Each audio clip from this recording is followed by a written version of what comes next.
and the elbows parallel to the ground as you raise one knee up towards your chest, and follow along with the respective hand, drawing circles with your hands and knees on both sides again and again.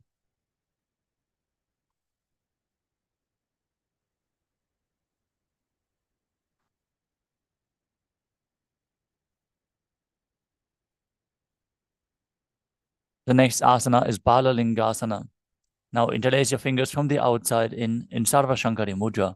Hold on to one knee and pull it up towards your chest. Keep your spine straight. Engage all the bandhas as you visualize yourself holding a baby.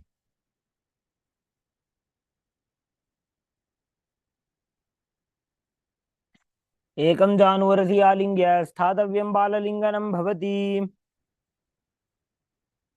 Next up is Padapittanasana. Now take one foot and pull it behind towards your buttocks, holding it with both hands. Keep your head, neck, and spine in a straight line. Engage all the bandhas as you visualize Swamiji in your inner space. स्थित्वैकस्मिन् पादतले कराभ्यां वेष्टयेत् तनुम्. The next asana is Natarajasana. Now hold onto the sole of one foot with the respective hand as you lean forward, extending your arm with the hand in Bindu Mudra. As you kick the leg back and up while leaning down, visualize yourself as Lord Nataraja and perform the Mula Bandha. उत्तानपादं क्रौञ्चं च मरीचिं वीरभद्रकम्. Now stand on the other leg. Pull the opposite knee towards your chest. Engage all the bandhas as you visualize yourself holding a baby in Balalingasana on the other side. एकं जानुवरसि आलिङ्ग्य स्थातव्यं बाललिङ्गनं भवति. Now pull the other foot towards your buttocks, holding the foot with both hands. Visualize Swamiji engage all the bandhas as you repeat Padapittanasana on the other side. स्थित्वैकस्मिन् पादतले कराभ्यां वेष्टयेत् तनुम्. Now repeat Natarajasana on the other side, holding the other foot, leaning forward, hand in Bindu Mudra, visualizing yourself as Lord Nataraja. उत्तानपादं क्रौञ्चं च मरीचिं वीरभद्रकम्.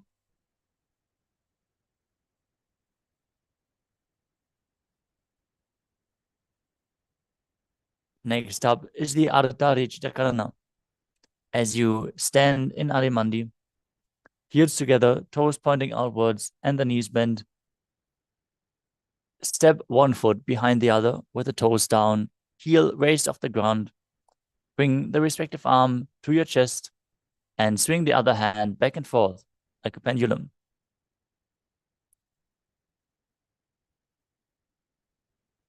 Now uncross your feet and repeat the movement on the other side.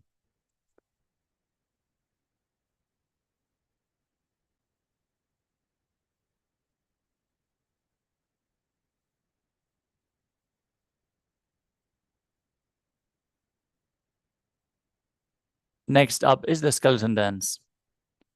Now visualize yourself as a skeleton as you shake your body intensely. Hold the visualization of being mere bones as you dance wildly.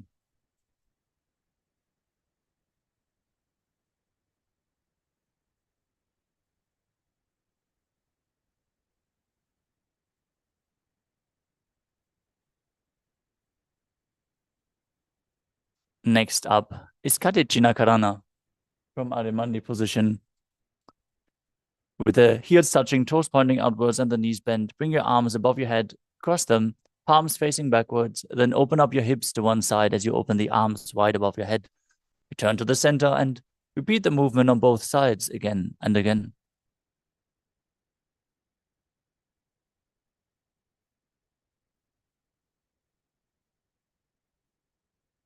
The next asana is Tadasana. Now, stand tall on the tips of the toes as you raise your hands up above your head. Engage all the bandhas as you visualize yourself as a palm tree.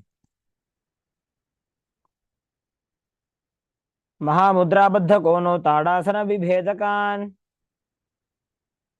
The next asana is Uttanasana. From a standing position, lean forward and down. Bring your hands flat to the ground. Engage all the bandhas and bring your forehead towards the knees. visualize Swamiji in your inner space as you perform Mahamudra Bandha. महामुद्राबद्ध कोनो ताड़ासन विभेदकान्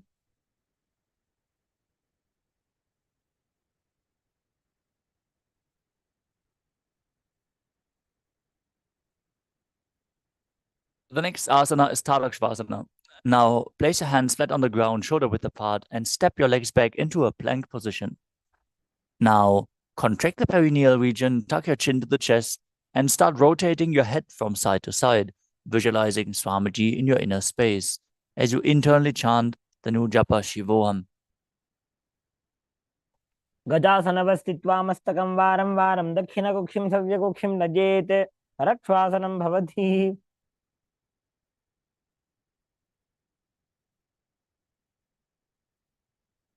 The next asana is Bhujangasana. Now lower your entire body down onto your stomach as you keep the toes pointing back and the hands near the chest, flat on the ground. Now lift your neck and head with the strength of your lower back. Don't lift any higher than your belly button. And don't push too much with your hands. Use your lower back. Open your mouth wide in Bhujangani Mudra and inhale through the hollow of your throat.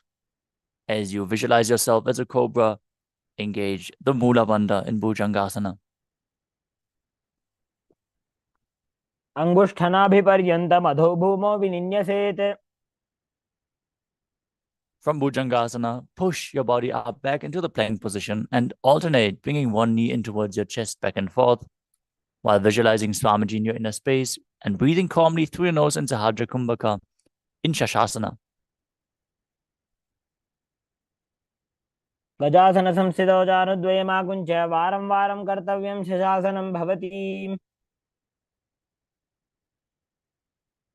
The next asana is Rathasana. From the same position, step one foot in between the hands and jump your foot back as you bring the other one in between the hands again and again while visualizing yourself as a chariot. गजासनसंस्थितौ एकैकं पादं पुरमार्गेण भ्रामयित्वा कर्तव्यं रथासनं भवति Next up is Virabhadrasana. Now keep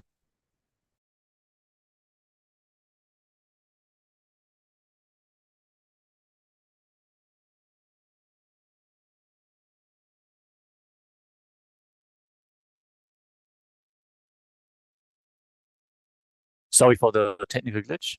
We're going to continue with Virabhadrasana. Now keep one foot flat on the ground, toes pointing forwards, knee bent at a 90-degree angle as you extend the other leg back with the knee straight, toes pointing outwards. Now raise your arms up parallel.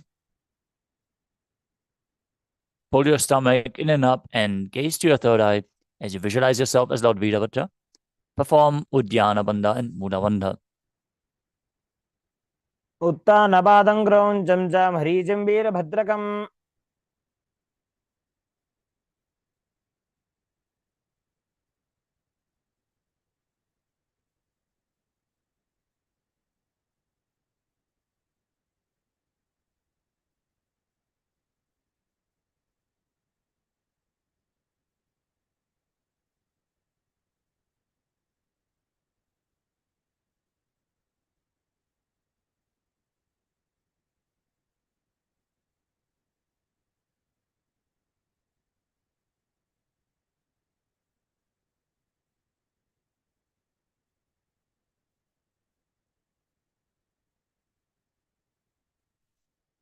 Now exchange the position of your feet.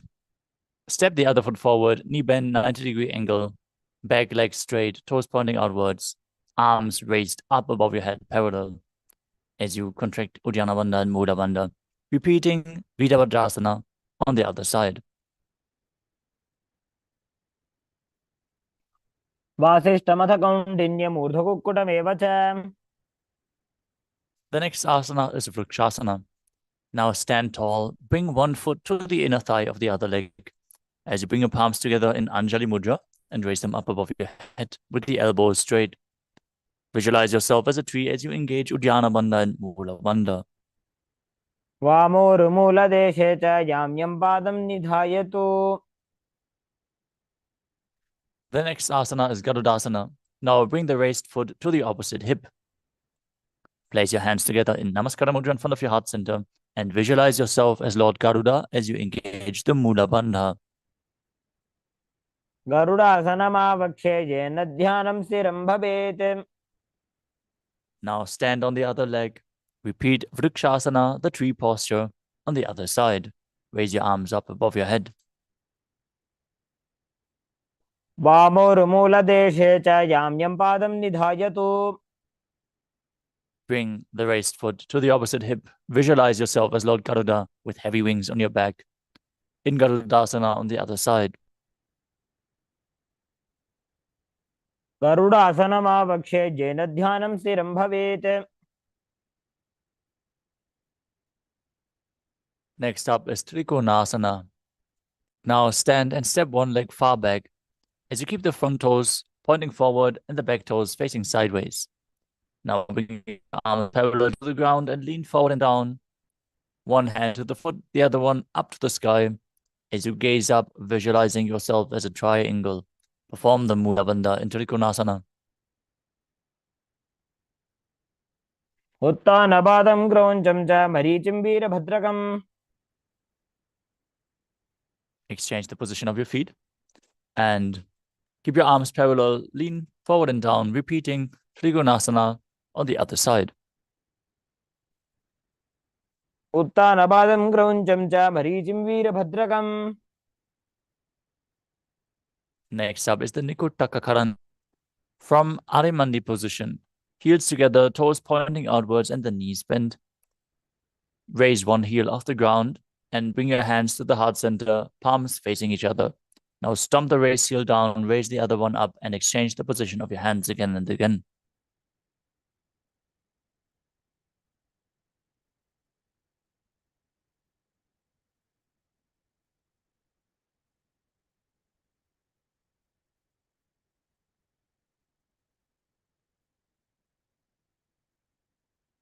The next asana is Angushtasana. Now, lower your body down onto the tips of the toes with the heels raised off the ground, placing your perineum down on the raised heels. Keep your knees off the ground, join together in front of your body as you place your hands in Namaskara Mudra in front of your heart center. Visualize Swamiji in your inner space. Breathe in Brahmari Kumbhaka, buzzing like a bee on the inhalation and exhalation. Perform the Mula Bandha and internally chant the new japa Sadashivoham. कबन्धासनमित्याहुः गोरक्षासनमेव च. The next asana is Saurasana. From Angushtasana, extend one leg forward with the heel down, toes pointing up. Keep your hands at the side, palms facing forward in Vara Mudra with the fingertips just touching the ground. As you visualize Swamiji in your inner space, keep breathing in Brahmari Kumbhaka. प्रसार्यैकं पादतलं संस्थाप्य त्वेकपादकम्. Next up is Vidunanasana. From Saurasana, lean forward and down. Hold on to the big toe of the front foot in Prana Mudra. Hold the back heel with the other hand if you can. Balance in this position. Visualize Swamiji in your inner space. गुल्भस्थितौ पादमेकं प्रसार्य तत्पादाग्रं संस्थित्य तत्करेण. Now exchange the position of your feet. Stretch the other leg forward as you repeat Saurasana on the other side. प्रसार्यैकं पादतलं संस्थाप्य त्वेकपादकम्.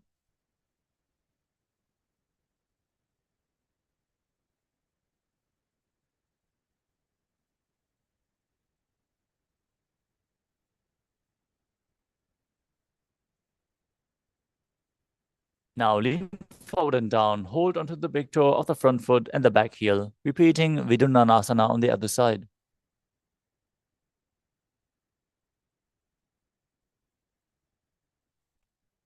गुल्भस्थितौ पादमेकं प्रसार्य तत्पादाग्रं संस्पृश्य तत्करेण.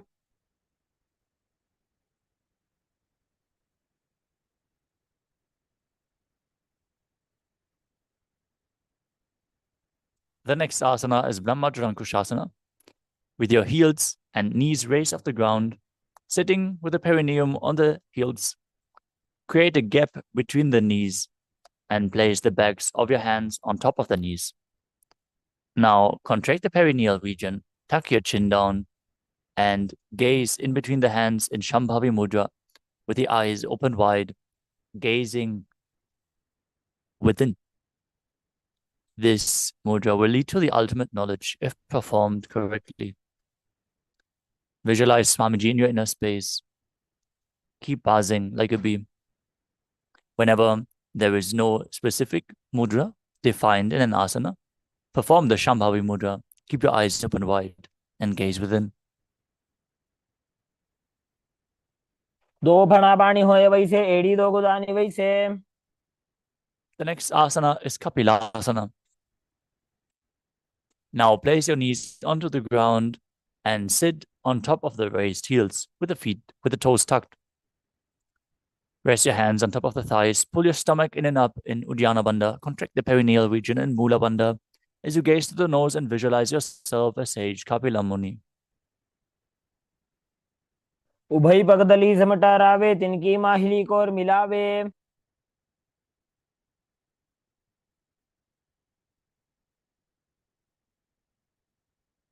Next up is Bhadrara Gurakasana.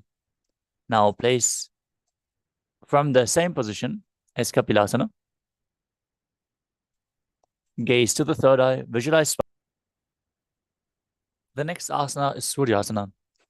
Now sit with the toes tucked, perineum placed on top of the raised heels as you lift your knees off the ground. Bring your thumbs and little fingers together, opening up the palms, resembling a lotus flower in Padma Mudra. As you raise your arms up above your head and gaze through the hole between your palms, visualizing Lord Surya in your inner space, perform Uddiyana Bandha and Mula Bandha. एड़ी दो गुदा तरियाने फना पानी बैठक को निठाने. The next asana is Mandukasana.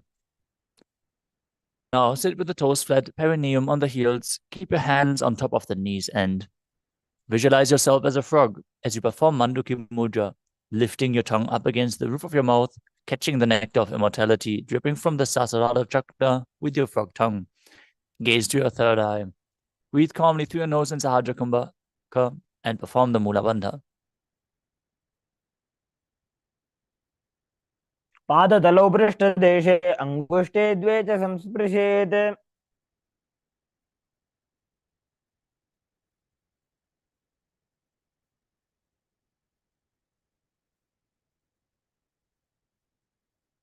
The next asana is Uttana Mandukasana.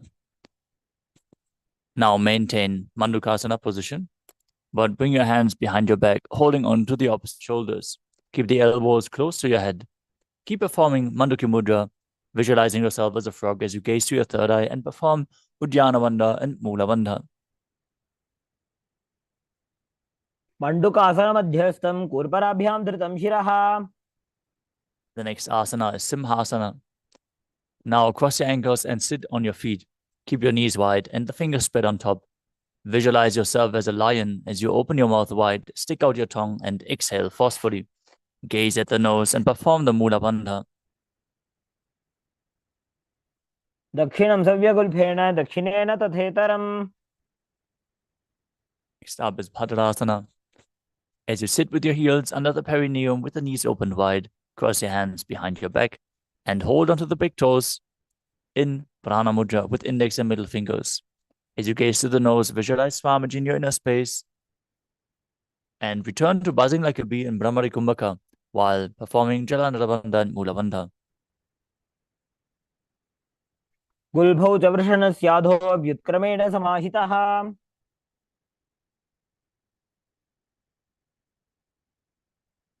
The next asana is Kakabhushandi Asana.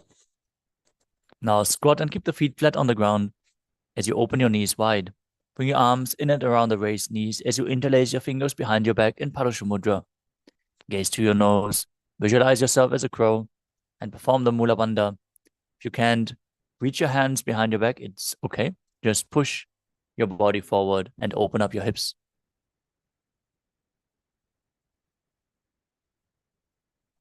प्रथमे वैसक उगडठाने दोवो हाथ पगम वीच आने.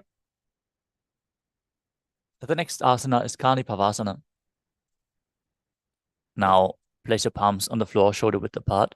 Bring your knees onto the back of your arms towards your armpits as you lean forward and balance on your arms, raising the feet off the mat. Visualize Swamiji in your inner space as you perform the Mula Bandha. आसन को गुण आशीर्षिता होई तो आछी होई।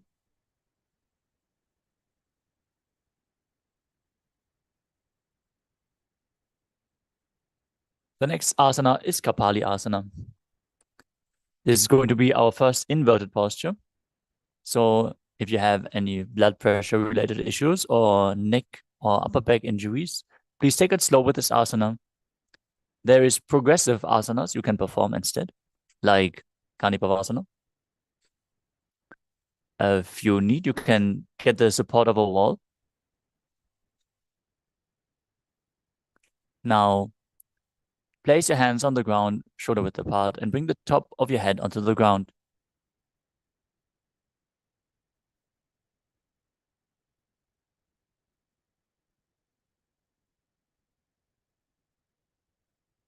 Form a triangle between your hands and your head. Then bring your knees onto your elbows, the hips over the shoulders, and then straighten your legs up. As you gaze to the tip of the nose, visualize Swamiji in your inner space and perform the Mula Bandha. शीशी शीशा धरती टेकी पगदो भूमि लिबा ऊंचा कुकरे।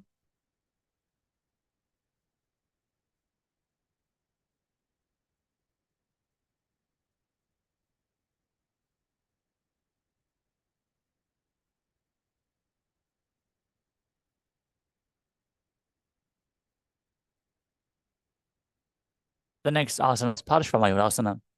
Now squat on the toes with the legs together, twist your body and place both hands to one side. Align your elbows with a knee and hip and lean onto your arms, balancing as you extend your legs to the side. Gaze to your third eye. Visualize yourself as a peacock. Exhale fully and hold your breath in Richaka Kumbhaka and perform the Mula Bandha in Parashvamayurasana. मयूरम दंडवत कुर्यान मायूरम नामकम। Now, twist your body in the other direction. Lift your legs up, extend them to the side. Visualize yourself as a peacock as you repeat Parashvamayurasana on the other side. मयूरम दंडवत कुर्यान मायूरम दंड नामकम। Now, place your hands shoulder width apart on the mat as you extend your legs back into Tarakshvasana and then step one foot outside the shoulder in between the hands. As you gaze to your third eye, visualize yourself as Lord Kala Bhairava in Bhairaganathasana. आसन को गुण पीती जाई। Now step the front leg back to Tarakshvasana and step the other leg outside the shoulder in between the hands. Gaze up, visualize yourself as Lord Kala Bhairava. Repeat Bhairaganathasana on the other side. आसन को गुण पीती जाई। Back to Tarakshvasana. Place your elbows and your forearms on the mat as you walk your feet forward slightly, raising your hips. Gaze to your third eye. Visualize Swamiji in your inner space as you perform the Mula Bandha in Unmukhapitasana. भून्यस्तौजानुनि हस्तौ चतुष्पदम वाङ्मुखम्। Back to Tarakshvasana. And now rotate your body up. Raise it on one arm as you lift the other hand up towards the sky. Gaze upwards. Visualize yourself as Sage Vashishta as you perform the Mula Bandha in Vashishtasana.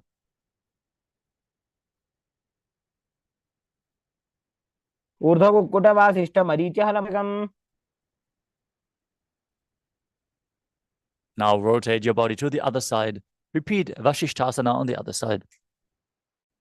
ऊर्ध्वकुक्कुटवासिष्ठ मरीचिहलमत्स्यकम्। The next asana is Anjani Asana. Now come to a seated posture with your legs extended in front. Place your hands underneath the buttocks with the palms facing up. Gaze at the nose. Visualize yourself as Lord Hanuman. As you keep breathing in Richaka Kumbhaka, perform Jalandhara Bandha and Mula Bandha, and internally chant the new japa Mahasadashivoham.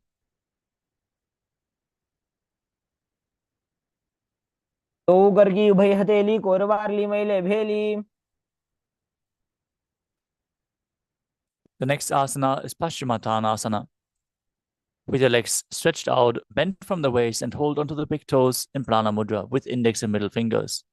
Bring your chest to the thighs, head to the knees, engage all three bandhas while visualizing Swamiji in your inner space. जारो परिललाटन्तो पश्चिमं ताणमुच्यते. Next up is Ugrasana. Now, from the same position, interlace your fingers behind your head. Lean forward and down. Bring your head to the knees by the strength of your core. As you engage all three bandhas, squeeze your body and visualize Kali in your inner space. स्वपाणिभ्यां दृढं धृत्वा जानोपरि शिरोन्यसेत्. Next up is Marichiasana. From the same position, bring one heel to the groin with the knee raised. Bring your arm outside and behind your back. Hold onto the opposite hands behind your back as you visualize yourself as Sage Marichi. Perform the Mula Bandha. उत्तानपादं क्रौञ्चं च मरीचिं वीरभद्रकम्. From Marichiasana, drop the knee to the ground. Keep the heel at the groin. Lean forward. Hold onto the foot with both hands. As you exhale, gaze to the nose. Visualize Swamiji in your inner space and perform Mahamudra Bandha in Mahamudrasana.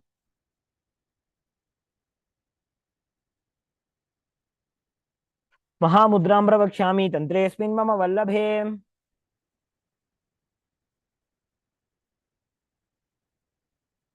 Now exchange the position of your feet.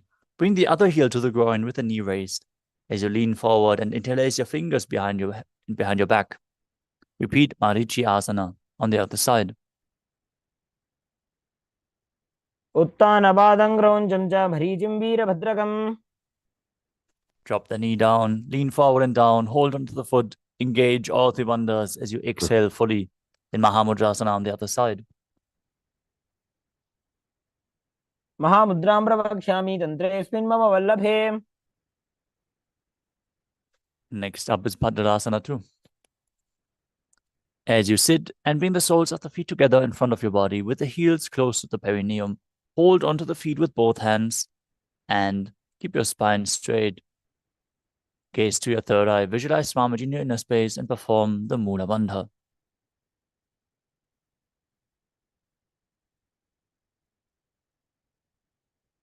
भौतवृषणस्यादः सीवन्त्याः पार्श्वयोः क्षिपेत्.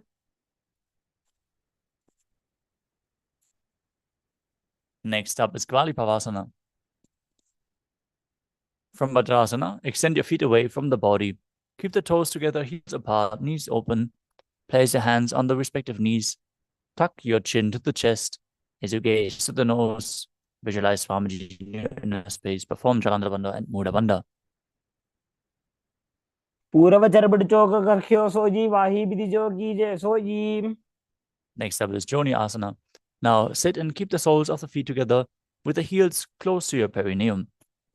Visualize the Yoni Mandala, which is projected in the top right corner of the screen. As you gaze to the nose, hold the soles of the feet and lean forward and down, bringing your forehead to the feet. Perform the Mula Bandha and exhale and hold your breath in Rechaka Kumbhaka. दो पगदली सुपुट करे एड़ी made के ढिंग दरे. Next up is Midaki Pavasana. Now, extend your feet away from the body. Keep the heels together, toes apart, and lean forward as you place your arms down to the side, onto the mat, and your forehead on the ground behind your heels. Gaze in the nose, visualize Swamiji in your inner space in Midaki Pavasana. पूर्व विधि परिपगदली संपूर्ण शोल एड़ी मिली राशे.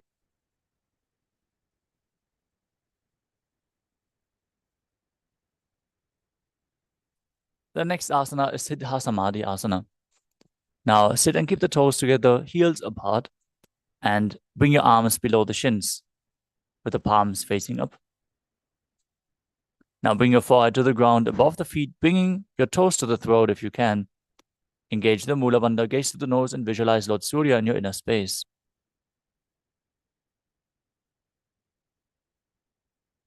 दो पगदली संपुट करे सोले मेढ आगा में धरे.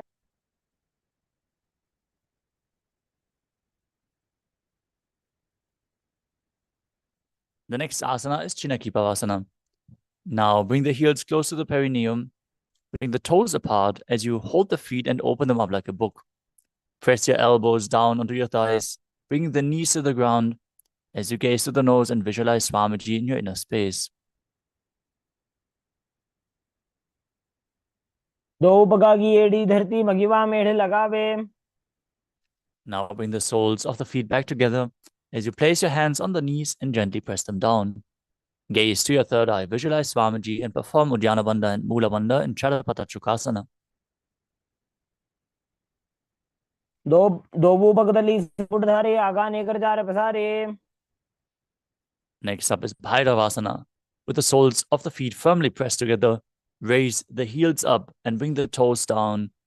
Use the support of your hands in this intense stretch. Then place the knees on the ground, hands on top of the knees in Bindu Mudra. As you gaze to your third eye, visualize yourself as Lord Kala Bhairava. Perform Uddiyana Bandha and Mula Bandha in Bhairavasana.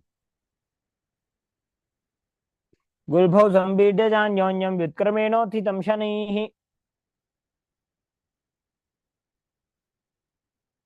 Next up is Samanasana. As you sit with one heel at the perineum, lift and hold the other foot, pulling the sole of the foot to your chest. Gaze to your third eye and perform the Mula Bandha as you exhale fully and hold your breath. Visualize Swamiji in your inner space.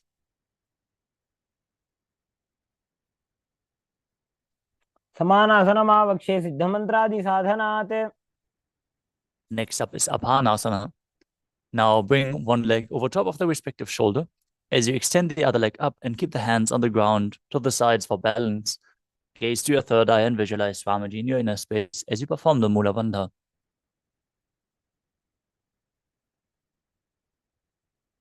केवलं पादमेकं च स्कन्धे चारोप्य यत्ततः. Next up is Samanasana on the other side. Bring the other heel to the groin, opposite foot to the chest. Gaze to your third eye. Visualize Swamiji in your inner space. समानासनमावक्षे सिद्धमन्त्रादि साधनात्. Now bring the other foot over top of the shoulder, opposite leg extended up. Repeat Apanasana on the other side as you gaze to your third eye. केवलं पादमेकं च स्कन्धे चारोप्य यत्ततः. The next asana is Gomukhasana. Now stack your knees and bring the heels to the opposite hips. As you interlace your fingers in Parasha Mudra, place them on top of the knee. As you gaze to the tip of the nose, visualize the face of the cow, Gomukha. As you start breathing in Siddhkari Kumbhaka, pressing your tongue up against the palate of the mouth without touching your teeth, hissing through the teeth while inhaling. Perform the Mula Bandha and internally chant Om Nithyanandoham. सव्ये दक्षिणगुल्भं तु पृष्ठपार्श्वे नियोजयेत्. Next up is Anasuyasana. From Gomukhasana, hold onto the big toes in Prana Mudra. Gaze to the nose. Engage Uddiyana Bandha and Mula Bandha as you visualize yourself as Rishika Anasuya. दक्षिण गोड़ों नीचे उठाने बाहों ताके ऊपर आने.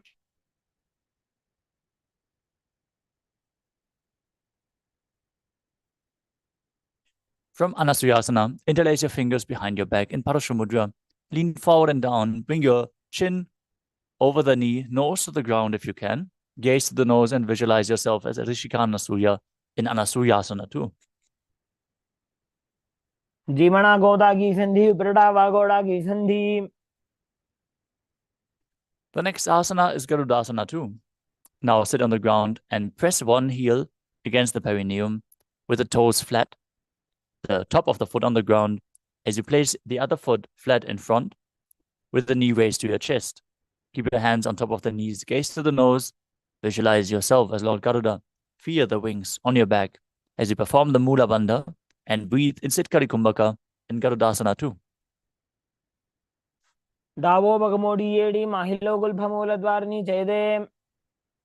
From Garudasana too, raise your perineum on top of the heel and place the heel of the other foot on the toes as you interlace your fingers behind your neck and twist your elbows outside of the raised knee. Gaze to your third eye and visualize yourself as Sage Narada in Naradasana. पिष्टिजवाम बगदली केरी भूपरिता ही लगावे फेरी. Next up is Matsya Pitakasana. Now bring one foot on top of the opposite. thigh as you hold onto the shin of that leg and the big toe with a respective hand in Prana Mudra. Gaze to the nose.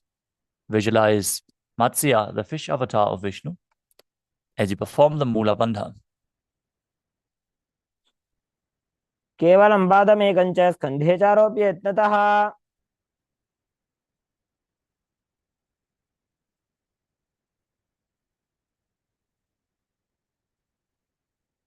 Now, slide your knees over top again with the other knee on top, repeating Gomukhasana, the cow face posture, on the other side.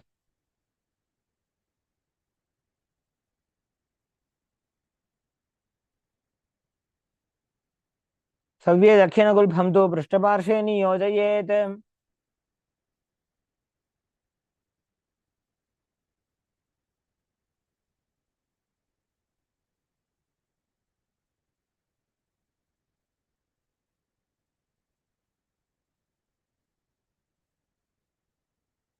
From Gomukhasana, hold onto the feet, gaze to your nose, visualize yourself as a Rishika Anasuya in Anasuyasana on the other side. दक्षिण गोड़ों नीचे उठाने बाहों ताके ऊपर आने Interlace your fingers behind your back in Parashumudra as you bring the chin over the knee, nose to the ground, and visualize yourself as Rishika Anasuya in Anasuyasana too.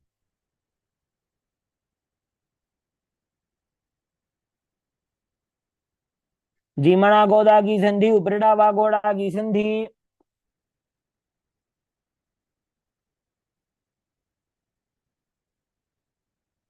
The next asana is Garudasana 2 on the other side. Sit with the other heel pressed against the perineum, opposite knee raised, hands on the knees, visualizing yourself as Lord Garuda. डाबो बगमोडी एडी माहिलो गुल्फमूल द्वार नीचैदे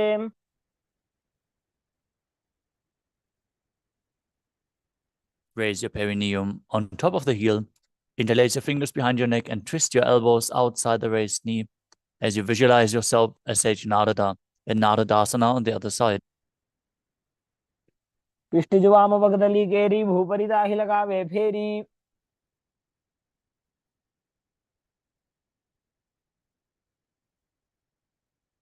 Now place the other foot on top of the opposite thigh, hold onto the shin and the big toe in Prana Mudra as you visualize Matsya, the fish avatar of Lord Vishnu, in Matsya Pitakasana on the other side.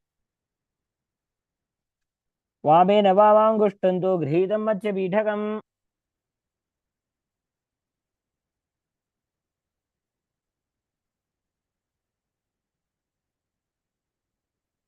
The next asana is Matsyendrasana.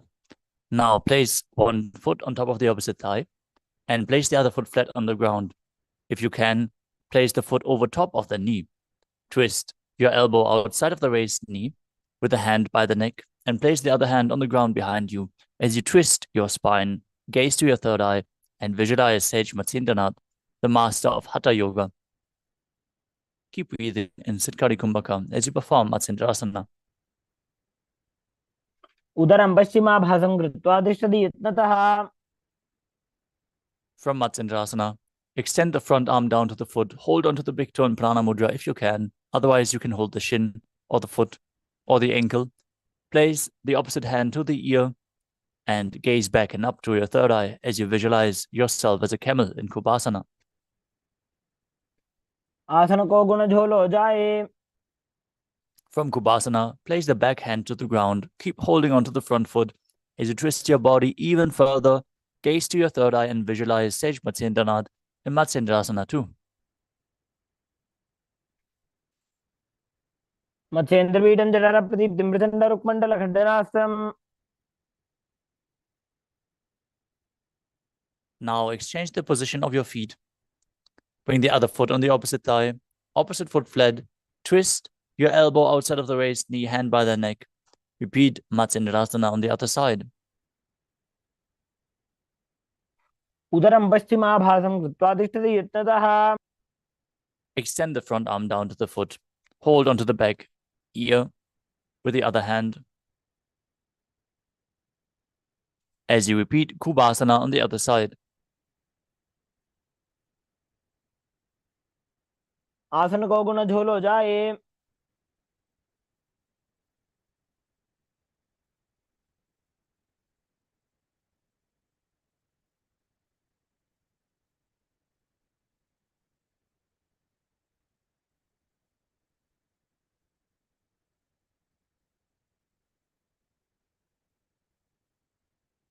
Now repeat Matsyendrasana 2 on the other side as you place the backhand down to the ground, still holding onto the front foot, twisting your body even further, visualizing Matsyendranath. मत्स्येन्द्रपीठं जठर प्रदीप्तिं प्रचण्डरुक्मण्डलखण्डनास्त्रम्.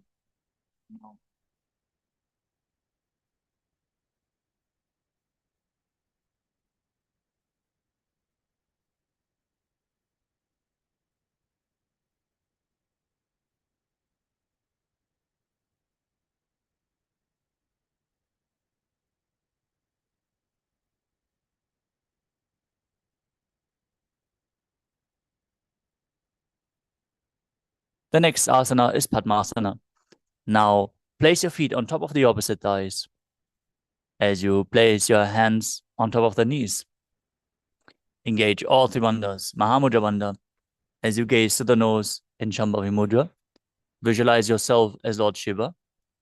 Press your tongue against the back of the teeth and hiss through the teeth in Sitali Kumbhaka as you internally chant the new japa Om Nithyananda Paramashivam.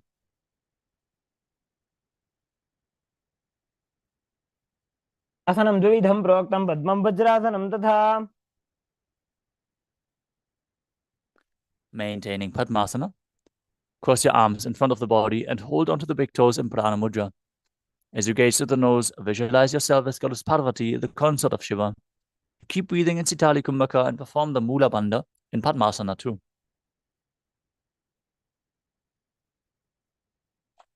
उत्तानौ चरणौ कृत्वा उरुसंस्थौ प्रयत्नतः.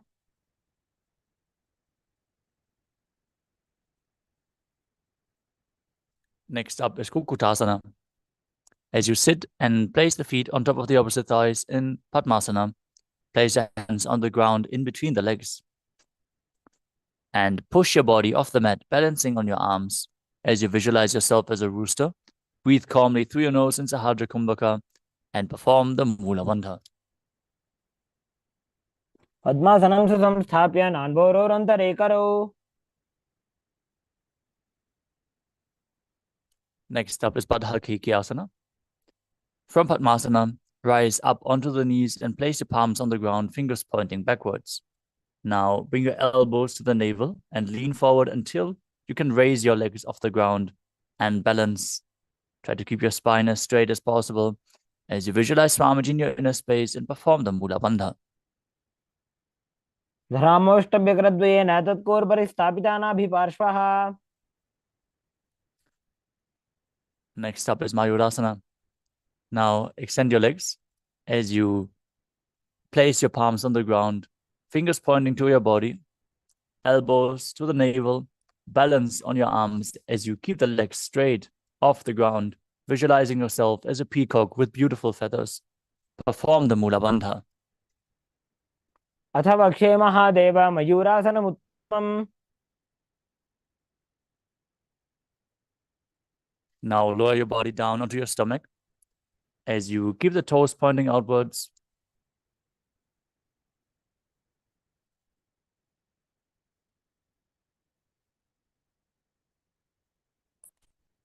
Interlock your fingers behind your neck in Parashamudra as you visualize yourself as a crocodile. Perform the Mula Bandha in Makarasana. अध्यासशेते हृदयं निधाय भूमौ च पादौ च प्रसार्यमाणौ. Next up is Shalabhasana.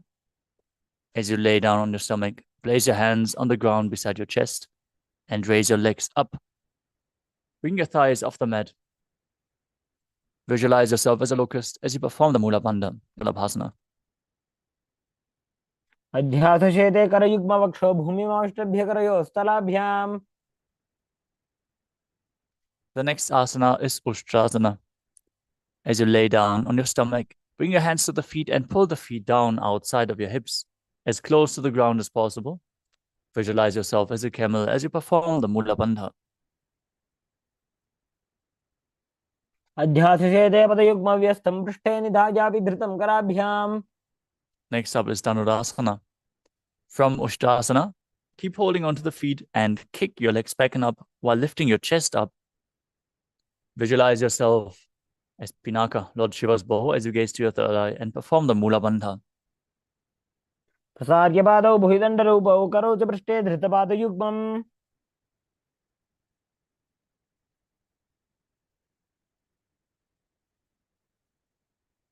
The next asana is Bhagasana.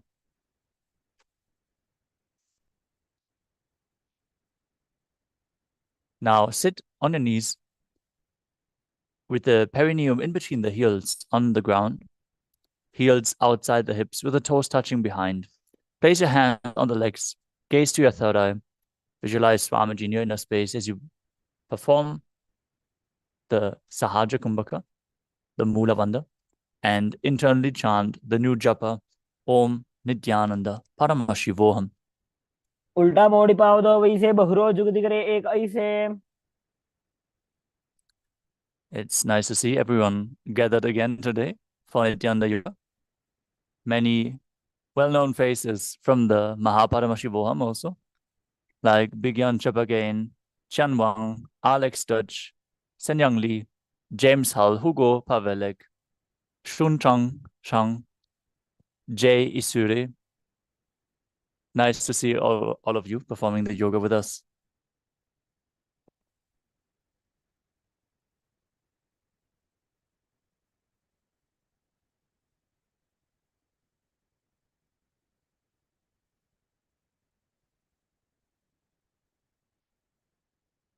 The next asana is Gohya Asana.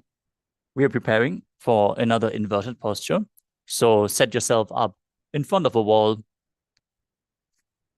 If you need any aid, if you have any upper back and or neck injuries, take it slow with this asana.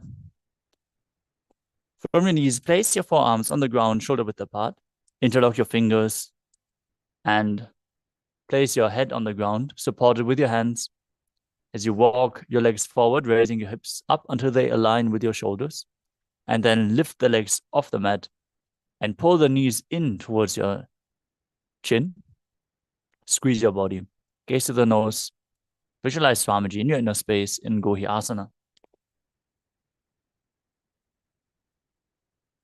दो हाथ की कहुनी जो जी पुण्य कलाई जाने दो ई. From Gohi Asana, extend your legs up straight into Shirshasana. Balance with your spine straight. Gaze to the nose and visualize Swamiji in your inner space. विपरीतं मण्डलं च द्विधैव विदितं हिनः. The next asana is Podhyasana. Come to a seated posture with the legs out in front and get ready for an intense sequence of rapid exhalations and Bhastrika Kumbhaka, working on the abs as you forcefully exhale again and again, like the bellows of a blacksmith, inhaling only passively as the air enters your lungs naturally. We're going to perform the Bhastrika Kumbhaka throughout the next few asanas. So keep breathing rapidly. And if you want to intensify the practice, keep your legs up off the ground. Now sit with your hands behind your calves, stretch your legs up, bring your forehead to the knees, and come to a vertical position with your legs. Visualize Swamiji in your inner space as you perform the Mula Bandha.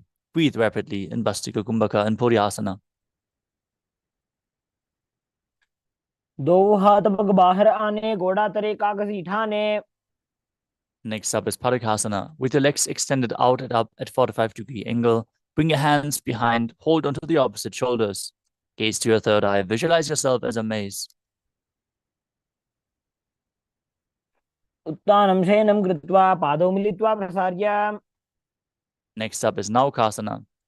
With the legs extended out and up, bring your arms parallel to the ground. If you need the support, bring your elbows down.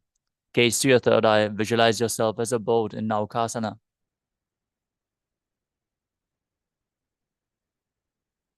उत्तानशयनं कूर्पराभ्यां भूमिमष्टभ्य. Next up is Rudrasana. As you sit and lift the feet up, scoop your hands under the heels and pull the feet against your chest. Gaze to the nose. Breathe rapidly in Vasika Kumbhaka as you visualize yourself as Lord Rudra. पगतले संपूट करी हाथस्य पग ऊंचाई. Now lay down on your back with the feet flat on the ground, knees raised, breathing calmly. Raise your hips off the mat as you engage the Mula Bandha and the Jalandhara Bandha, tucking your chin down to the chest and contracting it internally. As you breathe in Mudra Kumbhaka, forcefully pushing the air out while you keep Jalandhara Bandha, the throat lock engaged. This leads to a state of swooning. Visualize Swamiji in your inner space in Unmukapitasana too. ऊर्ध्वे च जानुनी कृत्वा शवित्वोर्ध्वमुखं तथा. Now lower your body down completely to the mat. Keep the arms flat at the side, palms facing up beside your hips. Forcefully pull the Kundalini Shakti up along your spine from Muladhara to Sahasrara with Shakti Chalan Mudra. Relax, completely unclutch from any micro movements of your body and mind. Visualize your body is dead, and Swamiji, the Supreme Pontiff of Hinduism, is liberating you internally. Chant the Mahavakya Om Nithyananda Paramashivoham in Shivasana.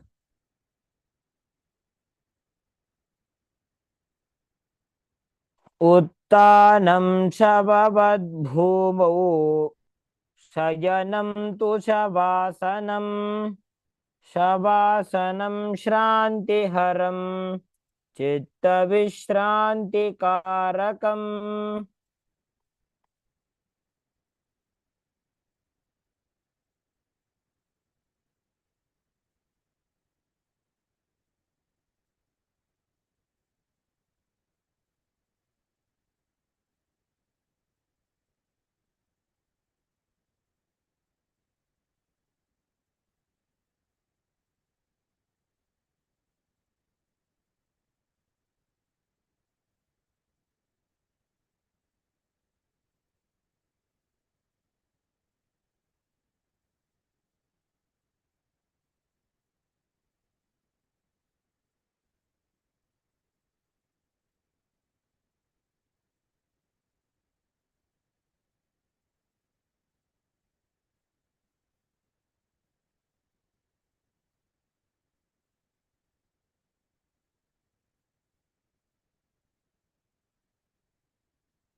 Slowly return to your physical body. Start to wiggle your fingers and toes, your wrists and your ankles, elbows and the knees. Pull your knees up with your hands. Pull them close to your chest and rock your body from side to side. Slowly returning to a comfortable seated position. Congratulations, you completed the first 108 asanas of the sequence, which form the Pratama Vinyasa Krama. We're now going to get ready to perform the next asana of the Dvitiya Vinyasa Krama. But before that, we would like to ask all the participants to please switch your cameras on and make sure you're visible so your room is properly lit. The camera is aligned in a way that we can see you. All those are security measures, so we request you to follow along. And thanks to all the participants who sincerely participate in the yoga today with us. Let us now move on to the next asana of the sequence, which is Yathasana. Now sit in a comfortable position that brings ease to your physical and mental space. Place your hands on top of the respective knees in Bindu Mudra with index and thumb together. As you visualize Swamiji in your inner space, breathe in the Samana Kumbhaka. Inhale deeply into your stomach and hold your breath while visualizing a flame being kindled in your stomach. Perform the Mula Bandha and internally chant the Mahavakya, Om Nithyananda Paramashivoham, which is going to be the japa for the remainder of this session. Let us now perform Yathasana. पर्यङ्कं तत्समाख्यातं यतसंस्थं यथा स्थितिः. Next up is Samasana. Now sit in a cross-legged position. Have your hands on top of the knees in Bindu Mudra. Take a deep breath and hold it. Then exhale just as deep and keep breathing deeply in this asana. As you visualize Swamiji in your inner space, perform the Mula Bandha. पर्यङ्कं तत्समाख्यातं यतसंस्थं यथा स्थितिः.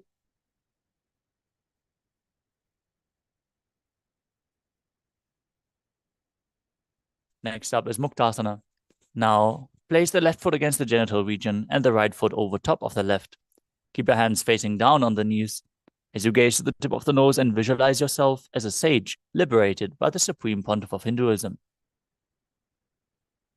निबीड्य सेविनीं सूक्ष्मां दक्षिणेतरगुल्फतः. Next up is Siddhasana. Now maintain the same position. Switch your gaze to your third eye and visualize Swamiji in your inner space.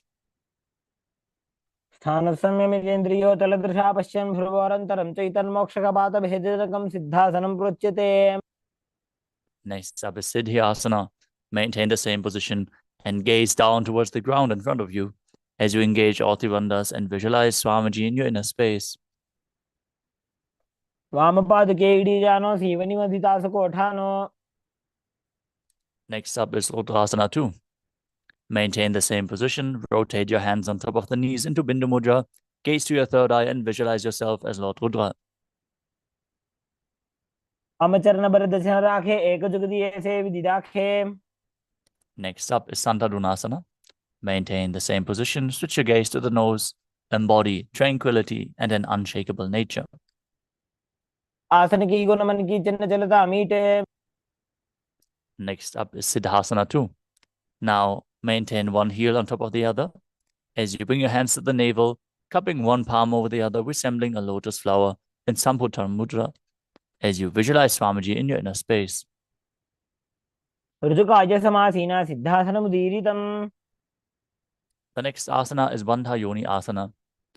Now set your sankalpa to manifest through the womb of creation as you keep the same sitting posture, engage the Mula Bandha, and now let us enter the Shanmukhi Mudra, closing off all the five senses with your hands as you exhale deeply. Close the mouth with ring and little finger, the nose with the middle finger, the eyes with the index fingers, and the ears with the thumbs. यत्र मध्ये महादेव बन्धयोन्यासने शृणु. Next up is Virasana. Now place one foot on top of the opposite thigh and the other foot below the opposite thigh. Now, place your hands on top of the knees in Bindu Mudra as you embody the state and space of bravery.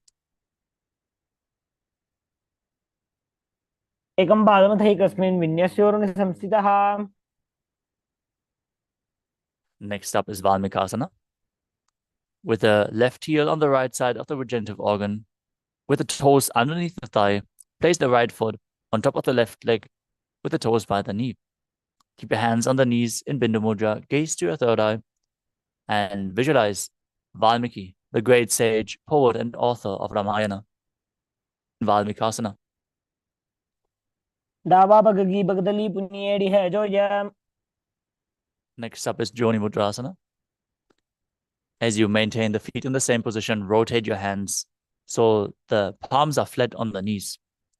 Gaze to the nose and visualize the Yoni Mandala, the visual representation of Devi Paramashiva Shakti herself. Perform the Mula Bandha. वाम बादगी बगदली जाहि माहिली core. Next up is Yoni Asana. Maintaining the same position, gaze to your third eye and keep visualizing the Yoni Mandala. योन्यासनं पर्वतेन योगं योगफलेनिलम्. Next up is Bhadrasana 3. As you sit and bring the soles of the feet together, pressing your heels to the groin, hold both feet firmly with your hands and push the knees down to the mat. As you engage Uddiyana Bandha and Mula Bandha, gaze to the tip of your nose and visualize Lord Veerabhadra in your inner space. Bhadrasana 3. गुल्भौ च वृषणस्यादः सीवन्त्याः पार्श्वयोः क्षिपेत्. Next up is Aghorasana. As you keep the soles of the feet together, perineum pressed against the heels. Press your tongue up against the roof of your mouth in Kechari Mudra, leading the tongue even higher towards your brow center in the nasal tract, if you can, in Kechari Mudra. And cover your mouth with the right hand. Close the left nostril with the index finger. Inhale through the right nostril, then close both nostrils. Hold your breath. Then exhale through the left nostril and repeat on the other side in Abhyantara Kumbhaka as you gaze to your third eye and visualize yourself as an Aghori. पूर्व कहो भिषिका जोजी वाही विधि जो कीजे sooji. Next up is Kanari Pavasana.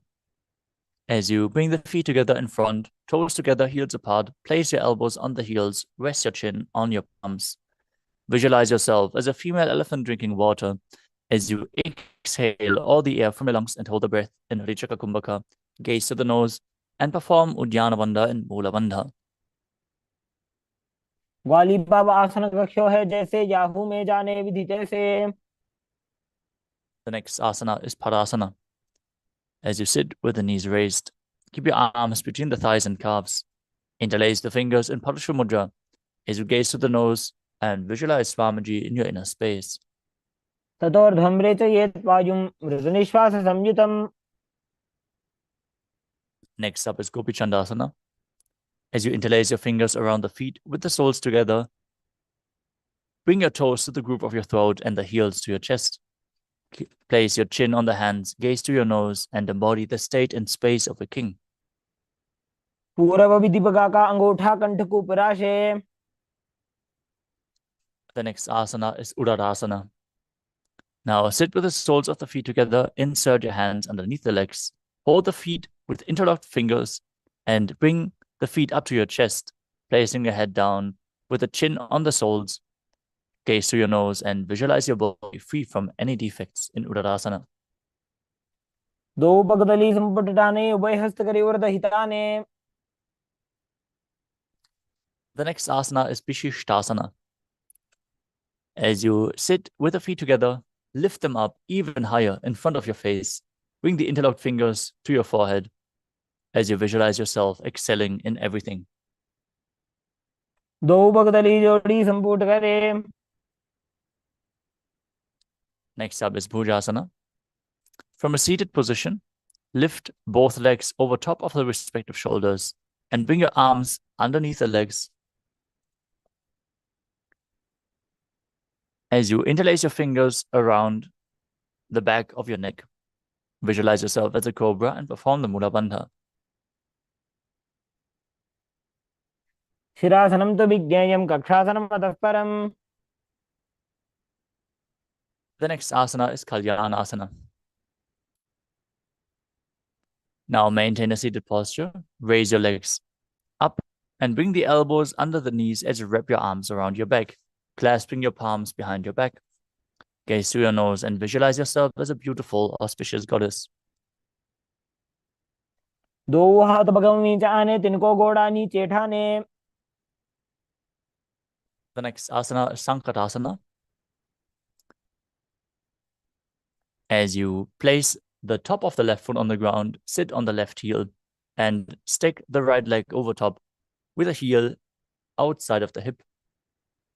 Visualize yourself as an elegant swan as you start breathing in Ujjayi Pranayama, making an ocean-like sound with your mouth, gazing in Vaishnavi Mudra, not focusing on any of the external objects, only focusing on the object within.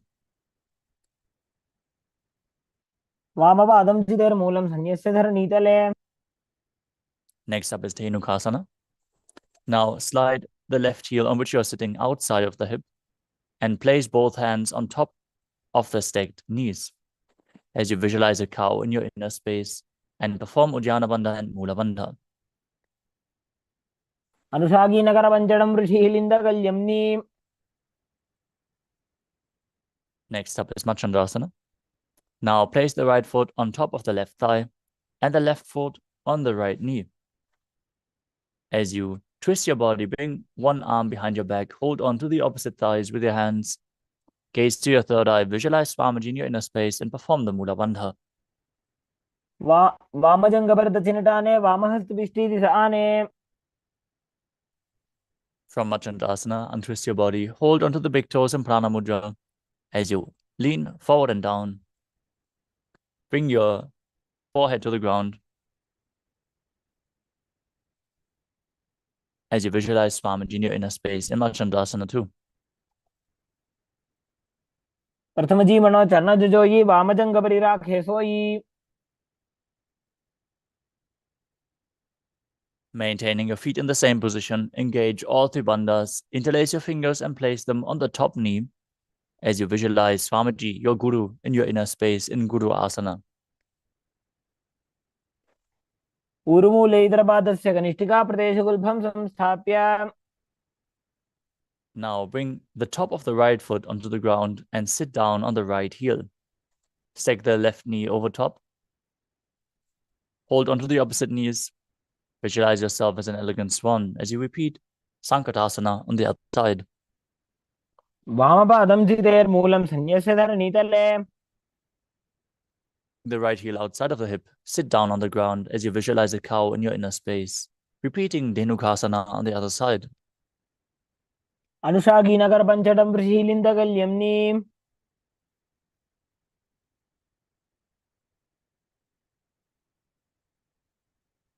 Now, place the left foot on the right thigh and the right foot on the left knee. Bring the right hand behind. Hold onto the opposite thighs as you twist your body backwards. Gaze to your third eye and repeat Machandrasana on the other side. वामजंगपर दक्षिणटाने, वामहस्तपिष्ठी दिशा आने. Untwist your body, hold onto the feet and lean forward and down. Repeating Machandrasana too on the other side. प्रथम जी मनो चरण जोई वामजंगपरि राखे सोई. Rise back up. Maintain the same posture with your legs. Interlace your fingers, place them on the top knee. And visualize your guru in Guru Asana as you engage all three bandhas. ऊरुमूले इतरपादस्य कनिष्ठिका प्रदेशगुल्भं संस्थाप्य. The next asana is Pashasana. As you sit with the feet flat on the ground, pull your knees against your chest as you hold on to the opposite knees with your hands. Bring your tongue up against the top of your mouth in Kechari Mudra. Gaze to your third eye and visualize Swamiji in your inner space. पादतले भूमौ निधाय जानुनियुरसि निधाय. From Pashasana, hold onto the opposite wrists. Place your chin onto the knees as you gaze to the nose and visualize being in an abode of bliss. दोबू पगदली भूपरि धरे कोरमा हिलिए से करे. From Bodha Shukasana, bring your arms underneath the knees and hold onto opposite elbows.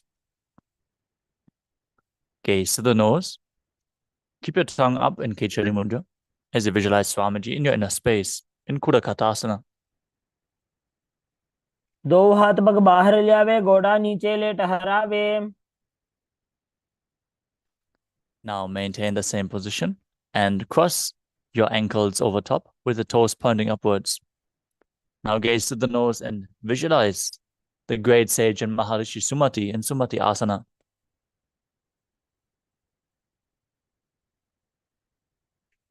मूल द्वारी धरती पर इठाने डाबा पग परित आने. Now extend your legs forward and straight as you rise your arms up, interlacing the fingers with the wrists pointing outwards, straight above your head. Engage all three bandhas as you gaze to the nose and visualize Swamiji in Dandasana. इदानीं गर्भिणीनां योगाभ्यासो यथा लघु. Next up is Arambhasana. From Dandasana, lean forward, hold onto the feet as you start performing Nadi Shodhana, inhaling through one nostril, exhaling through the other, alternatingly. Just by the strength of your will, control the flow of your prana without using your hands. As you visualize Swamiji in your inner space, perform the Mula Bandha.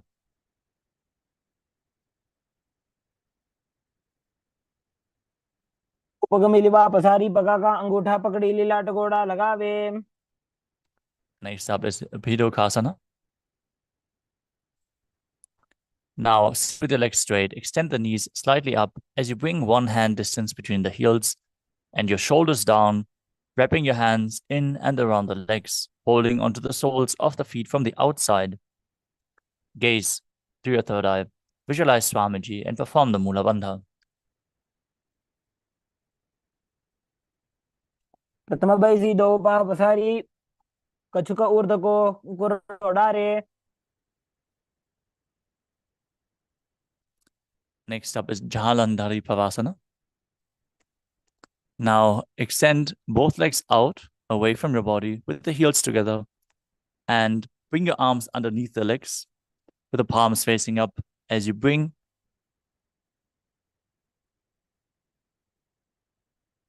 your chin onto the heels. Gaze to your nose, visualize Swamiji in your inner space and perform the Mula Bandha. दो एड़ी में लिखे दीजिए हाथ पसारी.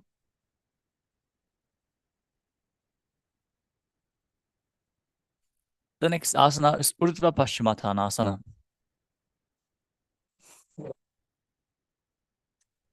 Now sit and extend both legs out.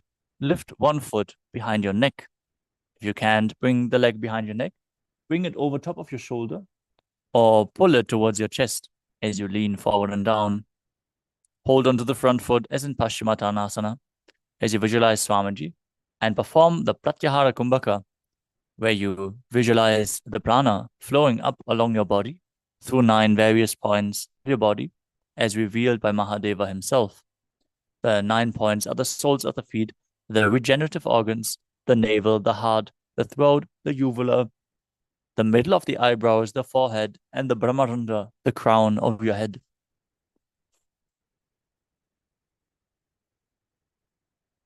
पश्चिमताण्डवत् संस्थितिं कृत्वा एकं पादं ग्रीवायां धृत्वा तिष्ठेत्. With your leg still behind your neck, lean back and straighten your spine. As you hold onto the foot behind your head with the opposite hand, extend the opposite leg straight down. Lay on your back, gaze to the nose, visualize yourself as infinite, endless, eternal, Ananta in Anantasana. उत्तानशयिनी एकैकम्पायि ग्रीवायामिन्यस्य. From Anantasana, roll onto the side of the hand holding onto the foot. Rest on your elbow as you feel in complete control, gazing to the nose in Ankushasana.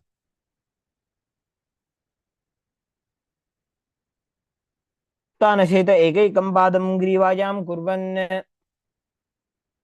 Now roll onto your back and pull the knees towards the chest, encircle them with your thighs, encircle the thighs with your hands as you rock from side to side, still focusing on the upward flowing prana in Pratyahara Kumbhaka.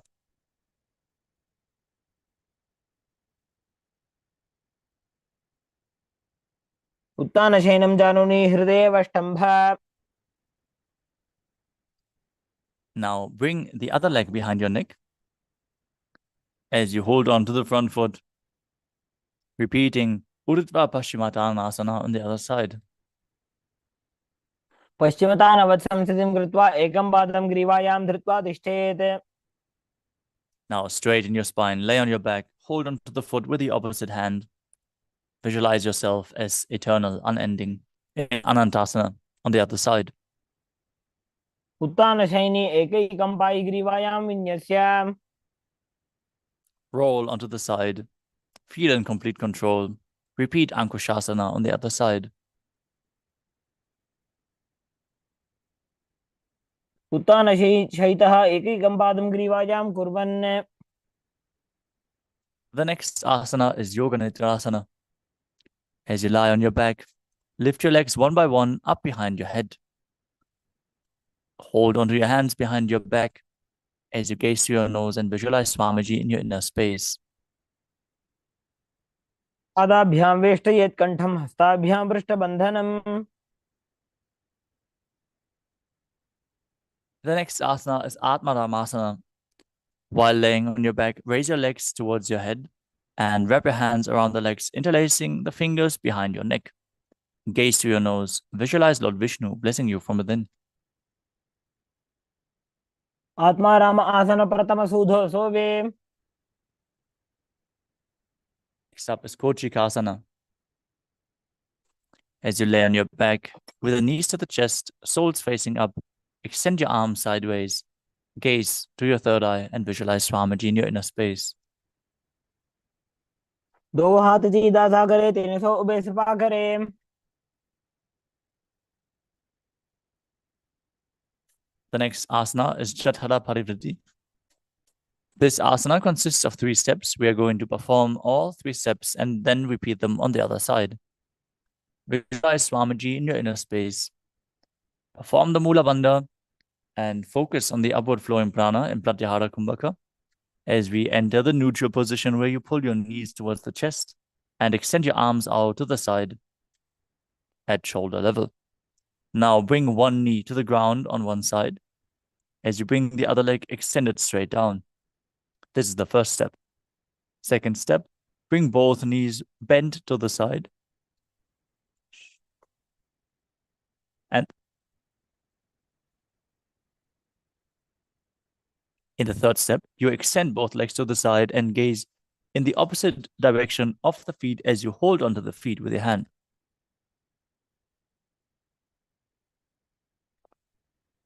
परिवृत्ति कुक्ष भागे त्रिदाहि परिगीतः. Now return to the neutral position.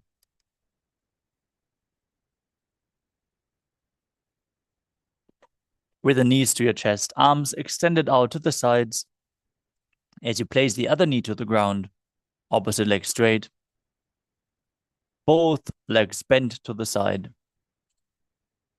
and then both legs extended to the side, holding onto the feet as you gaze away from the feet. परिवृत्ति कुक्ष भागे त्रिदाहि परिकीर्तितः. The next asana is Dvipadapitam. As you lay on your back, bend your knees and place your feet flat on the ground. Hold your ankles and lift your hips up as you gaze through your nose and visualize yourself being as sturdy as a bridge. Breathe in Murcha Kumbhaka with Jalandhara Bandha and Mula Bandha engaged, exhaling while the Jalandhara Bandha is still engaged. प्रतिक्रियायुतं द्वन्द्वपीठ सर्वबलप्रदम्. The next asana is Paryankasana.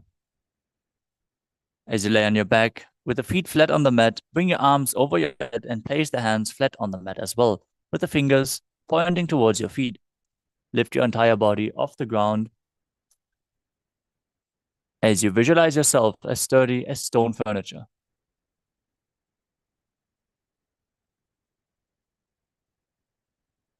उत्तानशयनं हस्ततलाभ्यां भूमिं वष्टभ्य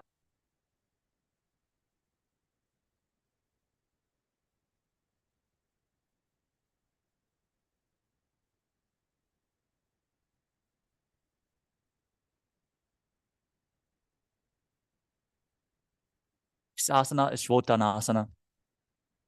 As you lie on your back, pull your knees to the chest and place your hands on the respective shoulders as you move your hips round and round, visualizing yourself as a dog playfully rolling around on its back. सवच्छरीरं संस्थाप्य जानुनि सम्मील्य नाभौ आनीय The next asana is Viparita Karani.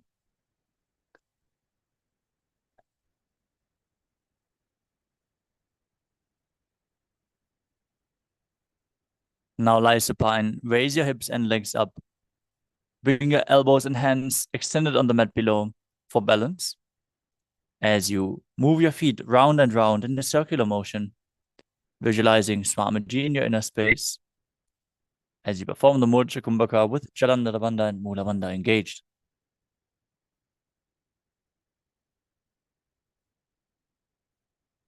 भूतले सशिरो दत्वा खेनये चरणद्वयम्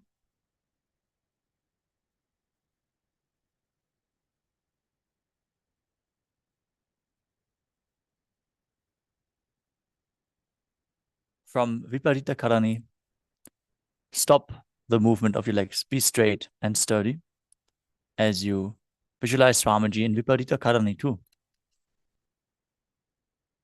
करणी विपरीताख्या सर्वाधिव्याधिनाशिनी नित्यम् अभ्यासयुक्तस्य जाठराग्निविवर्धनी. The next asana is Langalasana. As you lay on your back, lift your hips and take your feet over the head with the toes on the floor.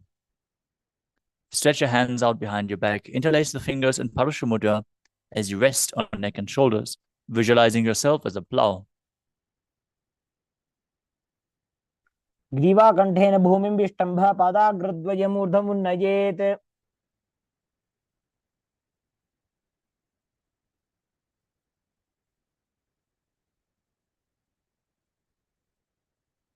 The next asana is Shaita Paschimottanasana.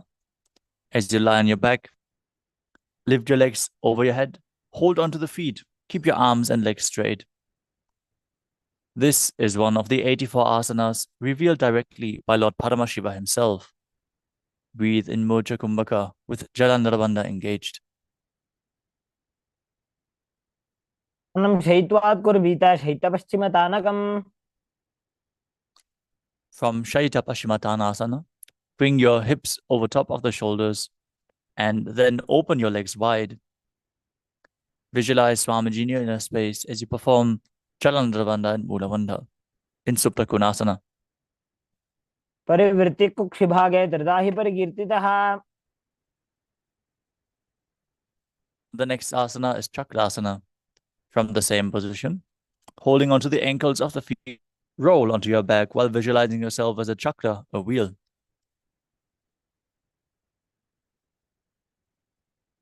शवासनस्थद्वौ पादौ कुर्यान्मस्तकतः परौ. The next asana is Supta Prasarita Parangushtasana.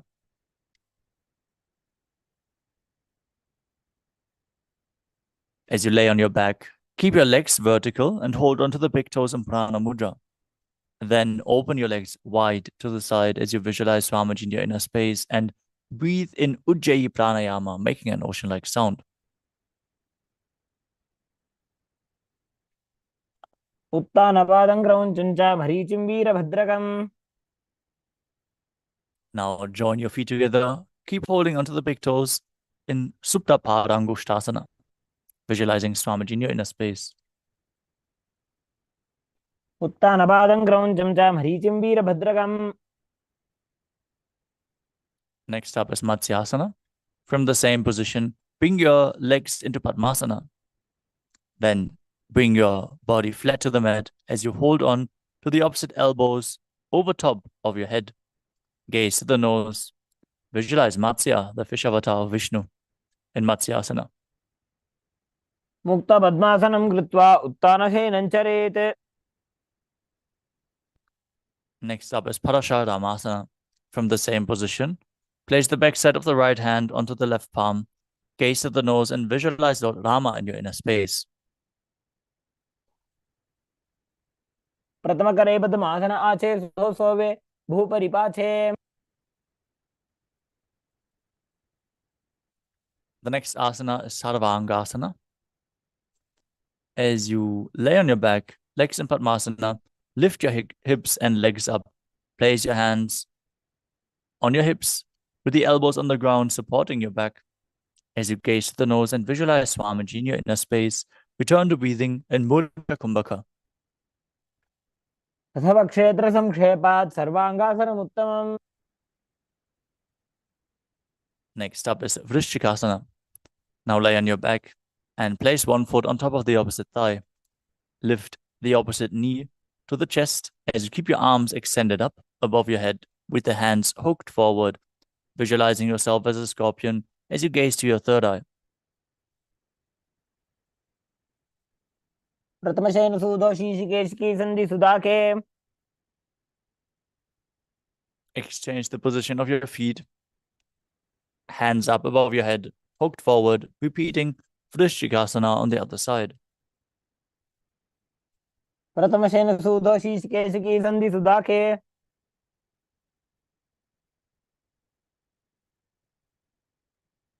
The next asana is Vrishaparakshipasana. Lay on your back, interlace your fingers around your neck in Parashamudra as you lift both feet off the ground and alternate, bringing one knee in towards your chest back and forth. As you visualize Swamiji in your inner space, breathe calmly through your nose in Sahajra Kumbhaka. उत्तानं शयनं कृत्वा अङ्गुलिभ्यः कन्दरां बद्ध्वा.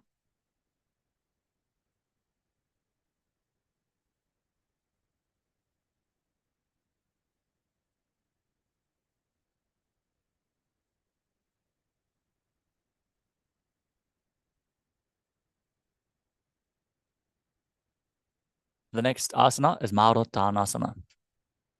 As you lay on your back, lift your legs one by one, touching the knees to the ears. Visualize Swamiji in your inner space. Perform the Mula Bandha. श्रोतानवत् संस्थिति कृत्वा जानुद्वयं पर्यायेन कर्णयोः संस्पृशेत्. The next asana is Vrikasana. While laying on your back, place the soles of the feet flat to the ground and then stand up and sit back down while visualizing yourself as a wolf. उत्तानशयनं कृत्वा पादतलाभ्यां भूमिं धृत्वा. The next asana is Luthasana. As you lay on your back, quickly throw your legs above your head and completely roll over. Finish in a prone position as you repeat it again and again, visualizing Swamiji in your inner space. उत्तानशयनं पादौ शिर उल्लङ्घ्य.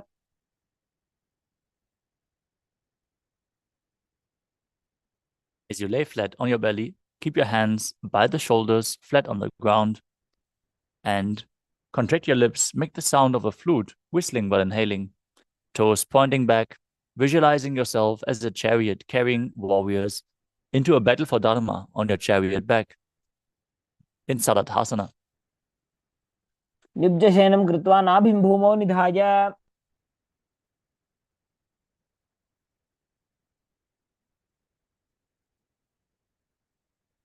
The next asana is Dehalyulanganasana. As you place your palms on the mat and push your body up into a plank position, jump your legs forward and back between your arms. Feel yourself go beyond the body and mind. हस्तद्वयं बद्ध्वा तन्मध्ये चरणद्वयम् उड्डानैव बहिरानीय. The next asana is Jatyasana. From a standing position, bend forward, place your hands on the mat, and start walking around on the mat as you visualize yourself as a wise 60-year-old elephant. अथ जात्यासनं वक्ष्ये येन जातिस्मरो भवेत्. Next up is Lolitika Karana. Now stand with the knees bent, feet pointing outwards, bend your elbows, and move your hands in a circular motion around the body as you bend back and move your head in all directions.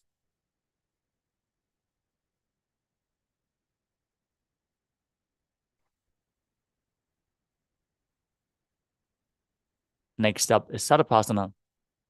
Now tie your feet with a rope if you have a rope available, and then stand erect like a rod with your arms by the sides, close to your body.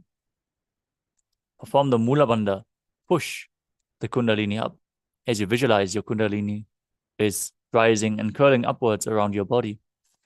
Breathe calmly in Sahadra Kumbhaka and internally chant the Mahavakya Om Nithyananda Paramashivoham. अथ सर्पासनं वक्षे वायुपाणाय केवलं शरीरं दण्डवत् तिष्ठेत् रज्जुबन्धस्तु पादयोः वायवी कुण्डली देवी कुण्डलाकारमङ्गुले. This asana is practiced by yogis the whole night to awaken their Kundalini.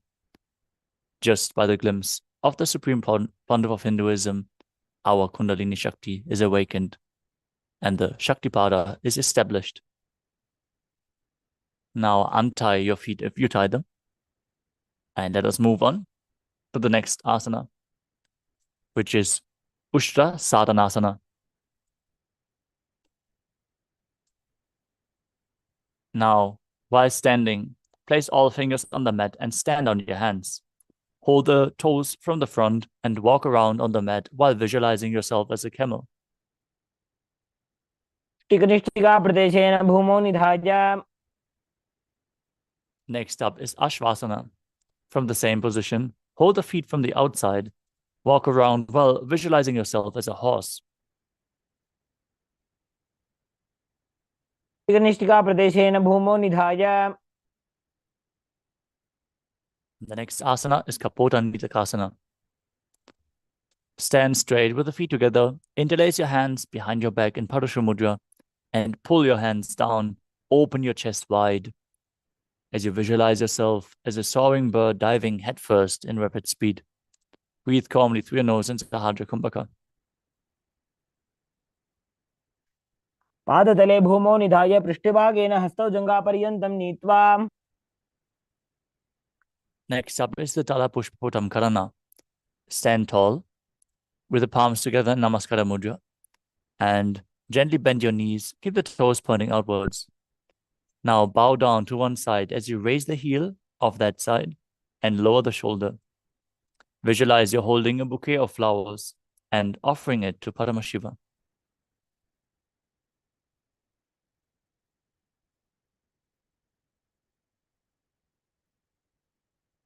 The next asana is Khadgasana.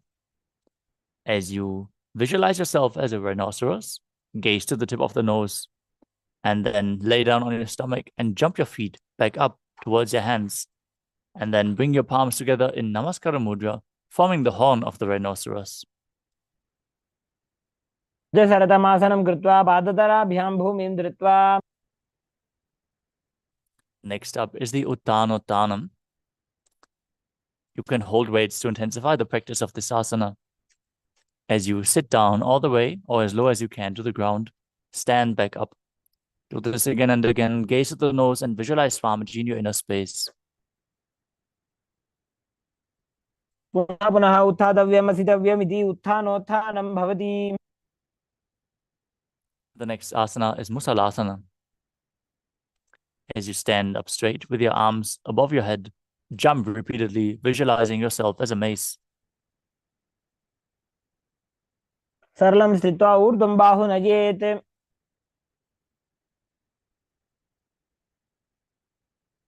Next up is Utchaya Shakasana. From a standing position, pull the soles of one foot towards your chest. And with the other leg, sit down and stand back up, alternating on both sides as you gaze to the nose and visualize Swamiji in your inner space. एकैकं पादतलं कुक्षौ निधाय. Next up is the Parshvajanukarana. As you stand on one leg, with the knee slightly bent, toes pointing outwards, pull the other knee towards your chest, hold it, With your hand in a fist, place the other hand on top of the opposite thigh with the fingers pointing towards the center of your body.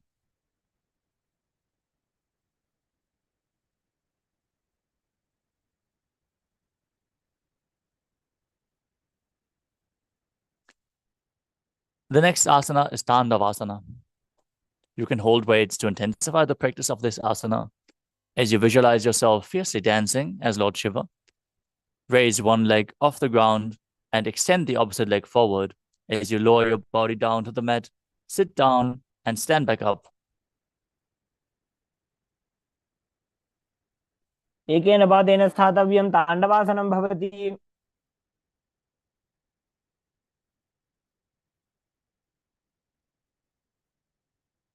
The next asana is Brahmanasana.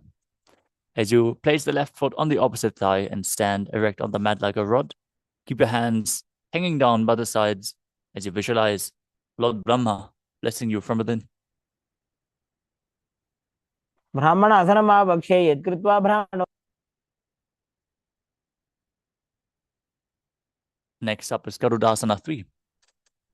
Now stand tall and wrap the left leg over and around the right knee with the toes tucked behind the calves. Intertwine your arms. Place the left arm underneath the right and place your hands in Namaskara Mudra, visualizing yourself as Lord Garuda. उत्तानकूर्मपीठं च सिंहस्गारुडमेव च.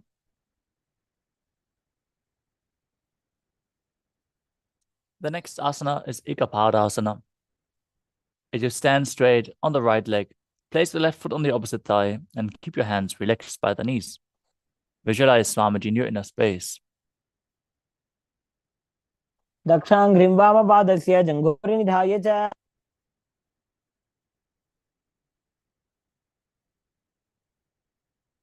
The next asana is Dhruvasana.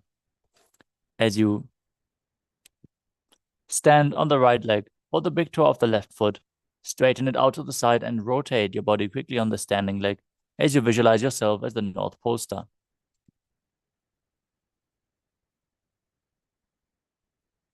एकेन हस्तेन दण्डरूपस्य एकस्य पादस्य अग्रं धृत्वा.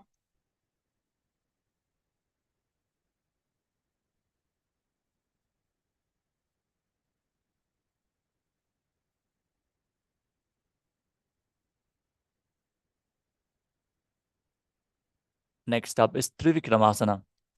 As you stand on the right leg, lift the left foot behind your neck and stand tall. If you can't bring the leg behind your neck, pull it up towards your chest or bring it over top of the shoulder. Try to alternate sitting and standing, performing the 3 steps of Lord Vishnu as you visualize Lord Vishnu blessing you from within. ग्रीवायां पादं संस्थाप्य स्थातव्यम् उत्थातव्यं त्रिविक्रमासनं भवति. Now repeat the Parshvajanukarana on the other side. Hold the opposite leg, pull it towards your chest. Hand in a fist, other hand with the fingers pointing inwards.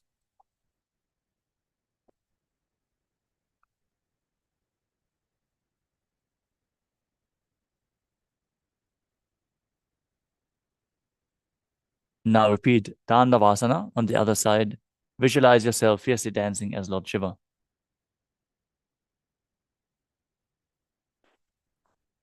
एकेन पादेन स्थातव्यं ताण्डवासनं भवति.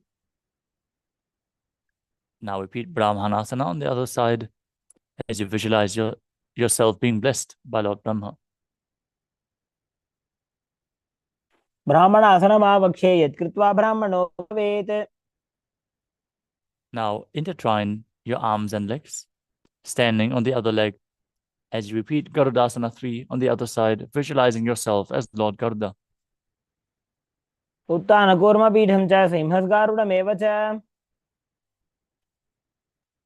Now repeat Ekapadasana on the other side with the other foot over top of the opposite hip. Hands relaxed by the side, visualizing Swamiji. दक्षाङ्घ्रिं वामपादस्य जङ्घोपरिनिधाय च. Now repeat Dhruvasana on the other side, the pole star posture, rotating on the other leg, holding onto the big एकेन हस्तेन दण्डरूपस्य एकस्य पादस्य अग्रं धृत्वा Now repeat Trivikramasana on the other side. Bring the other leg behind your neck, pull it up, and sit down and stand back up, visualizing Lord Vishnu blessing you from within. ग्रीवायां पादं संस्थाप्य स्थातव्यम् उत्थातव्यं त्रिविक्रमासनं भवति. Next up is the Samanaka Karana. Now stand straight on the mat with the hands relaxed by the side, slightly extended away from the body.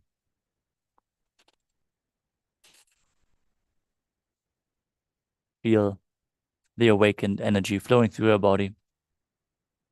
As we enter the final 100 asanas of this sequence, we want to again remind all the participants to please keep your camera turned on and join us in this happening of Nithyananda Yoga, preparing yourself to hold the intense energy of today's darshan. Now, let us move on to the next asana of the sequence, which is Gorak Anjali Asana. As you stand erect and then bend forward, bring both hands underneath the knees and interlock them in Parashu Mudra. As you sit in a squatting posture, let the finger lock touch your navel. Visualize the great sage Goraknath, founder of the Natha Yoga Hindu Sampradaya. As you inhale deeply, hold your breath, and then forcefully move the prana within your body by the force of your will, along with your mind, throughout your body, up and down, and through your limbs. Move the prana freely. Gain mastery over the air within. As you perform the Mula Bandha, internally chant Om Nithyananda Paramashivoham. प्रथम ही उभो होवे बाहुरी नीचो होवे. Next up is Kanchi Asana. Now insert your hands between the thighs and calves. Wrap them around behind your butt. As you squat down, hold your hands behind. Keep your chest straight. Visualize Swamiji in your inner space.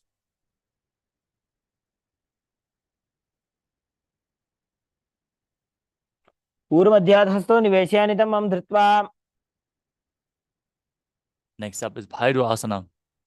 As you bring your feet together, sit in a squatting posture with the heels touching your perineum. Hold the hands at the back. Sit upright. Gaze to the navel. As you visualize Bhagavan Kala Bhairava, the Lord of Time. दो पग थलिया की माहिली को और मिलाई. The next asana is Varahasana. As you squat all the way down to the ground, keep your feet together with the toes apart. Bring your elbows up close to your head and join your hands together behind your back with the fingers pointing downwards in Anjali Mudra. Gaze to the tip of the nose and visualize yourself as Varaha, the boar avatar of Lord Vishnu. पागथली की माहिली को और मिलाई फणा पानी उकड़बई से. Next up is Pripitasana. As you hold onto the big toes of the feet with the heels touching, bring your hips to the same level as your knees. Let your hands hang down. Visualize Swamiji in your inner space and perform the Mula Bandha. पार्श्वद्वय सम्मील्य स्थित्वा नितंबं जानुप्रदेश आनीय. Next up is Bakasana. As you place both hands on the mat, shoulder width apart, place your knees onto the back of your arms and lift the feet off the ground, balancing on your arms. As you visualize yourself as a crow, perform the Jivachala Kumbhaka, moving the retained prana within your body. हस्ताभ्याम अवनिमवष्टभ्याम. Now place the crown of your head onto the mat and lift your body onto your head, bringing the feet into Padmasana in Sushtanga Kapali Asana. आसन को गुण कपाल आछो होई.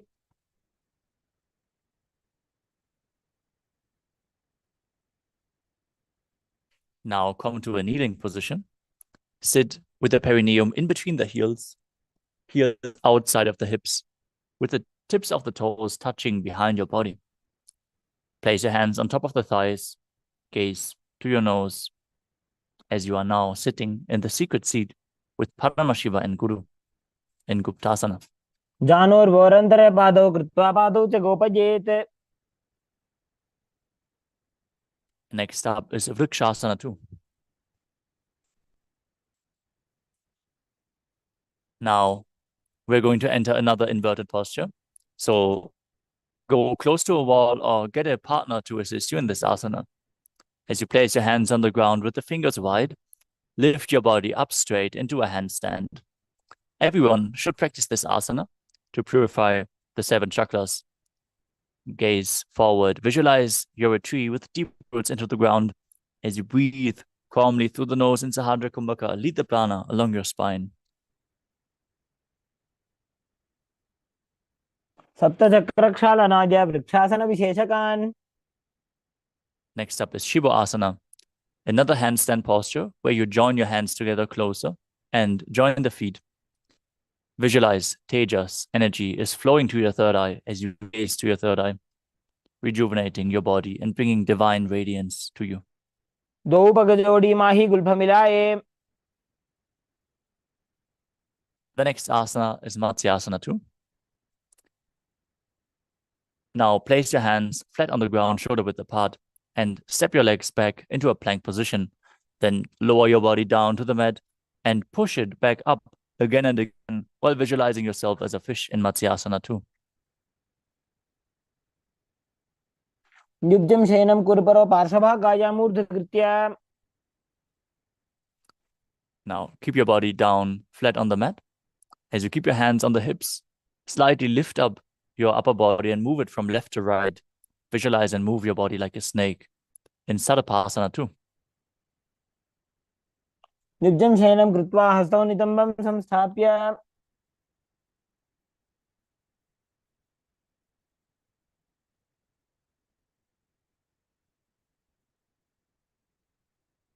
The next asana is Niralambanasana. As you lay prone on your belly, with your hands in Padma Mudra, the lotus mudra, holding onto your chin. Keep the elbows on the mat, the toes pointed backwards. Feel self-supported and completely independent. कराभ्यां पंकजं कृत्वा तिष्ठेत् कुर्परया सुधीः.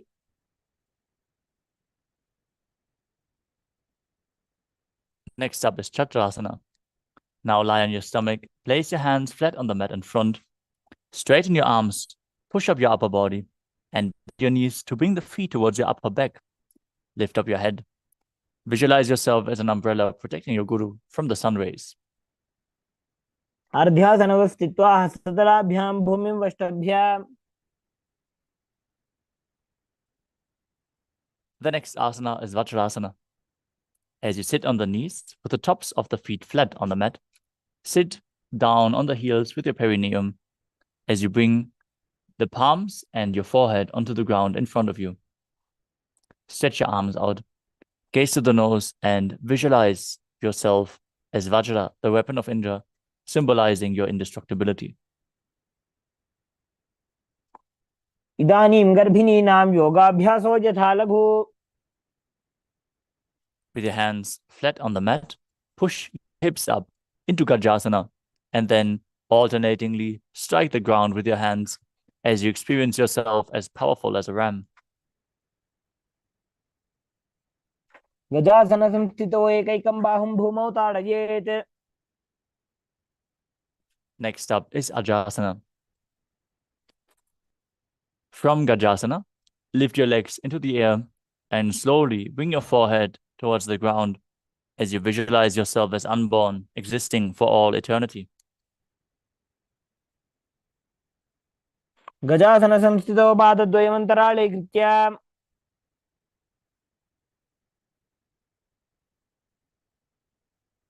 Next up is Dhanantarasana. As you sit on your heels, keep the legs together. Interlace your fingers around the big toes and pull the feet towards your perineum. Then place your hands on the respective knees. Keep your spine straight and gaze to the tip of your nose as you visualize Swamiji in your inner space and return to making an ocean-like sound with your mouth.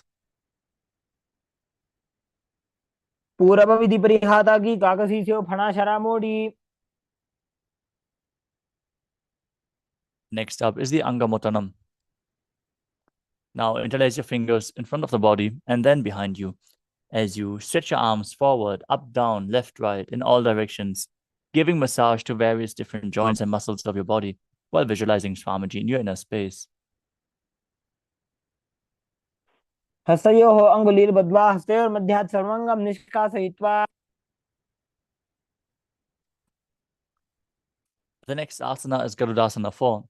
Now sit on your heels in Vajrasana and then turn your feet outwards, the toes pointing to the sides as you keep your thighs and your knees on the ground, your spine straight, hands on the knees, visualizing yourself as Lord Garuda flying Lord Vishnu and Lakshmi on his back. जङ्घोर्भ्यान्तरां पीड्य स्थिरकायो द्विजानुना. The next asana is Ananda Mandirasana. Sit with your legs folded back, toes pointing backwards, with the knees open wide. Place the front of your buttocks on the ground as you hold onto your ankles, gaze to your third eye, and visualize you're residing in the blissful space of a temple. अथ वक्षे वीरनाथ आनन्दमन्दिरासनम्.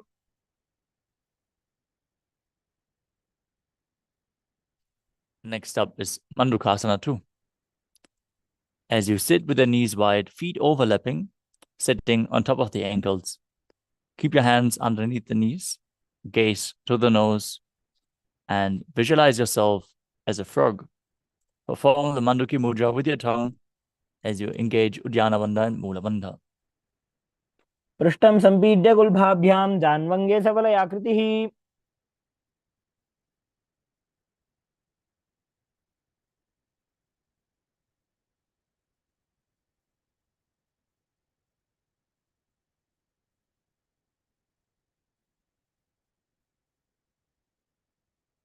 The next asana is Narasimhasana.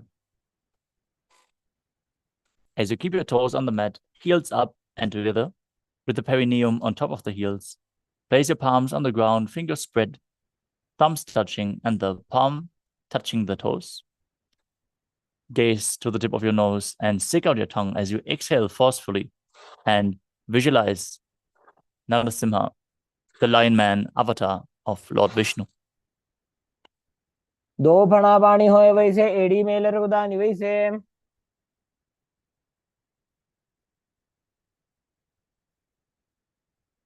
Next up is Vishrakasana. As you sit with the toes on the ground, heels raised, with the perineum down on the heels. Separate your knees sideways. Make a hollow of your palms and place it over your mouth. As you keep your thumbs underneath the teeth, close your lips, inhale through the right nostril and exhale through your mouth in Vishraka Pranayama. As you gaze to your nose and visualize yourself as Devi, victorious over any and all minuscule fears you might have. दो बगांगी एड़ी जोजी गोड़ा फनोवान अपनी होई. The next asana is Makadasana. Keep the soles of the feet together with the top of the feet on the ground. Sit on your heels. Bring your fingers to the armpits and imitate as if you were a monkey stretching yourself as you visualize yourself as a playful monkey. Gaze to your third eye and perform the Mula Bandha. दो पगदली संपुट आने तिनकी पिष्टि भूमि परिठाने.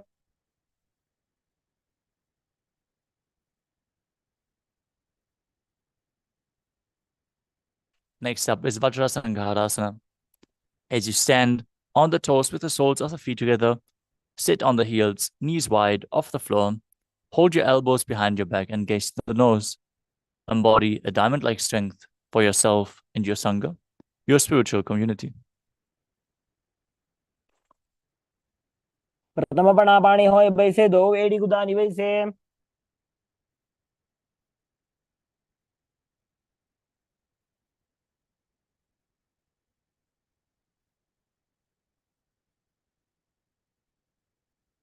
The next asana is Kanjanasana. As you keep the toes down, ankles crossed behind, and sit down on your heels, place your palms on the mat to the sides, gaze to your nose, and visualize perfect health beyond any and all physical or mental ailments as you engage Uddiyana Bandha and Mula Bandha. खञ्जनासनमापक्षे यत्कृत्वा सुस्थिरो भवेत्. The next asana is Kurmasana, with the toes flat, the feet crossed, perineum on the heels. Keep your knees wide on the floor, hands on the knees, and make your upper body and neck stiff like the shell of a turtle. As you gaze to the nose and visualize yourself as a turtle with a stable body and mind to live for centuries. गुल्भौ च वृषणस्याधौ विक्रमेण समाहितौ. Next up is Yogasana. Maintain the same position, but relax your upper back. Gaze to the nose and visualize Swamiji in your inner space. गुदं नियम्य गुल्फाभ्यां विक्रमेण समाहितः. Next up is Vijyogasana. As you stand on your knees, cross your ankles behind. Keep the feet near the opposite knees as you hold your calves with the fingers inside and the thumbs outside. Gaze to your third eye. Visualize a space of eternal oneness, Advaita, with your Guru as you perform the Mula Bandha. गोड़ा वामो उभौ होई गोड़ा आड़ा राखे दोई.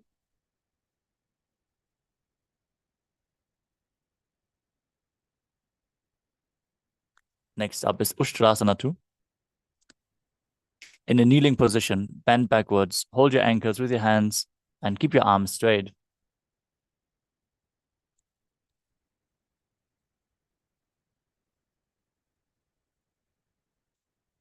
Push your hips forward, tilt your head back, and visualize yourself as a camel in Ushtrasana 2. मेरुदण्डग्रन्थिदाढ्य संविवादयिषु पुमान्.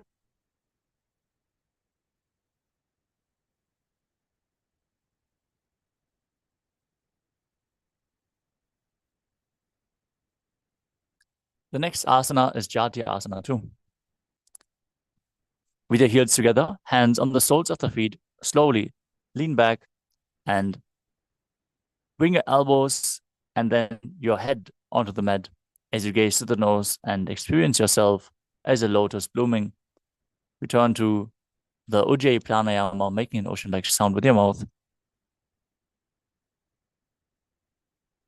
दो AD संपुट करे 16 मूल द्वारी धरे. Next up is Viratasana. As you sit on the knees with the thighs and calves together, lean back and touch your back to the ground as you then raise back up. Do this again and again. Use the support of your hands if needed. Gaze to the nose and visualize the healing and liberation of all causal, subtle forms of your body. जंगा पृष्ठभूमो निदाय जंगोद्रयोः ऊर्णी संस्थाप्य. The next asana is Kapotasana. From Vidatasana, raise the hips even higher. Bring your forearms on the mat and hold onto the back of your heels. Bring your head in between the feet as you visualize yourself as a beautiful dove. मेरुदण्डग्रन्थिदाढ्य संविवादयिषु पुमान्. Next up is Varasana. Now stand upright on the knees with the toes tucked. Hold your arms with opposite hands. Gaze to the tip of the nose. This is the boon fulfilling posture. Receive your boon from Paramashiva as you internally chant the Mahavakya, Om Nithyananda Paramashivoham. जानुनी भूमौ संस्थाप्य हस्ताभ्यां बाहुपरस्परं धृत्वा. Next up is Varahasana 2. As you keep the knees together, toes tucked, lean forward, bring your elbows to the mat, and hold your head with your hands.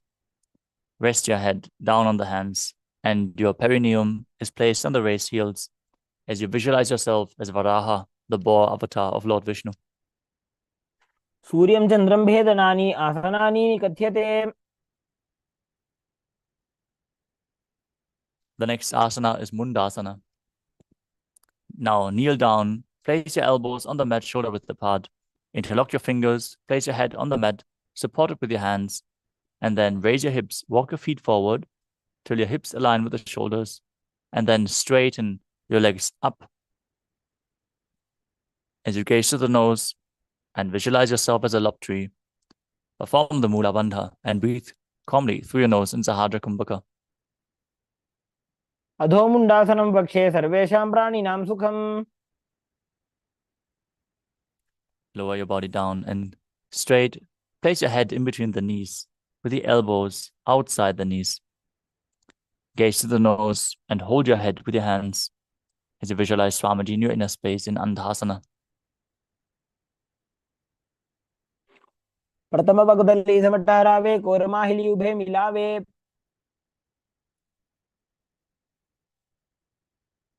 The next asana is Viparita Shalabhasana. Now lie on your belly and extend your arms and legs straight out. You can hold onto weights if you want to intensify this asana as you raise your arms and legs off the mat. Visualize yourself as a locust. शलभासन भेदाश्च नटभेरुण्ड नामके.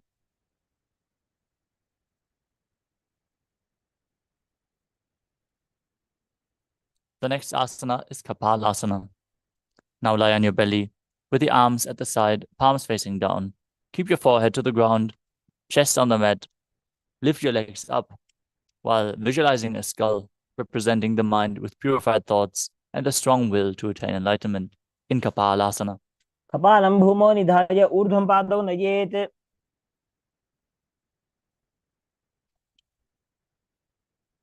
Next up is Akasha Kapotasana. As you lay on your stomach with the hands by the sides, lift your legs up over your head and slowly place your feet on the mat in front of your head. Keep your palms flat on the mat behind you as you visualize yourself as a free and open dove. उष्ट्रासने स्थित्वा चरणौ भूमेरुत्थाप्य. Next up is Chatakasana.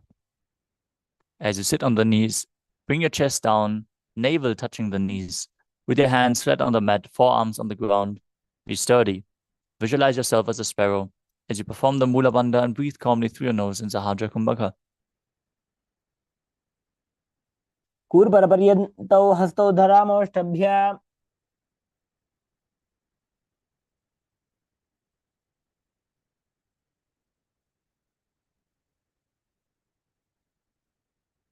Next up is Vrishchikasana too.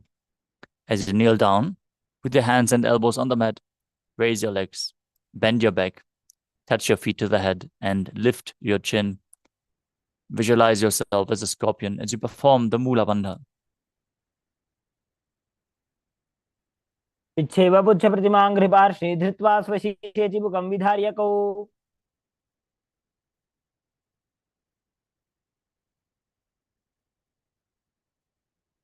The next asana is Vrishasana. Now, sit and place your perineum down on the right heel as you keep the left foot outside of the hip with the toes pointing outwards. Visualize yourself as a bull as you start breathing in Antarangaka Kumbhaka, forcefully inhaling, holding the breath for a short while, and slowly exhaling. Perform the Vaishnavi Mudra. Focus on the object within. याम्य गुल्फे पादमूले वामभागे पदेतरम्.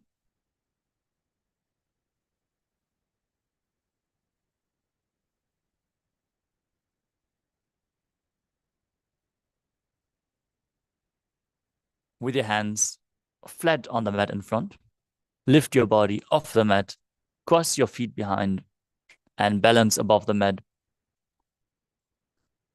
in Lolasana.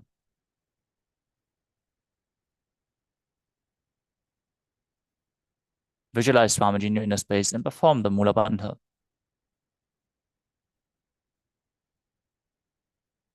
लोलासनं सदा कुर्यात् वायुलोलापघातनात्.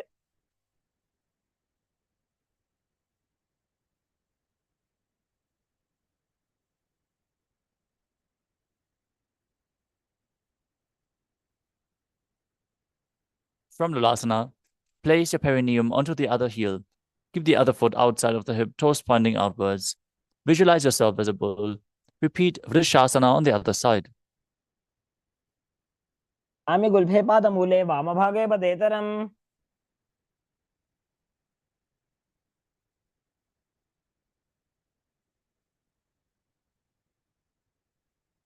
Next up is Balagunasana.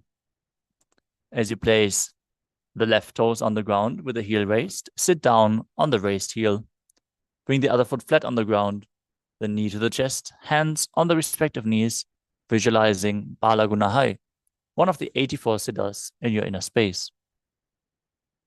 आसन को गुण जल बिकार जाई. Next up is Grahasana. Now squat with your feet flat on the mat. Bring your elbows under the thighs and wrap your hands around the shins, holding onto the ankles from the outside as you visualize yourself as the entire planet.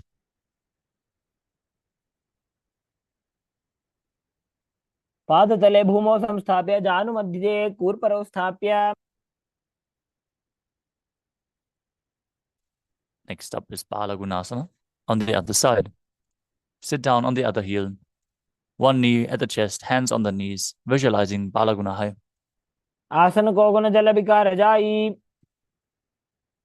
Next up is Utkatasana. You can use weights to intensify this asana. As you squat on your toes with the heels up, knees off the mat, perineum on the heels, hands on the respective knees. Keep your spine straight. Visualize Swamiji in your inner space. Keep breathing in Antaranga Kumbhaka. युजास्पिजोस्ति यत ऊर्वजानु यत्रासने पादतलद्वयोपरि. The next asana is Vajrasanghadasana too. As you sit on the toes with the perineum down on the heels, soles of the feet together, knees open wide. Hold on to the opposite elbows behind your back. Visualize Swamiji in your inner space as you perform the Mula Bandha.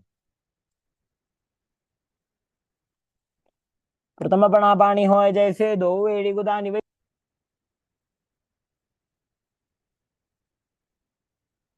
The next asana is Anilasana. Now squat or sit with the feet hip width apart, hands underneath the soles of the feet from the inside, with the palms facing down. Keep your arms straight, elbows at the navel, gaze to your nose, as you visualize you're able to consume and live off air alone.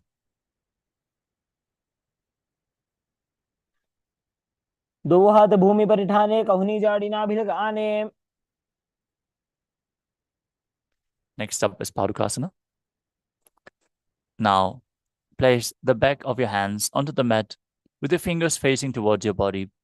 Step your feet on top of your hands, wrap your hands around the feet like a shoe, start walking around and visualize yourself wearing padukas and walking across India.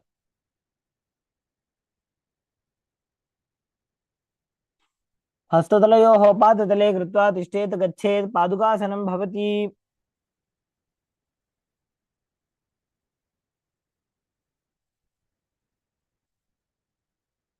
The next asana is Kukkutodanasana. Now place your palms on the mat and raise both feet upwards into the air and let them fall back down. Repeat this again and again as you visualize yourself as a rooster. हस्ततले भूमौ कृत्वा पादतले च ऊर्ध्वमुड्डानं कृत्वा.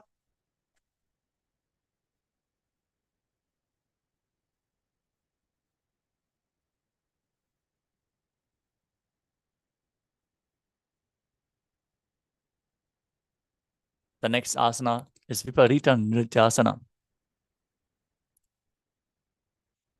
Now place your hands on the mat and raise your legs upwards into a handstand as you move around on two hands dancing. Feel yourself become free of all inhibitions as you breathe calmly through your nose in Sahadra Kumbhaka. हस्ततलाभ्यां भूमिं वष्टभ्य ऊर्ध्वं पादाग्रे कुर्वन्. The next asana is Kunjarasana. As you separate your feet, place one palm down on the mat with the arms straight. Bring the opposite hand to the head.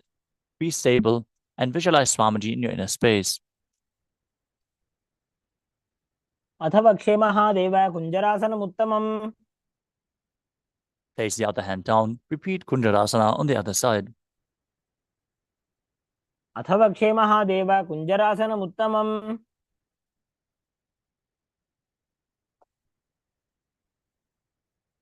The next asana is Kadambasana.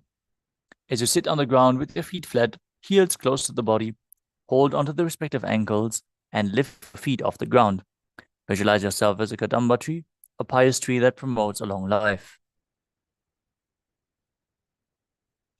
पार्श्वेभ्यां भूमिं वष्टभ्य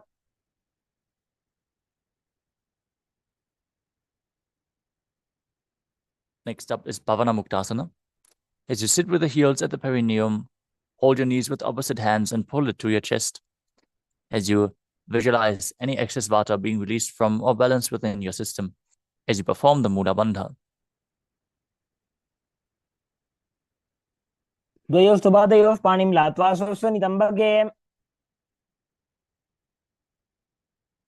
The next asana is Chakorasana. As you sit and lift one leg behind your head, you can place it over top of your shoulder if you can't bring it behind your head. And then extend the other leg forward and lift your entire body off the mat on your hands. As you gaze to the third eye and visualize yourself as a powerful source of energy. पूर्वदानं चतुष्पादपीठं वज्रासनं तथा. Next up is Dhanurasana 2. Hold on to the respective big toes in Prana Mudra.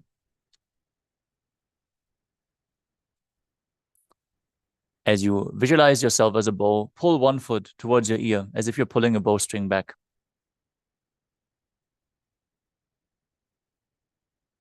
पादाङ्गुष्ठौ तु पाणिभ्यां गृहीत्वा श्रवणावधि. Next up is Ashtavakrasana.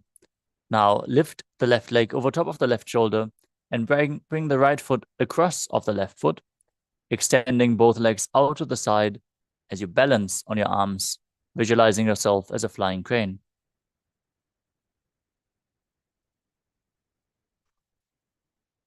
वासिष्ठमदकौण्डिन्यम् ऊर्ध्वकुक्कुटमेव च. Next up is Pranasana. Now place the right foot on the left thigh and bring the left foot flat on the ground with the knee raised. Push the right knee down as you bring your shoulder underneath the raised leg with the hand flat on the ground. Gaze to your third eye and visualize you're immortal, able to exist solely from prana. एतत् प्रभेदं वक्ष्यामि करोति यस्य चामरः. Next up is Parshvamatsyendrasana. Now keep the heel of the right foot at the left hip and place the left foot over top of the knee. As you twist and bring the hand underneath the raised knee, interlace your hands behind your back, gaze to your third eye and visualize Sage Matsyendranath, the master of Hatha Yoga, in Parshvamatyendrasana. वामोर्मूलार्पितदक्षपादो जान्वो बहिर्वेष्टितदक्षदोष्णा.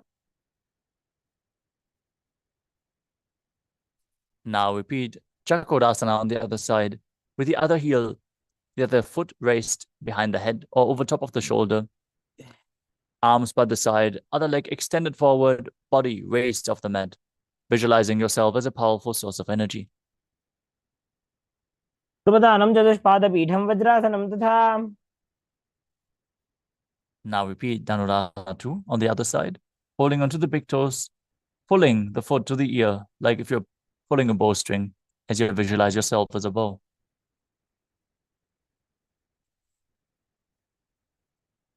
पादाङ्गुष्ठौ तु पाणिभ्यां गृहीत्वा श्रवणावधि. Now repeat Ashtavakrasana on the other side. As you bring the other foot over top of the shoulder, hook the opposite leg over top, extend the legs to the side, and fly as a crane.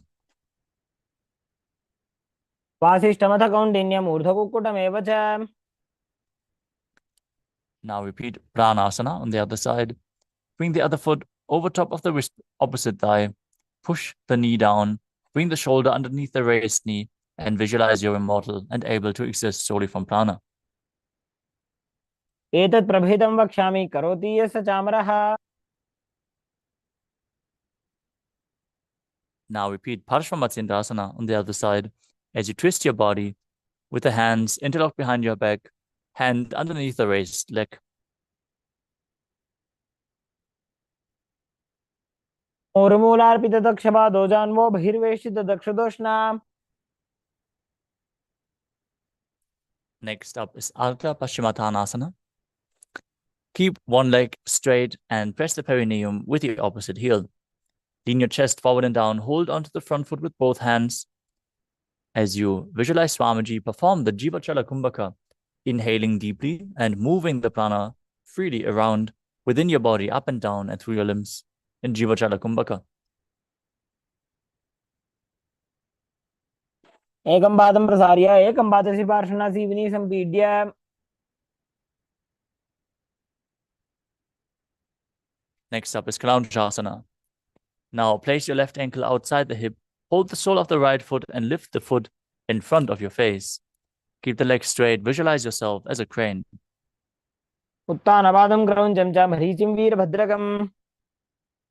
Now repeat Ardha Paschimottanasana on the other side, opposite leg extended. Heel at the groin, hold the feet, perform Jivachala Kumbhaka. एकं पादं प्रसार्य एकं पादस्य पार्श्वना Seoni सम्पीड्य. Now repeat Kalanchasana on the other side. In the other foot outside the hip, opposite leg extended up, holding onto the feet, visualizing yourself as a crane. वासिष्ठमथ कौण्डिन्यम् ऊर्ध्वकुक्कुटमेव च. Next up is Swastikasana. Now sit with the soles in between the thighs and calves. Keep your spine straight and have your palms resting on the knees. Gaze to the nose and visualize a swastika in your inner space. जानुर्वोरन्तरे सम्यक् कृत्वा पादतले उभे. Next up is Godakshasana. From the same position, cover your heels with your hands as you gaze to the nose and visualize Sage Godaknath, the founder of the Natha Yoga Hindu Sampradaya, as you perform Jalandhara Bandha and Mula Bandha. जानुर्वोरन्तरे पादौ उत्तानौ व्यक्तसंस्थितौ. Next up is Bhagasana 2. As you bring the left heel to the perineum and the right foot on top of the left thigh, visualize Swamiji and meditate on Arihanta, the enlightened one, as you lock all your five senses with your hands, the mouth with ring and little finger, the nose with the middle finger, the eyes with your index fingers, and the ears with your thumb. Gaze upwards to your third eye. वामपार्श्वमुदं संस्थाप्य. Next up is Yogasana 2. Now place your feet on top of the opposite knees and place your hands on the ground beside you with the palms facing up. Keep your spine straight, gaze at the nose, visualize Swamiji in your inner space as you perform Kakachantra Kumbhaka. Roll up your tongue and keep your mouth in the shape of the beak of a crow as you inhale through the rolled up tongue and exhale through your nose. उत्तानौ चरणौ कृत्वा संस्थाप्योपरि जानुनोः. Next up is Urdhva Kukutasana. Now rotate your hands outside of your body and push your palms to the ground, lifting your body up as you visualize yourself as a rooster, still breathing in Kakachantra Kumbhaka.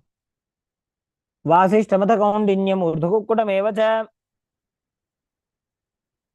Next up is Siddha Haratali Asana. From Padmasana, insert both hands through the knees and place them on the mat. Stay seated on the mat, don't lift your body up. Gaze to the nose, visualize Swamiji in your inner space. प्रथम पद्मासन को करे हस्तुदो वो गोड़ासन दिधरे.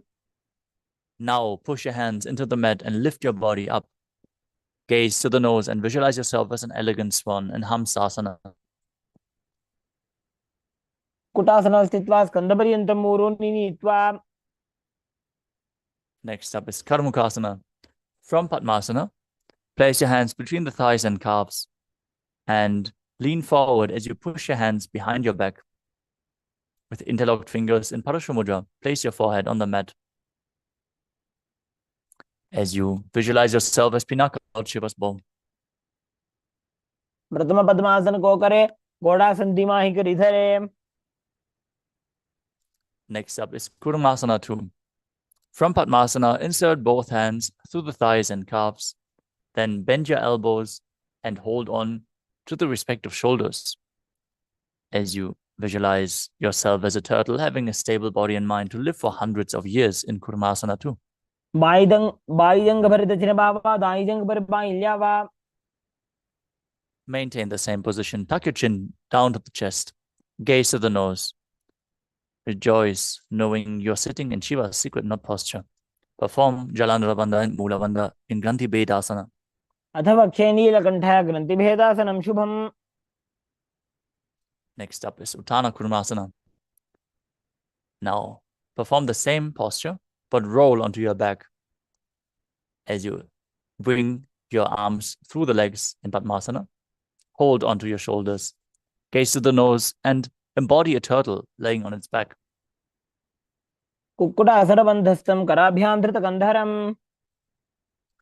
Next up is Pangu Kukutasana. Sit in Padmasana and place both hands between the thighs and calves. One hand flat on the mat as you push your body up, balancing on one arm, visualizing yourself as a rooster. कुक्कुटासनव स्थित्वा एकेन हस्तेन अन्यस्य परिबन्धं धृत्वा. Now place the other hand flat on the mat, hold its wrist, and repeat Pangu Kukutasana on the other side. कुक्कुटासनव स्थित्वा एकेन हस्तेन अन्यस्य परिबन्धं धृत्वा.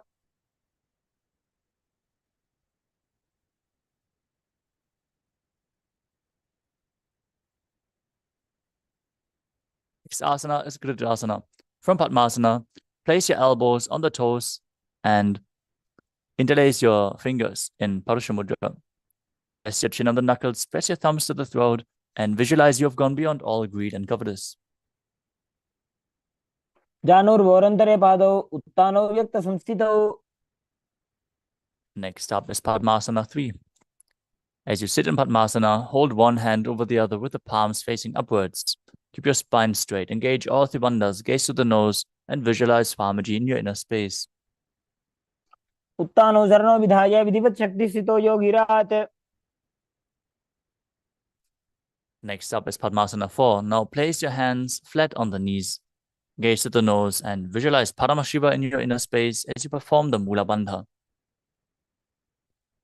एतत् पद्मासनं कुर्यात् प्राणवायुप्रसिद्धये.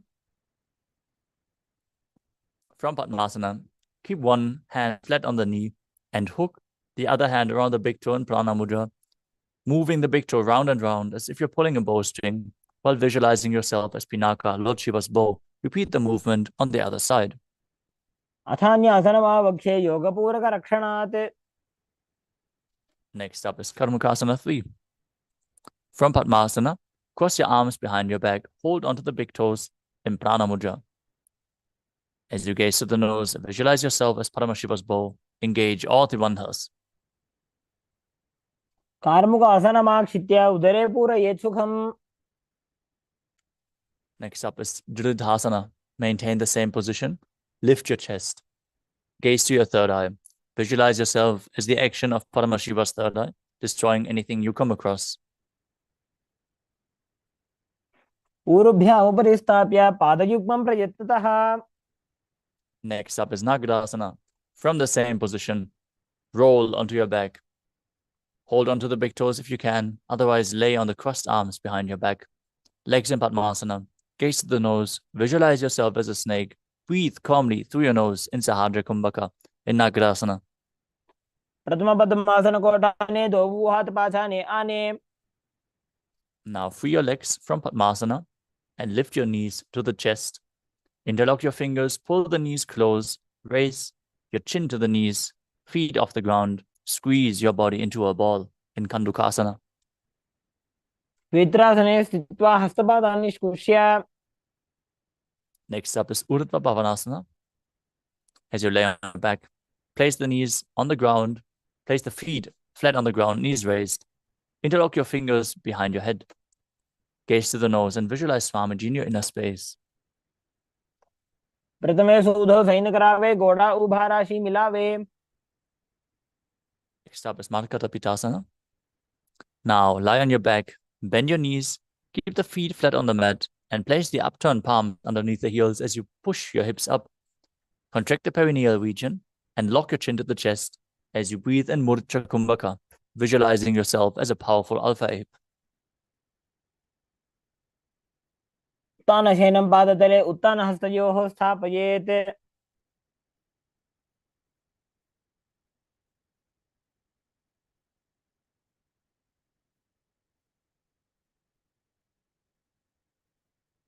Next up is Uttana Shikhi Pitakasana. Now lie supine and raise your hips up as you support your hips with your hands placed at the waist, elbows on the ground, bearing the weight of your body. Gaze to the nose. Visualize Swamiji in your inner space. जङ्घोरुबलहीनश्चेत् उत्तानशिखिपीठकम्. Next up is Narakasana. As you lie supine, raise your hips and legs up. Place your elbows and hands extended on the mat below for support. As you visualize yourself blissfully traversing Narakaloka unscathed. ग्रीवाकण्ठेन भूमिं विष्टम्भ. Now bring your hands to the lower back for support.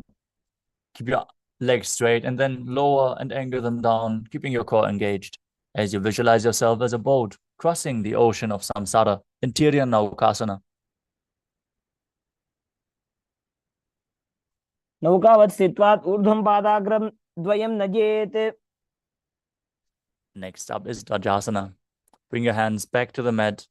Keep your legs straight as a flag pole. As you visualize yourself as a Kailasa flag, respected across all nations in Dvajasana. तिर्यन्नौकावते ग्रीवा पृष्ठकोर्परैः भूमिं वष्टभ्य.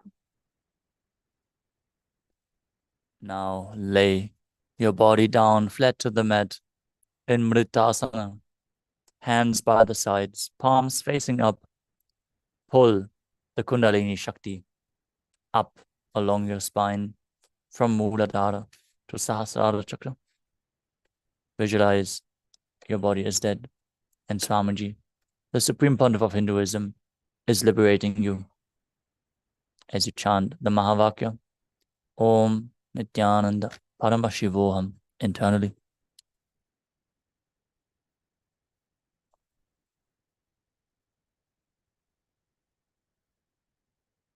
उत्तानं शववद्भूमौ शयनं तुषवासनं. शवासनं श्रमहरं चित्तविश्रान्तिकारकम्.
Slowly come back to your physical body.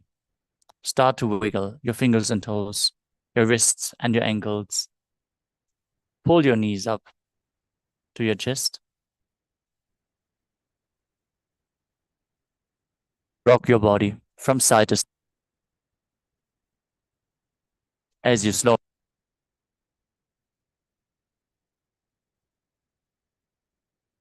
slowly return to a comfortable seated position.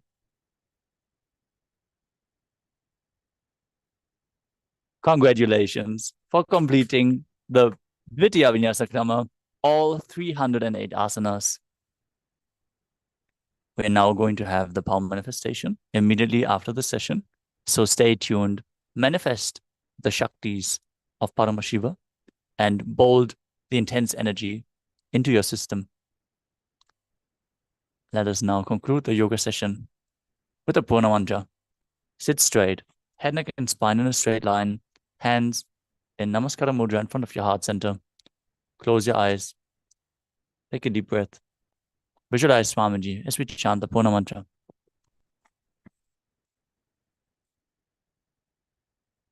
Om Purnamadah Purnamidam Purnat Purnamudachyate Purnasya Purnamadaya Purnamevavashishyate. Om Shanti Shanti Shanti. Harihi Om Tat Sat.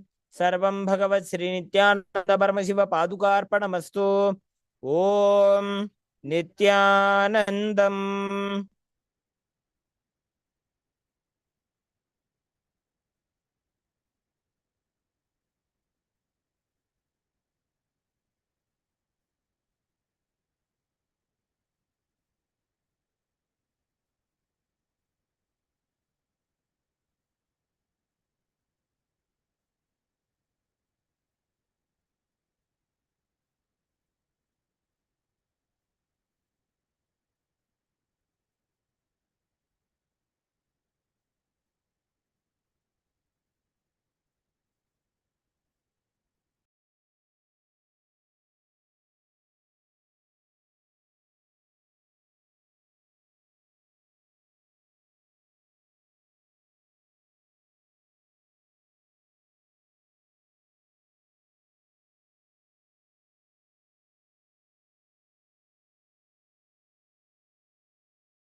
First thing I want to tell you, third eye can be opened. Second thing I want to tell you, for the sake of God, please open it. Third thing I want to tell you, do not believe the fellows who say it cannot be opened or it should not be opened. Third eye has a capacity to make anything you want as reality. Taste the first breakthrough, conscious breakthrough guaranteed. It is all about opening your third eye, giving you first conscious breakthrough. Any human being can go through these initiations and have this superconscious breakthrough, manifest these possibilities and powers. It is possible for all of you. If these words reach your ears, I am talking to you and it is for you. I welcome, O humanity, come It is time you experience superconscious breakthrough.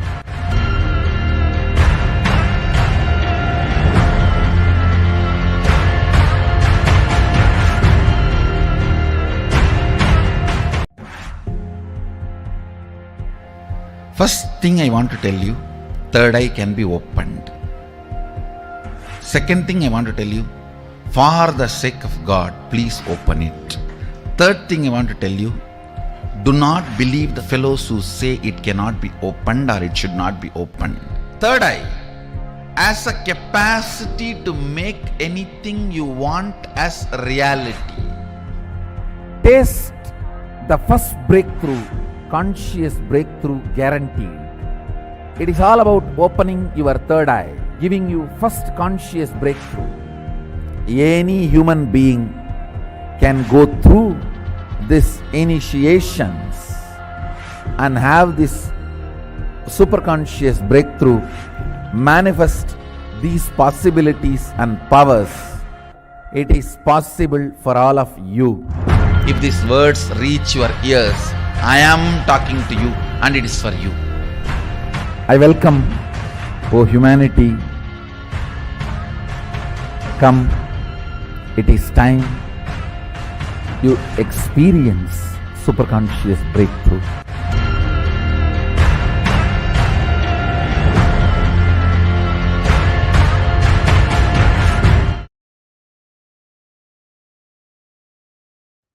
Nithyanandam Paramasukadam Kevalam Jnanamurtim Dvandvatitam Gahana Sadrusham Tattvamasya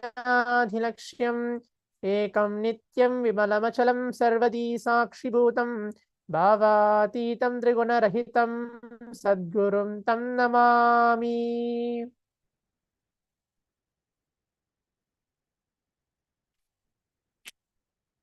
Nithyanandam, I welcome all the Paramashivoham participants here who are being seated with us across many different Zooms and watching us live through different social media platforms for this exciting 21 minutes of power manifestation, manifesting the powers of Paramashiva, directly blessed, initiated by the Supreme Pontiff of Hinduism, Swamiji himself. Today, we're going to be manifesting as part of the Paramashivam sessions, which is running the 5th day. We are going to be manifesting the power of third eye, reading and seeing with our eyes completely blindfolded. Requesting all the participants who are being seated and who are watching us live to please turn on your cameras or please be seated and please give your complete attention and availability for this power manifestation. We're going to be entering to the power manifestation very soon. Please get back and please be seated and please turn on your cameras so that we can enter to the power manifestation.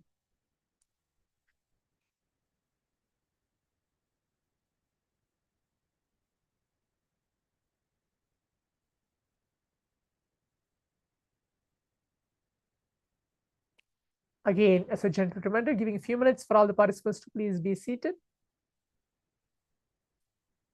Right after the Nithyananda Yoga, the performance of the Sakrama, the 308 asanas, for the complete 3 hours that we have been manifesting and rejuvenating ourselves. Please be seated.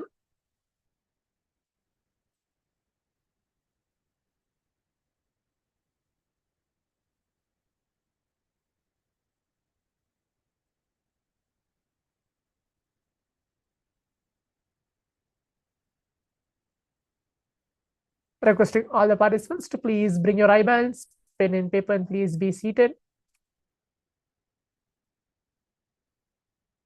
As today we're going to do something similar to yesterday, but it's going to be a little more higher. In every single power manifestation across the day, which we're going to have, we'll be taking the level higher and higher for all of you to manifest this power of third eye, reading and seeing with eyes completely blindfolded. For those of you who are new for this program and coming newly attending today, it's a day 5 of Paramashivoham. Basic introduction of the power of third eye is ability to close your eyes and see something which is happening around you, everything which is there as how you see with your 2 eyes. This power will just manifest when you be in the space of oneness, connecting with Swamiji himself. So again, requesting all the participants to please bring your eye bands. If you don't have an eye band, something to blindfold yourself. Even a piece of a cloth, it's fine. Pen and paper, and please be seated. Please be ready to receive Swamiji for this power manifestation.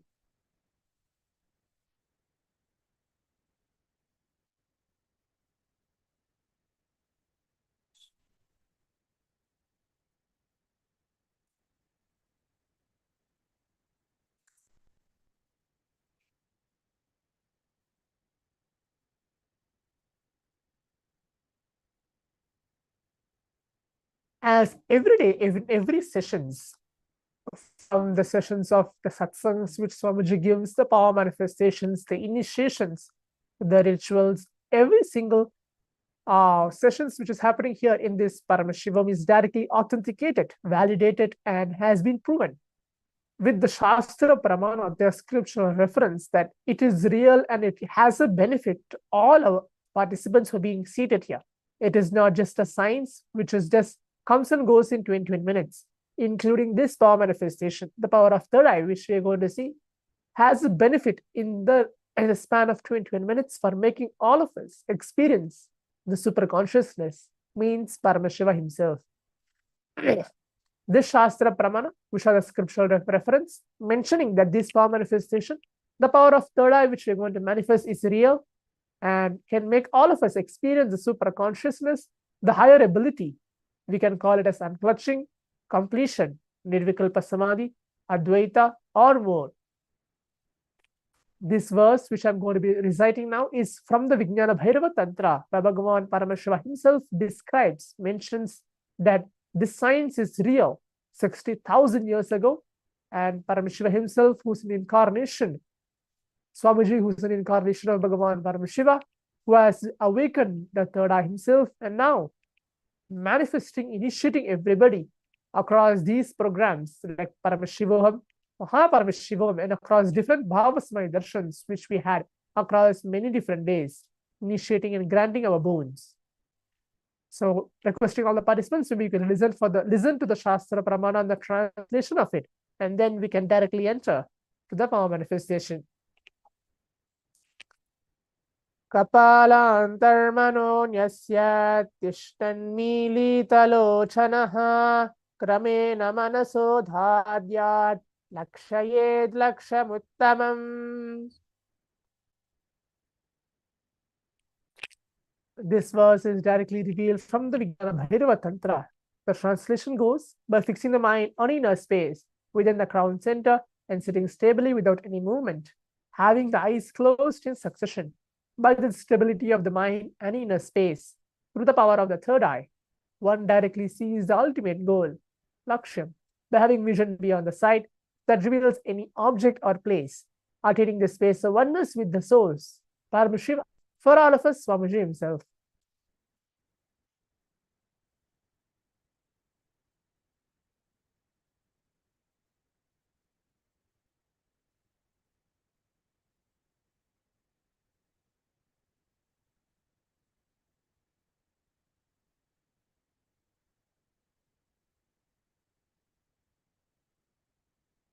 Now, requesting the participants, we're entering to the round one of the power manifestation. It's going to be shapes. I'll be telling 5 different shapes. From these 5 different shapes, I'll be choosing any one shape for all of and projecting it to all the participants for this round one.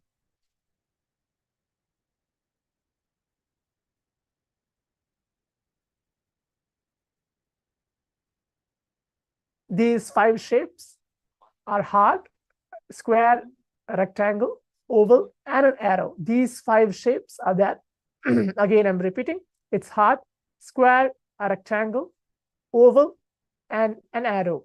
These 5 shapes I'll be choosing from any of one of these 5 shapes and presenting it to all of you once the round one of the power manifestation has begun. I hope all the participants and all the viewers watching us is clear for this round one of the power manifestation. I'll be choosing any one of these 5 shapes and presenting it to all of you for this round one.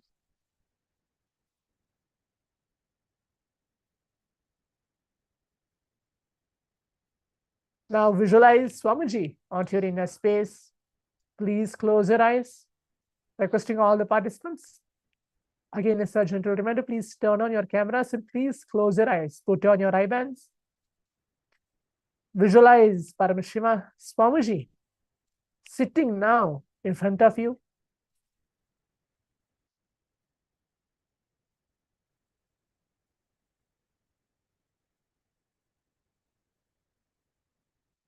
Close your eyes. Put your eye bands on. Start chanting the Mahavakya. Om Nithyananda Paramashivoham.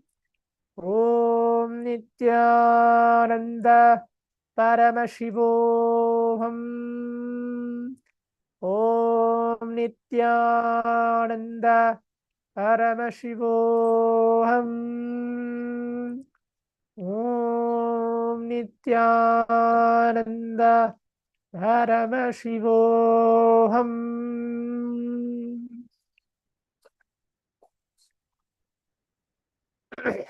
Keep your eyes closed. Requesting all the participants to please keep your eyes closed.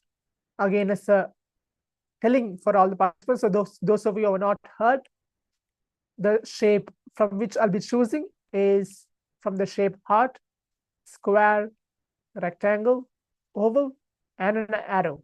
From these 5 different shapes, I'll be choosing and projecting it to all of you for this round 1 of the power manifestation. Please keep your eyes closed as the round 1 has been started. Do not open your eyes.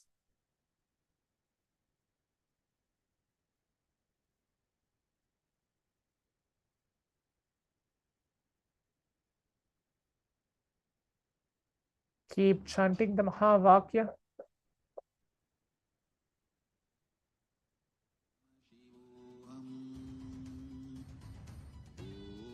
Nithyananda Paramashivoham. Om Nithyananda Paramashivoham. Om Nithyananda Paramashivoham.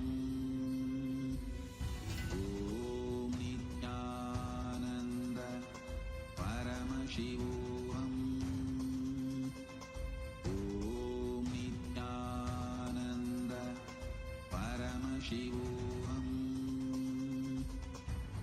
Om Nithyananda Paramashivoham. Om Nithyananda Paramashivoham.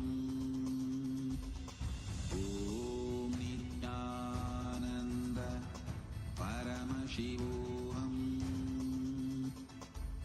Om Nithyananda Paramashivoham. Om Nithyananda Paramashivoham. We have a few more seconds left. Please close your eyes. Do not open your eyes. Paramashivoham. Om Nithyananda Paramashivoham. Om Nithyananda Paramashivoham. Om Nithyananda Paramashivoham. Om Nithyananda Paramashivoham. Om Nithyananda Paramashivoham. Om Nithyananda Paramashivoham. Om Nithyananda Paramashivoham. Om Nithyananda Paramashivoham. Om Nithyananda Paramashivoham. Yes, now requesting all the participants. We can relax and round 1 has been done. You can take off your eye bands, open your eyes. Please open your eyes. You can take off your eye bands. Yes. Now, let's go ahead to the next step of typing down your answers on the Zoom chat, telling what is the answer or what was the relation revealed to all the participants out here. You can type out on the Zoom chat telling what was the shape was revealed to all of you. So we can actually go ahead and verify to see how the manifestation and what the third eye has been revealed for each of the participants who are being seated here. So please type out your answers.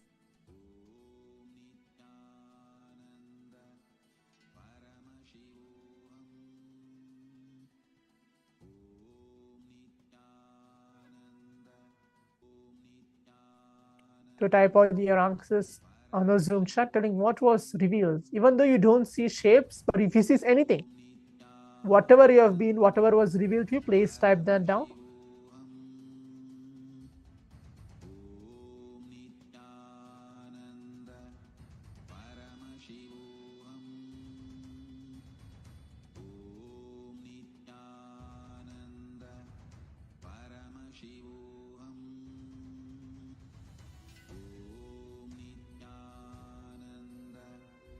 Sadyojata Shiva oval, okay.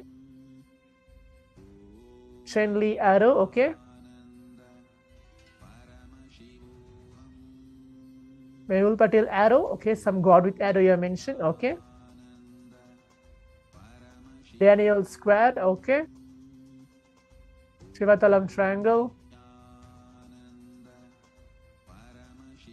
Royal India triangle and Pawan K oval, okay. So these are the participants who have put for the message, whatever has been revelation, okay.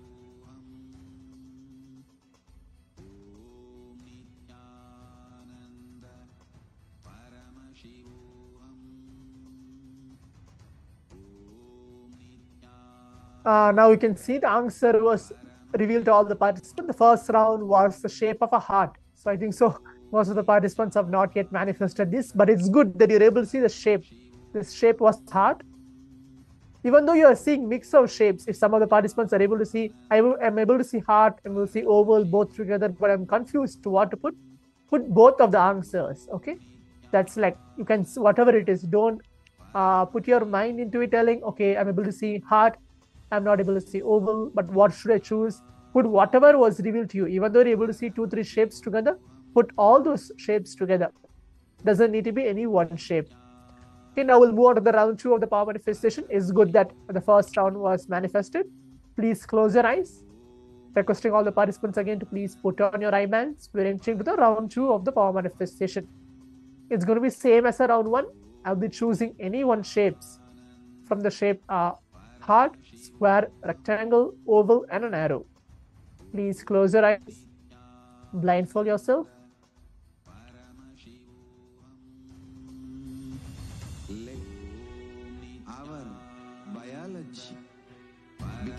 Please close your eyes. Start chanting the Mahavakya. Om Nithyananda Paramashivoham. Om Nithyananda Paramashivoham. Macrocosm of Paramashiva. Let our organism become one with Paramashiva's organism. Let Paramashiva's organism become one with our organism. Do not open your eyes as round 2 of the power manifestation has been started. Keep continues the chant of Mahavakya. Living experience of all of us.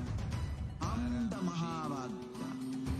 Do it intensely. Om Nithyananda Paramashivoham. Om Nithyananda Paramashivoham. Om Nithyananda Paramashivoham. Om Nithyananda Paramashivoham. Om Nithyananda Paramashivoham. Om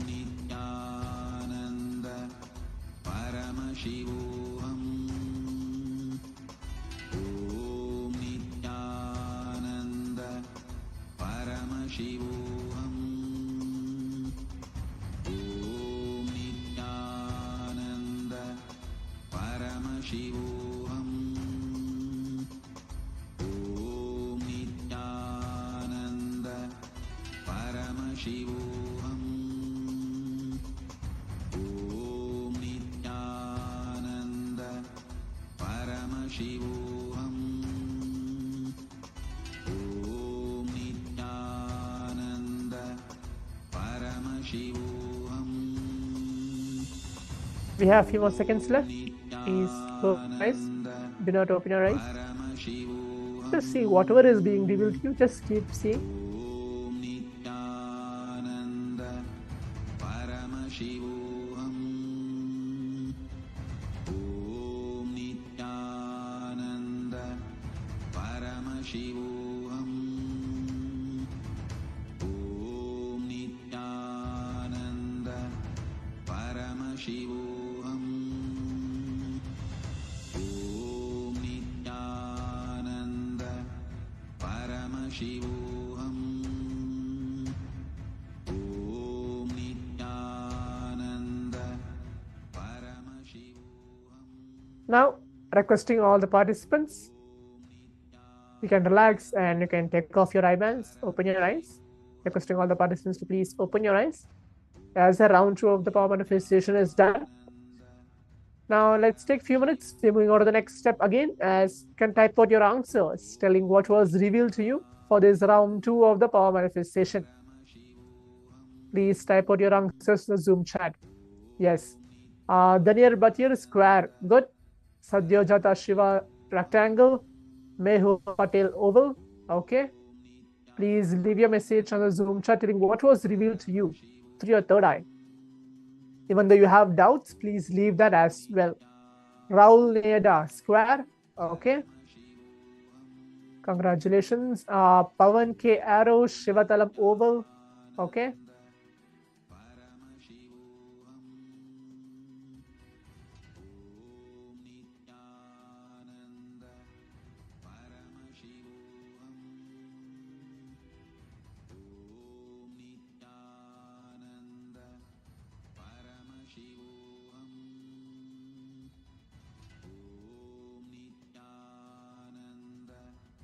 Okay, I can see the participant named as Antariksh Anand. I saw square box. Okay, hope you're being seated properly for this manifestation, as we are actually receiving Paramashiva.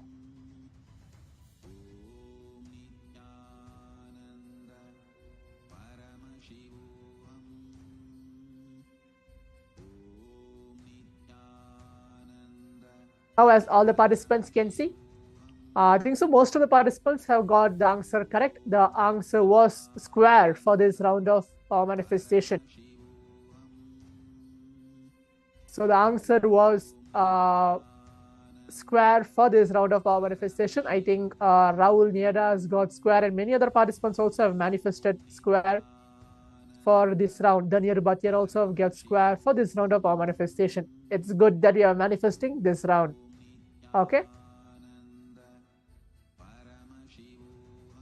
We'll move on to the next step of the power manifestation, is going ahead onto our social media, posting our experience, either with the pictures, videos, or any breakthroughs which we had in any round of the power manifestation today.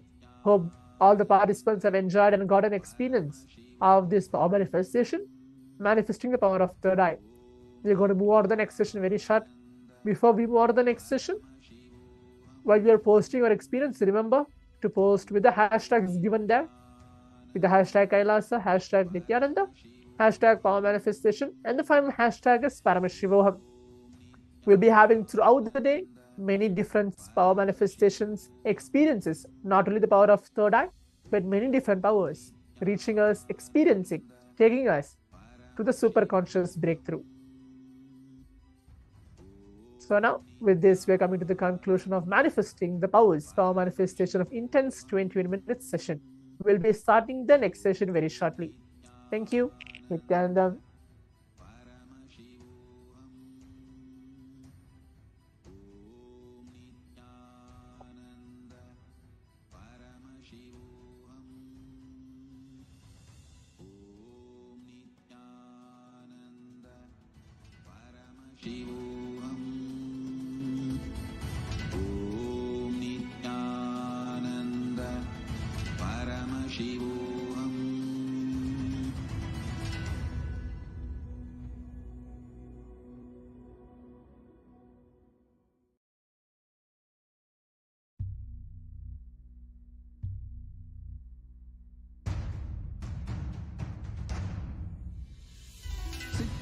Paramashiva, inhale and exhale deeply with 25 heads and 75 eyes and 50 hands. Visualize, meditate, connect with him. He is a living, alive being. Drop your form into his form and dissolve. Remember, you are a Sarupya Mukta, means your form is dissolved into his form. All my disciples, now I am initiating Salokya Mukti, Samipya Mukti, Sarupya Mukti, Sayujya Mukti. Om Nithyananda Paramashivoham. Om Nithyananda Paramashivoham.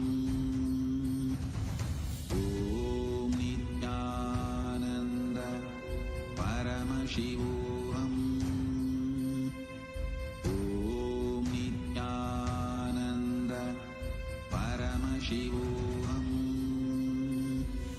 Om Nithyananda Paramashivoham.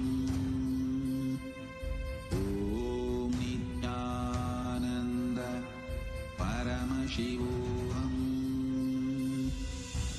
Om Nithyananda Paramashivoham. Om Nithyananda Paramashivoham. Om Nithyananda Paramashivoham. Om Nithyananda Paramashivoham.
Nithyanandam, to all the participants that are here with us today.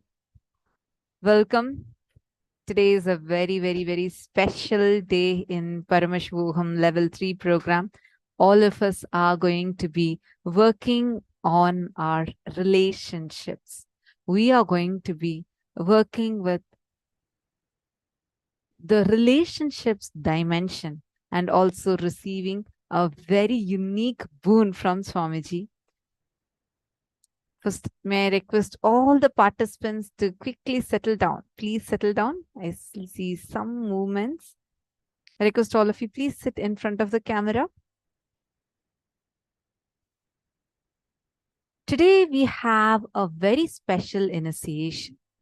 An initiation through which all of us can experience deep completion and fulfillment with our relationships, any relationship. Even if your marriage is about to be broken and you're afraid, you want to save your marriage, today's day is for you.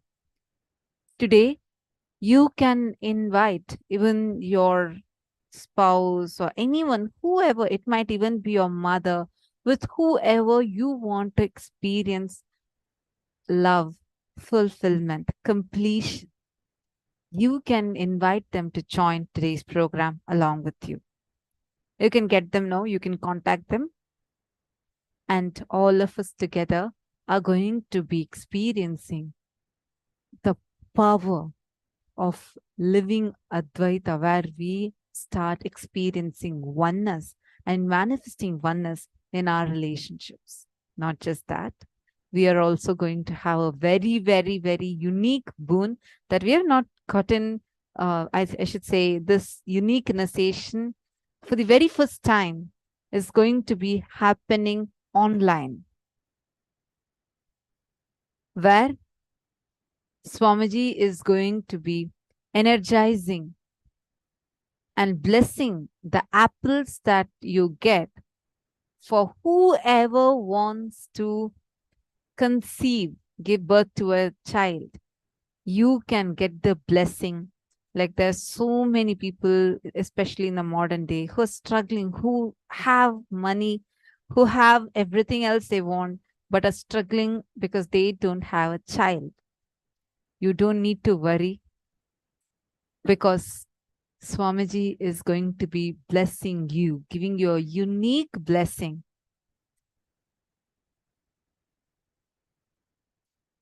There's a very famous term they say in Ladinam, apple child or apple boy or an apple girl, where just Swamiji will bless one apple and give it to you. And when you eat it, the child that's born will be an enlightened child.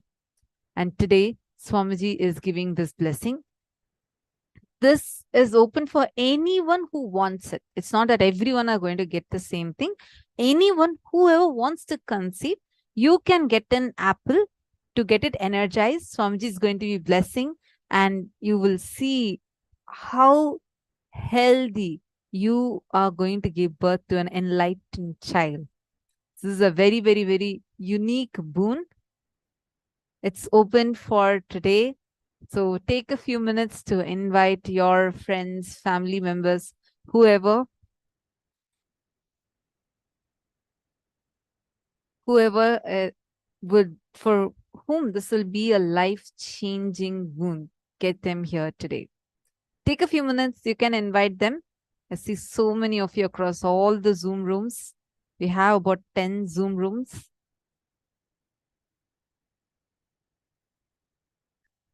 You all can attend as a couple. You can get you and your spouse, both of you together, and attend as a couple.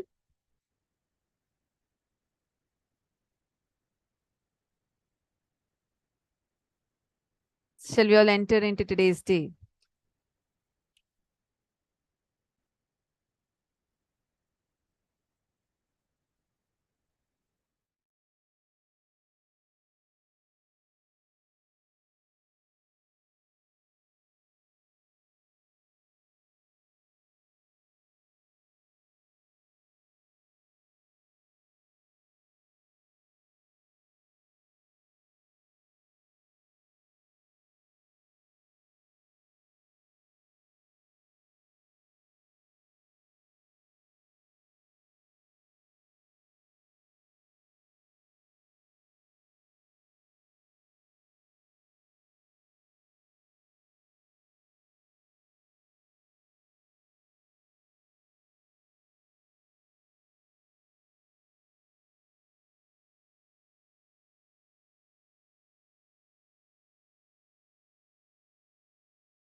us are going to be receiving this amazing boon from Swamiji. So you all can get ready, invite your family members, invite your friends, invite all of them also to come and join with you.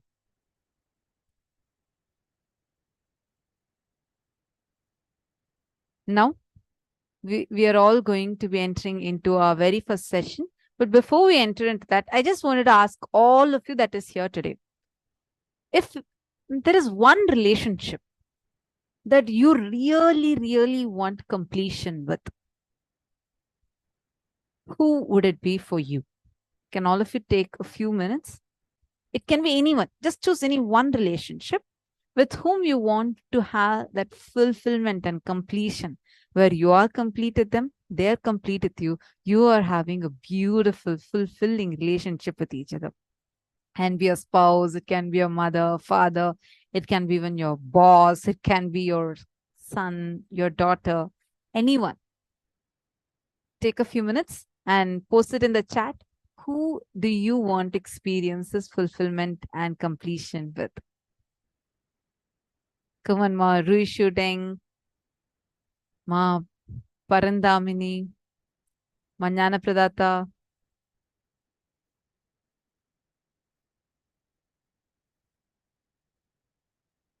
Okay. Husband, son.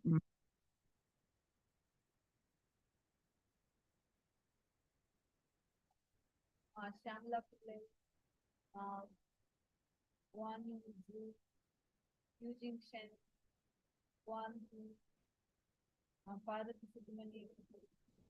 I request all of you to post who's that one relationship that you want to experience completion of. Okay, mother and sisters, my family, Manasha, okay, Masita Narayan with my dogs. Okay, each of you can post whichever one that you really want to experience completion with, whatever relationship that is. You can put, see, some of you are putting like very generic ones. You can put more specific. One relationship that you really want to experience a breakthrough with. Ma Sarju Pandit and Ma Sri Lakshmi Kottapalli. Come on, all of you can post.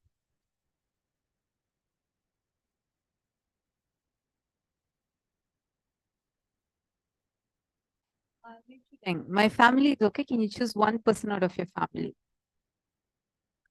One person that you want to experience completion with. Complete with all our relationships, so that's not a problem. But I just want to see if you all can post any one. If you want to post any one, who would it be?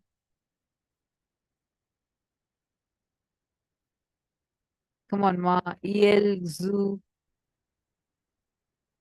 Ma Nishabin Patel. Let all of you to post. Post it in the chat.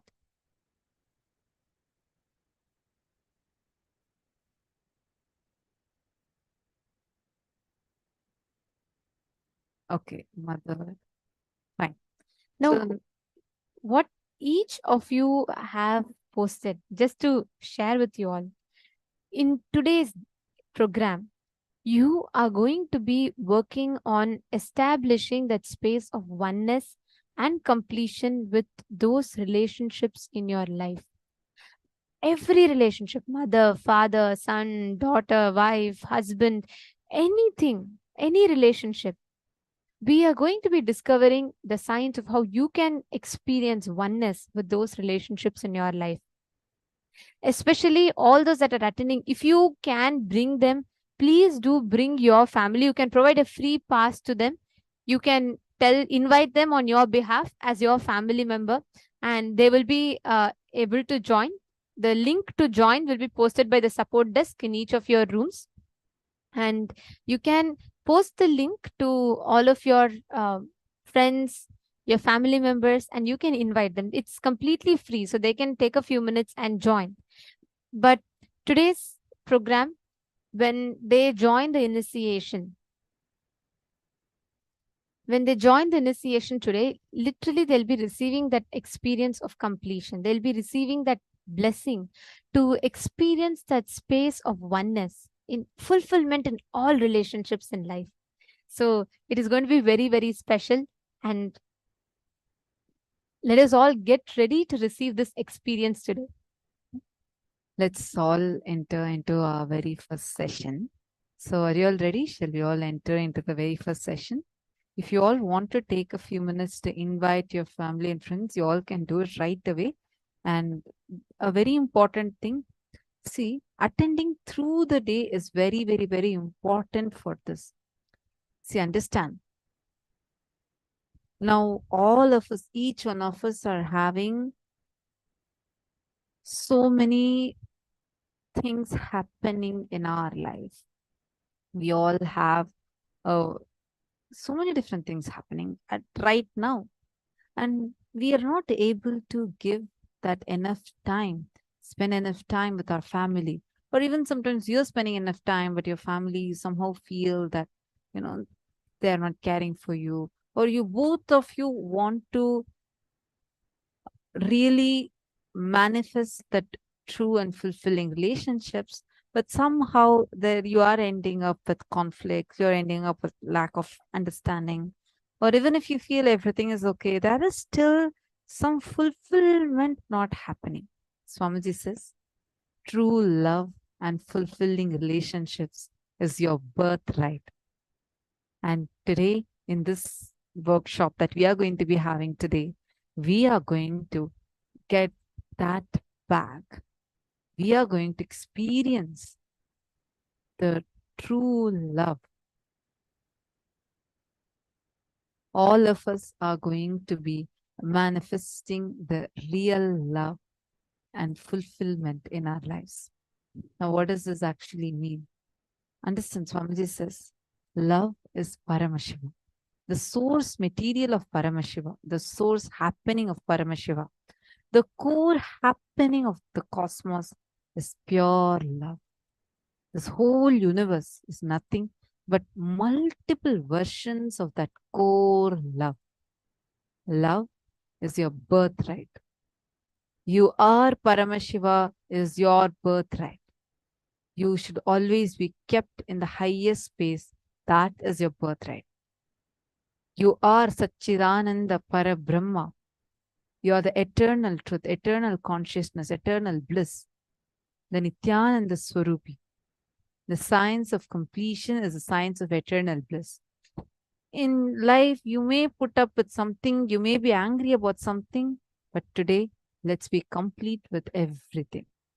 Bring completion with everything so that you put up with something. Even if you don't put up with something, you're not incomplete at that. You're not incomplete at that thing. When you engage, entertain the incompletions, when your thinking is from incompletion, it naturally leads you to more and more incompletions. The thinking from incompletion leads to more and more suffocation. Basically, incompletions are trying to make you believe that your life is influenced by the factors which are not in your control. Completion is making you understand that not only your life, but anything you see is under your influence. Understand? It is not from reality you perceive. Now, what is the biggest wealth you know? Ability to relate with large number of people with love. This is the best wealth you can have, which will never leave you, which will never leave you. Understand there is only two ways you can be wealthy. The organic way of wealthy is the ability to relate with multiple people with energy. Toxic way of relating is ruling. Today, let's decide. I have to bring completion with others, with whoever I am living. This starts completion with others. So today, right now, all of us are going to spend a few minutes and we are going to be forming our teamly as a first step before entering into the sessions itself. I'm going to explain what teamly means.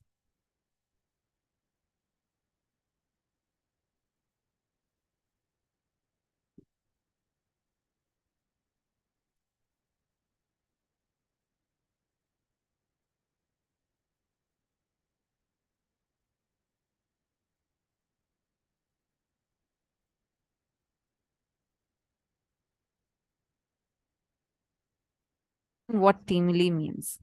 Teamily is family and team put together. Unfortunately, human beings have lost connection even with ourselves. Forget about having connection with the family. Even with ourselves, we have lost the connection.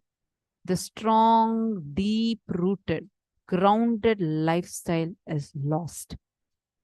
Due to various reasons, now all of us have become so unconscious. We are living in a very, very, very unconscious way.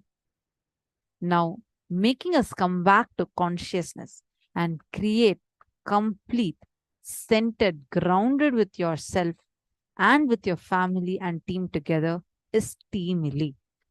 Are all of us understanding? Teamily means your team plus family put together. Teamily means the people with whom you share your life, people who you share your life with, and they share their life with you, is teamily. Literally, people who are part of your existence. Every day you spend time with them, meaning like even your friend could be in the US, but if there's anything that happens in your life, you'll call her and you will share with her. She will know what is happening with you, and she's a very much part of your life. Sometimes we live with the people next to our house also, we will not know what is that, but there are some relationships in our life whom we really share ourselves to. So all of them make a part of your teamily. So please take a few minutes today, list down your teamily members, whomever you really want to have completion with, experience completion with. List it down. A little more. The people that you remember at least 3 times in a day, minimum 3 times in a day, if you are remembering someone. If they are part of your life in some manner, then be very clear, they are your teamily.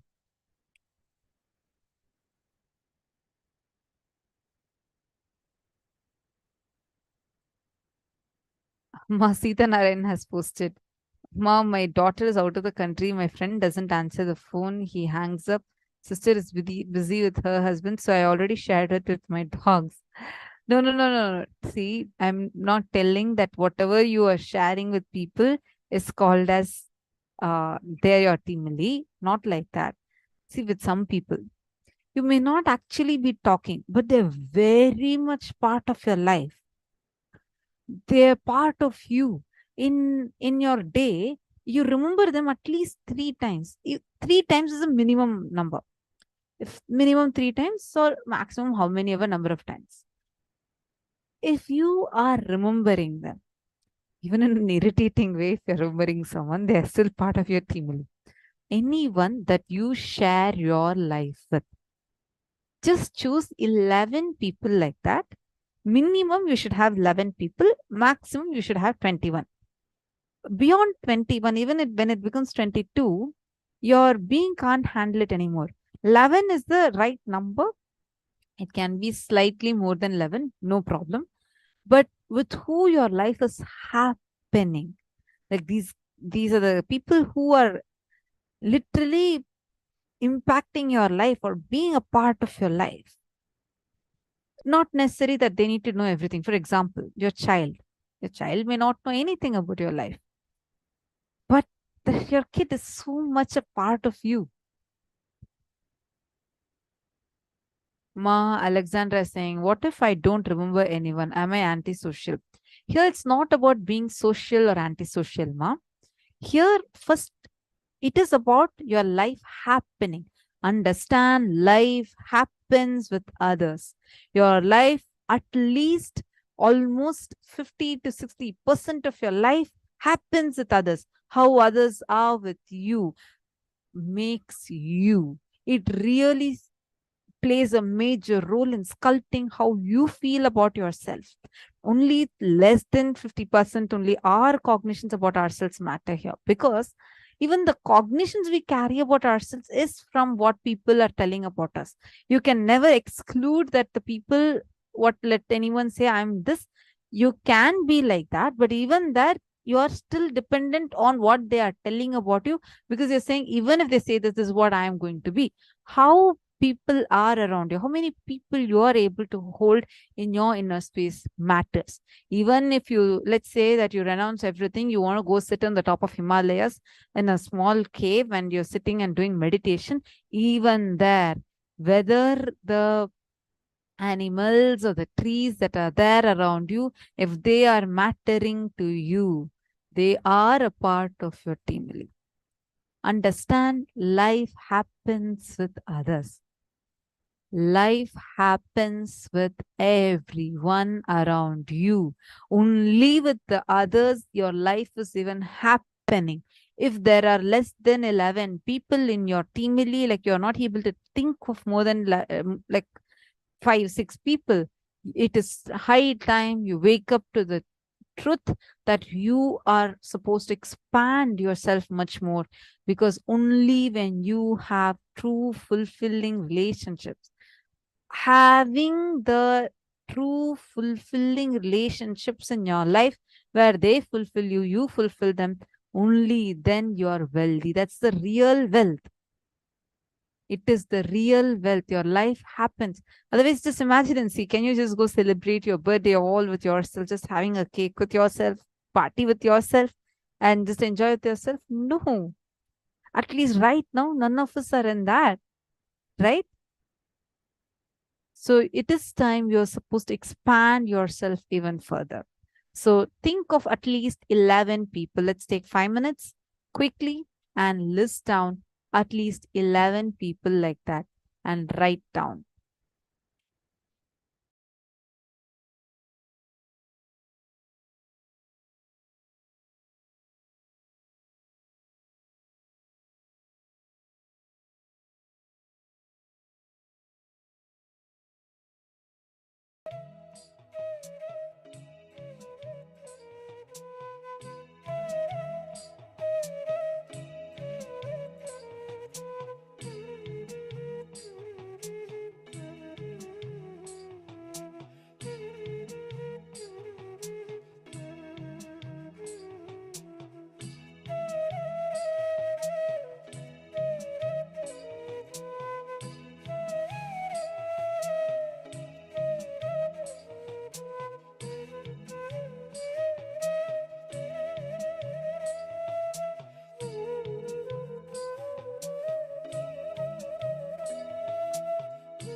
I see a lot of questions that are coming up.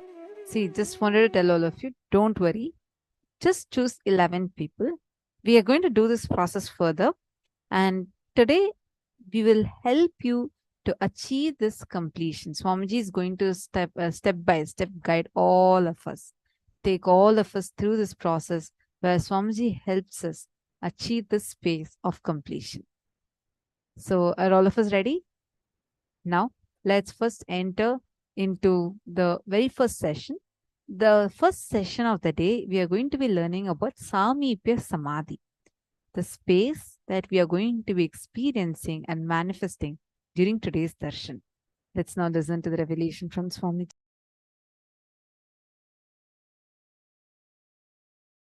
One thing you need to know, even people in Tapoloka, to reach Kailasa, they have to come to planet Earth and go.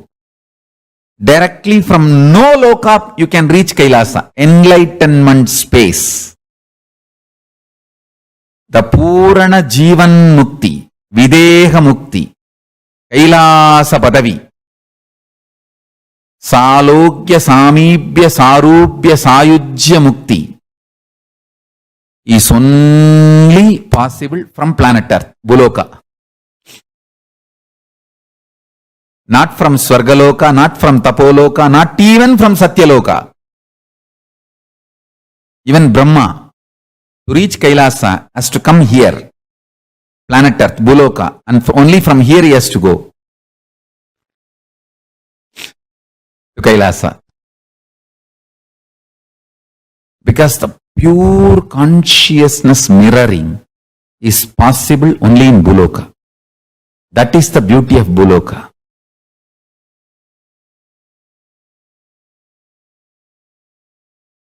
Now let me expand on reality so that you will understand how the four principles can be used to make reality as you want. Let me define what is reality. This is a very important definition. Only when you experience this as your reality, you can experience Brahmanyam Bahuputratam. Listen. Not having any conflict internally and contradictions internally about what you want to experience as your inner world and outer world, and projecting it powerfully, so powerfully that there is no conflict between your projection and your experience, perception. No conflict, no contradiction. Because there is no conflict and contradiction inside what you want and outside what you are experiencing, feeling the non-duality, Advaita, is reality. First thing, inside itself you have so much of conflict and contradiction. What you really want inside you and outside you.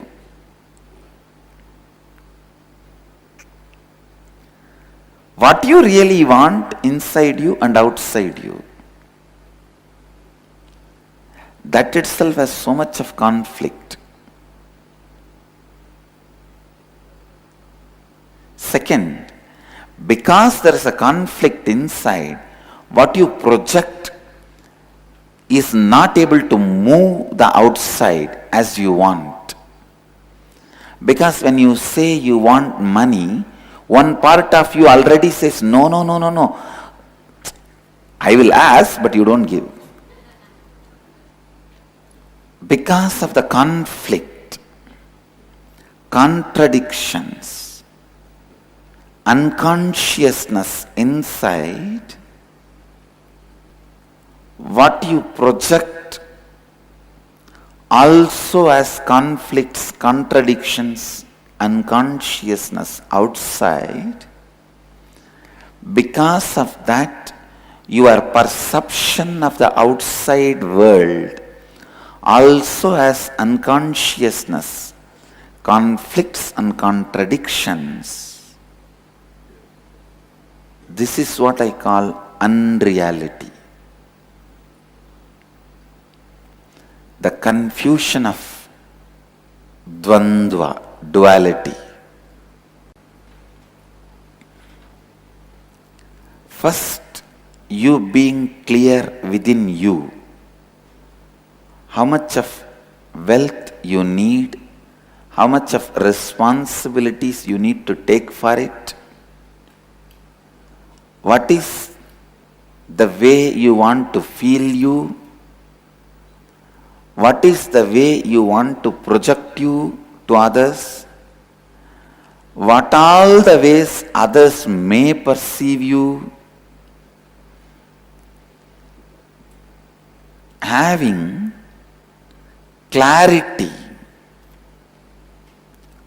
and taking responsibility for all this. So inside you feeling completion, and please listen, the power of your inner completion will be so powerful, I tell you. The moment you project something out of completion, the whole world runs to fulfill it and serve you.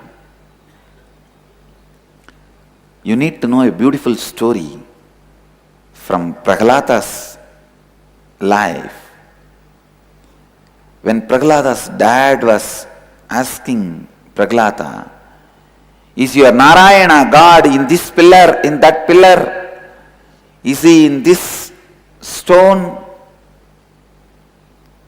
Prahlada was about to raise his small finger. A child naturally takes little time to lift his hand and show which pillar my Narayana is there. I don't even know which finger he showed, or he would have shown. He may not even know how to fold the fingers and show one finger or anything. He must have shown even through face. That is the way kids show. Kids sometimes don't even know how to raise the hand and show. They just show the face. When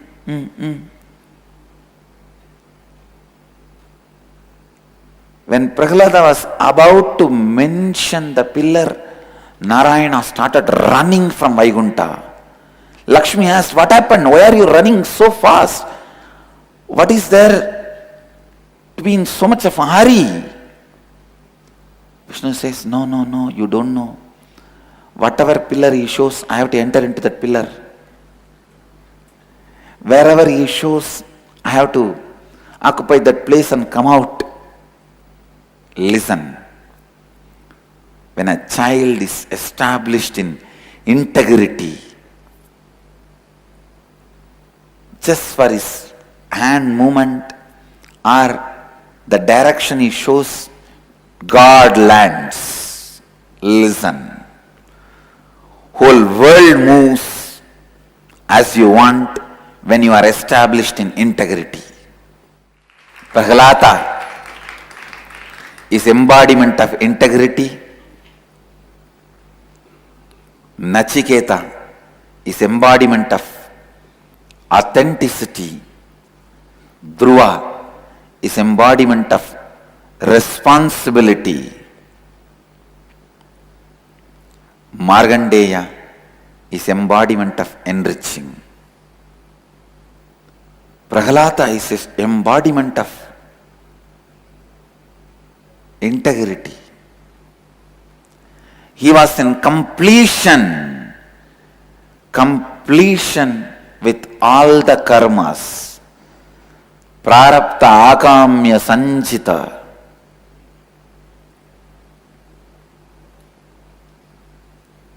That is why the direction he was turning his face are trying to show God lands there. Same way, if you are in completion with integrity, without conflict, contradiction, internally,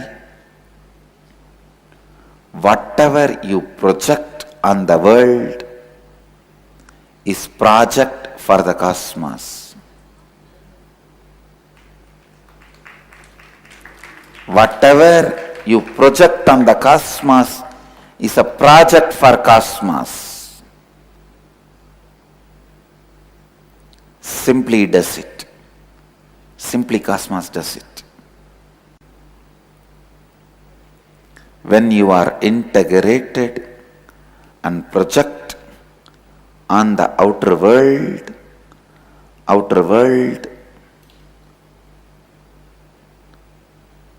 obeys you just like that. It obeys you just like that.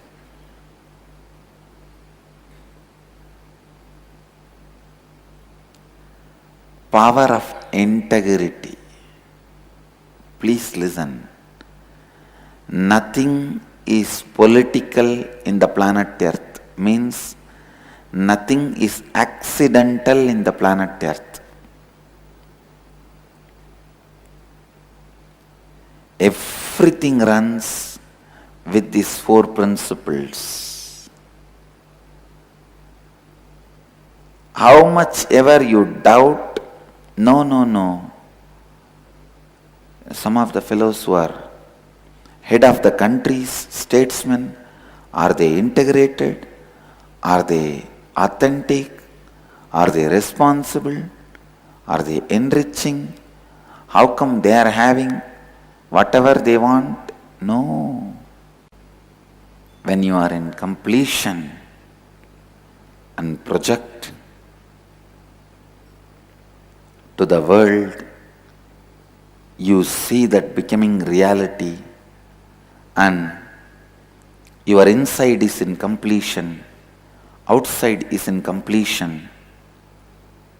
When both are in completion, the experience of you and your life does not have any conflict or contradiction.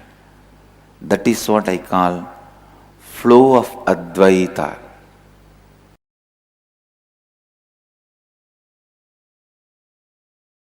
If you are established in the space of Advaita, even if the other guy tries to attack you, abuse you, his whole being will not cooperate with him to attack you. Simply, he will lose strength and fall into stupidity and foolishness, powerlessness. He will not be able to attack you. He will collapse before even he stares at you. The power of the space is such, I tell you. Learn this science, practice this science, master this science, even if you have failed earlier. Can Swamiji define what is the space of Advaita? Means there are some ultimate truths. Everyone is extension of you. Whether you call us a Hitler or Bin Laden, Buddha or Mahadeva, please understand. Hitler or Bin Laden, Buddha or Mahadeva, Krishna or Kali, everyone is extension of you. You should be very clear why somebody is Buddha, somebody is Bin Laden. Let me make it very plain and simple, straight. So now you need to know which part of you is paining you, which part of you which is making you hate somebody. You should address that part and complete it. By completing with that part, you make the other person powerless. If he still holds on to the violence, please listen. Listen once more. For example, in the world, in fact level itself, there are violent people, terrorists who attack, abuse, destroy.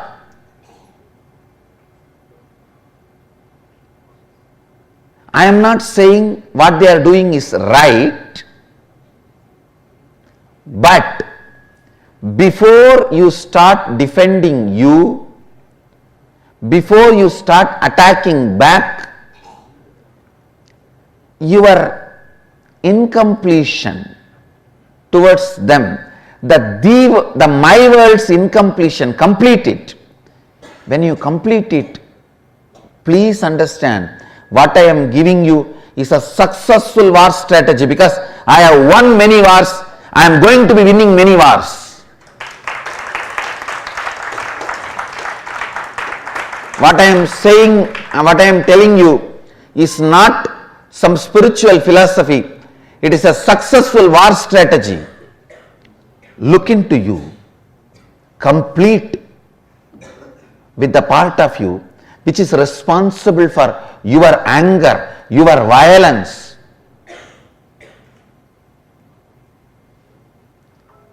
Complete with that.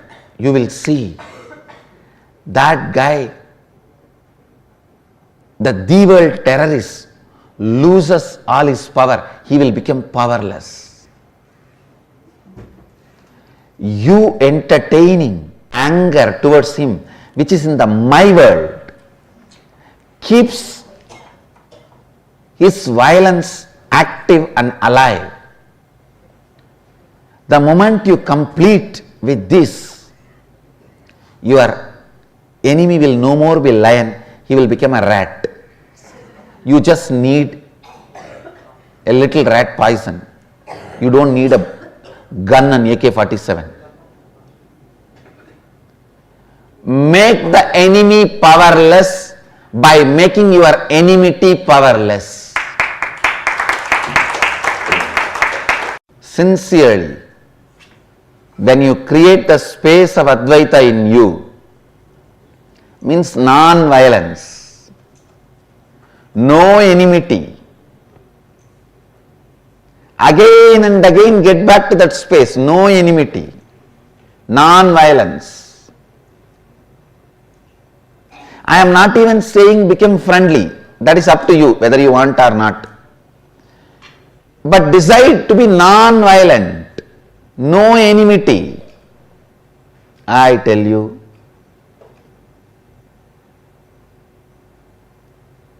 the moment you complete with your enmity and drop it, your enemy will suddenly lose power. The cosmos will not support him anymore. The person who is not supported by the cosmos is like a fan which is not supported with electricity, power. It cannot run. If it was running, maybe it will take few seconds for it to stop once you switch off. But not more than that.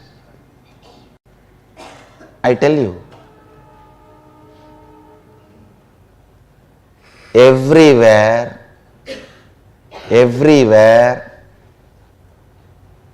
Advaita has a direct utility value, whether you are in a hospital for health, you are in a marketplace for wealth, You are in a court fighting a case.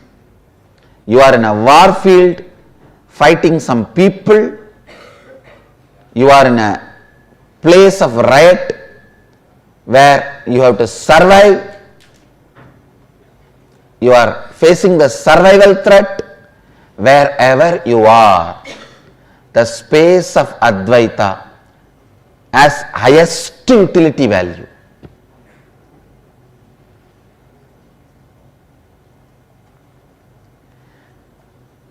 Just be brutally fanatic and practice Advaita. I am telling you. Whether you logically know the values of it, the side effects of it, or you need to take a little more time to learn the side effects of it, after effects of it, start practicing Advaita, the space of Advaita. I tell you, it will be amazing Kalpataru, giving constantly what you want, and amazing protection by making all your enemies stupid. By cherishing enmity, you will make yourself weak and make your enemies strong.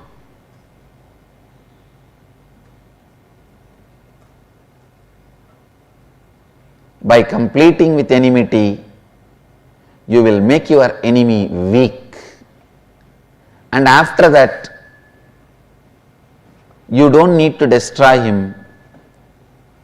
And even if you destroy, you won't have sin.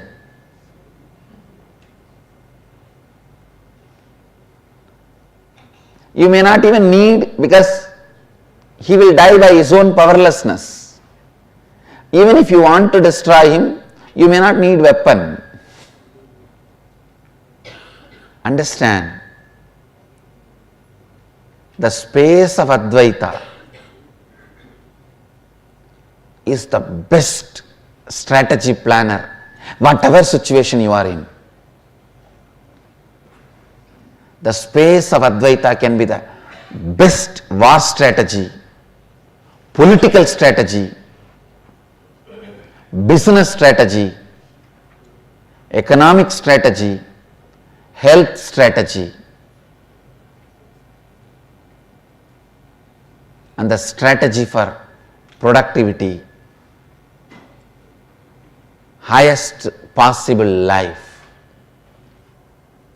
Whoever lives in the space of Advaita, even when you are directly facing your own death, is liberated. The moment you fall into Dvandva, your life is gone. You are gone, your life is gone. Whole thing is waste. Whether you are fighting with the disease, fighting with a pattern, fighting with poverty, fighting with disturbed relationships, fighting with terrorists, fighting with society, fighting with anything, keep Advaita, the space of Advaita, as a strategy for your life.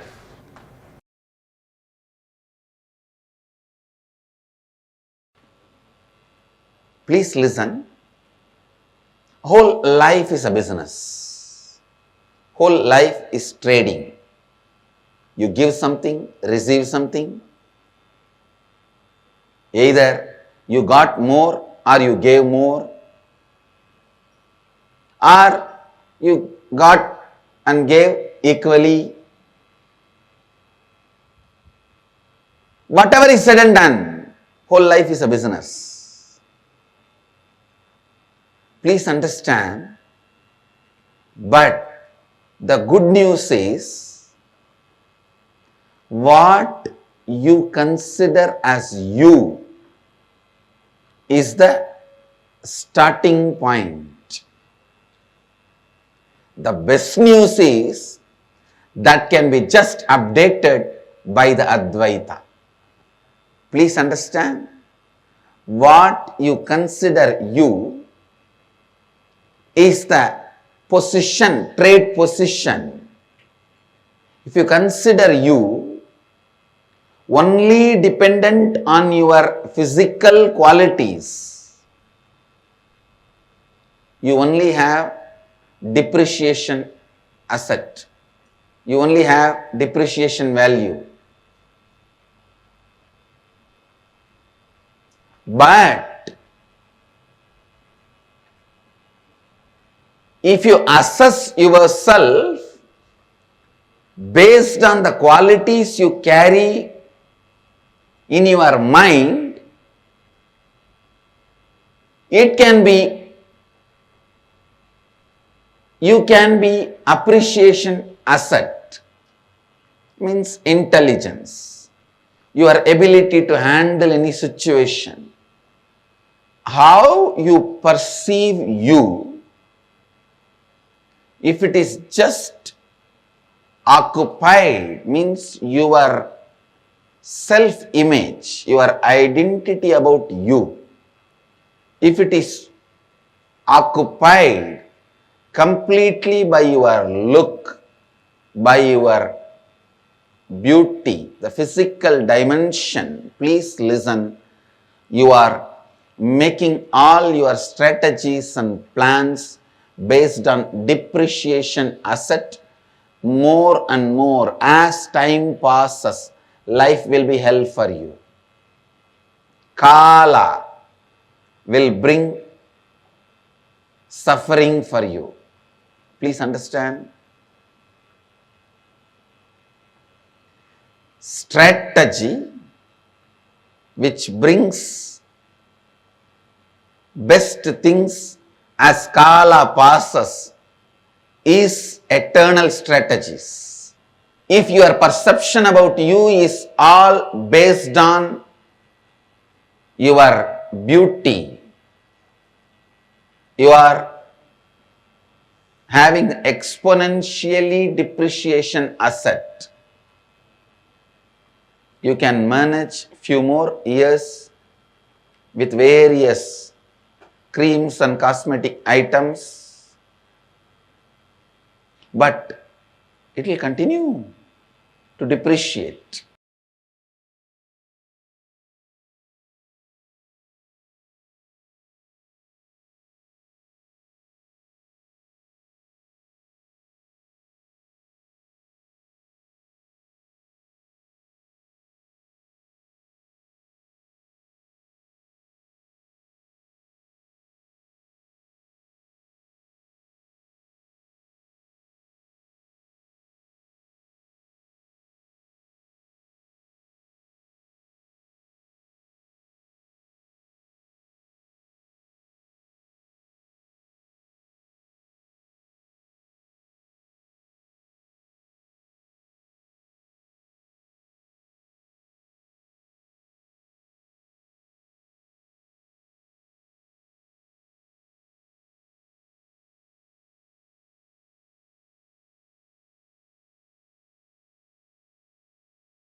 So beautifully Swamiji revealed how non-violence only is the thing that can make your enemy powerless.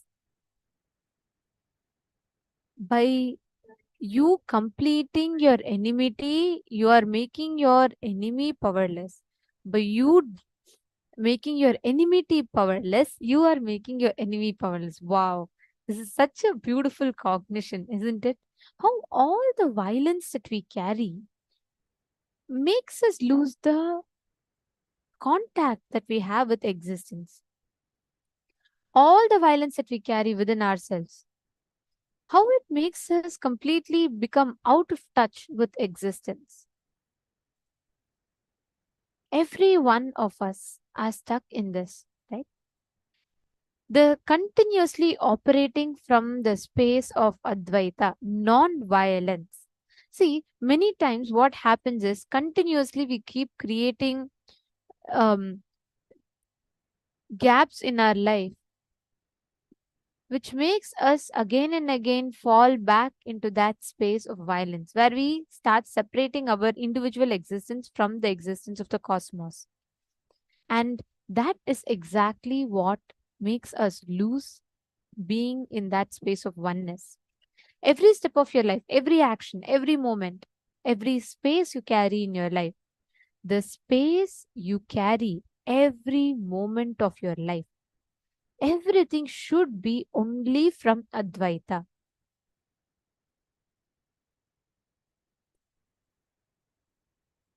Actually, all of you will be learning about a parallel universe called Janaloka. But one thing that I really clicked with that, Swamiji said, the principle that the Janaloka operates with is the principle of what if when done to you, how you would respond. The same thing only the others are dealt with. So if you are expecting life to be compassionate to you, you should be compassionate to life. If you are expecting life to be very friendly with you, you should be friendly with life. This is the context with which that parallel universe exists. So Swamiji tells the context is so pure, that it's so non-violent, that anyone, when they just exist from that space, even if one person experiences completion, everyone will experience completion. Even if one person experiences fulfillment, the whole group, every single being in Janaloka will experience fulfillment. That is why they feel, all of them will feel 10 times more empowered, because they'll feel like they're living in multiple bodies at the same time. That is what is this Janaloka, the space of Janaloka like. And why am I telling about that? Because in this, Swamiji explained, right, about how the very strategy you carry to exist in life comes from the space of non-violence, comes from the space of Advaita. Do not do unto others which when done to you will cause you pain or suffering.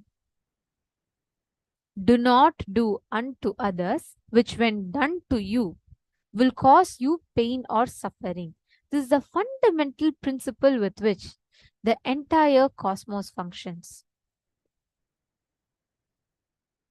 And the first key to experience Samipya Samadhi is to have this experience of oneness. The moment you think, oh, I am separate, life is separate, it's gone, that's all. Swamiji said, right? The moment you fall into the principle of Dvaita, thinking you are different and life is different, it's gone.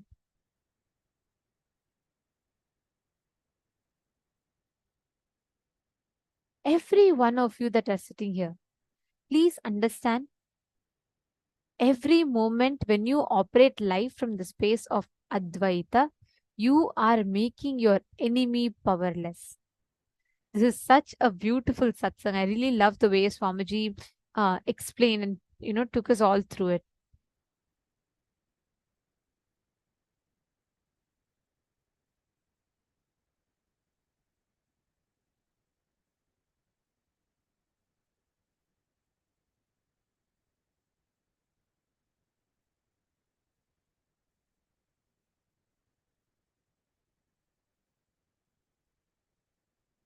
in the inner world, not having any conflict or contradiction about what you want, and projecting that, experiencing it without any conflict or contradiction in the outer world. Because inside you there is no conflict, not having conflict on the outer world is Advaita. And then you will experience Advaita as the very flow of your existence. Swamiji explained, right? When you are from that space of Advaita, cosmos rushes to make what you want happen. Where Swamiji told about the story of Prahalada.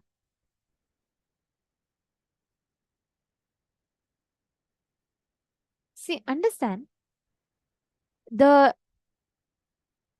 take an example of the analogy of color in the crystals.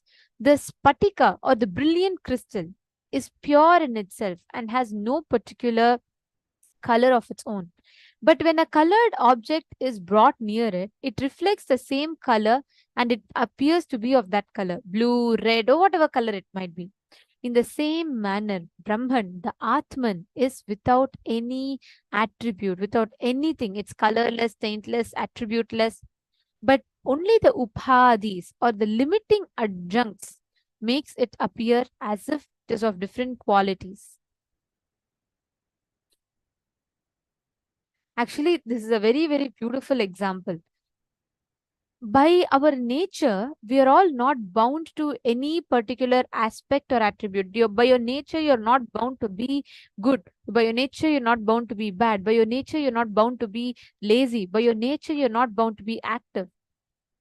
By your true nature, we are completely causeless auspiciousness.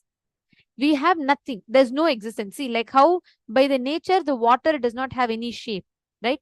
You pour it in a bottle, it becomes bottle shape. You pour it in a glass, it becomes a glass shape, correct? You pour it in a small balloon, it becomes in the shape of a balloon. Same way, our consciousness is without any shape, any color, any taste, anything.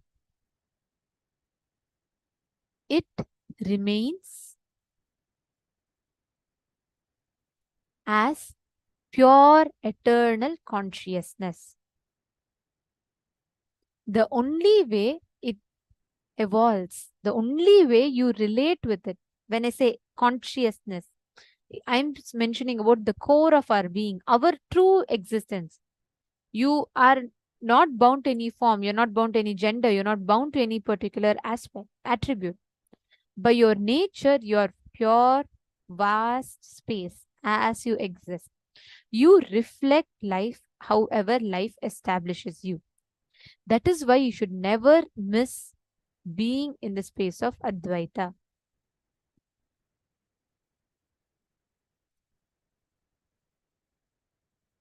So, understand all the violence. Strategizing your life from the space of non-violence is Advaita. Strategizing your life, every decision of your life from the space of non-violence, that is Advaita. And that is what Swamiji explains. That's why Swamiji gave us all that example of the terrorists, correct?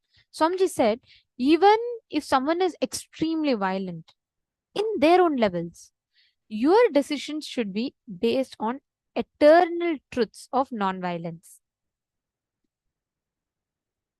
Now, let us take a few minutes. If you have any incompletion, pen that down. Any incident which is influencing you. Maybe someone would have cheated you in the past. So you have decided to be always very aware and cautious. You feel like, people cheat me, so I have to be careful. I don't want to trust people. Based on the influence of the past, where you let the present get influenced, please write it down. I request everyone to please write it down. Wherever you let the influence of the past affect your present decision.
Now, as you are writing down in the second step, please go to Swamiji's Atmamurti. Please understand, listen very carefully.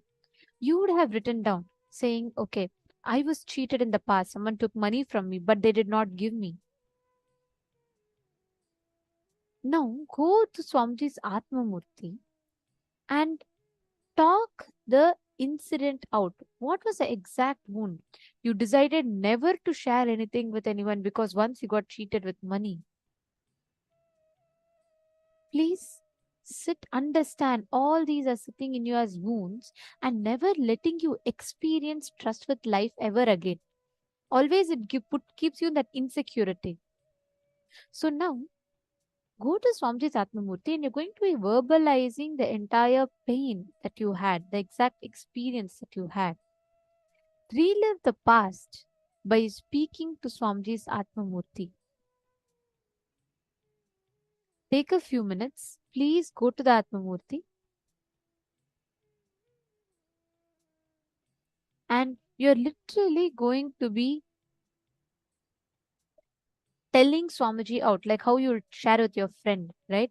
Just talk to Swamiji, tell Swamiji, Swamiji, this is the incompletion I had, this is the suffering I had, this is what I felt so bad. Express whatever you felt to the Atmamurti. Understand, Swamiji is himself there listening. Just go to Swamiji's Atmamurti and talk. Just talk it out to Swamiji's Atmamurti. Tell the whole incident out, speak it out to Swamiji.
Now, please relax.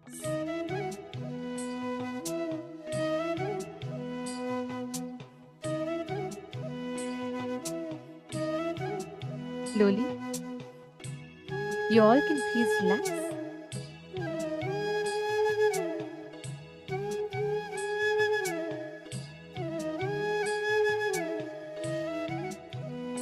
After you complete with Atmamurti, take a few minutes. Just once, relive that whole incident inside of you. Understand? There's a big difference between you remembering something and you reliving something. For example, something happened in your life at the age of 8 or 9, which is still influencing your thinking. That is, you need to go back to that incident, that incompletion, the same thing that you all have written down, what you shared to Swamiji's Atmamurti. Now, you are going to go back to that same body of a 7-year-old or an 8-year-old and relive that whole incident completely. Relive and relieve yourself. Do the whole thing at least 2 times. It's a very important step and we request every one of you to please follow it.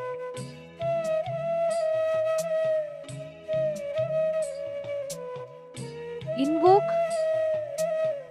that incident in the mirror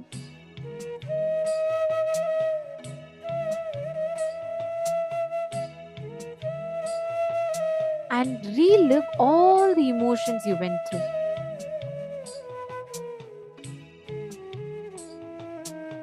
I request all the participants to do this sincerely. You will see the kind of an impact it will have. It will completely heal all the pain that you carry inside of you. So please take a few minutes. We request all of you to live, relive and relieve.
can come out from that state that you're in of intense completion. Hold that intense completion.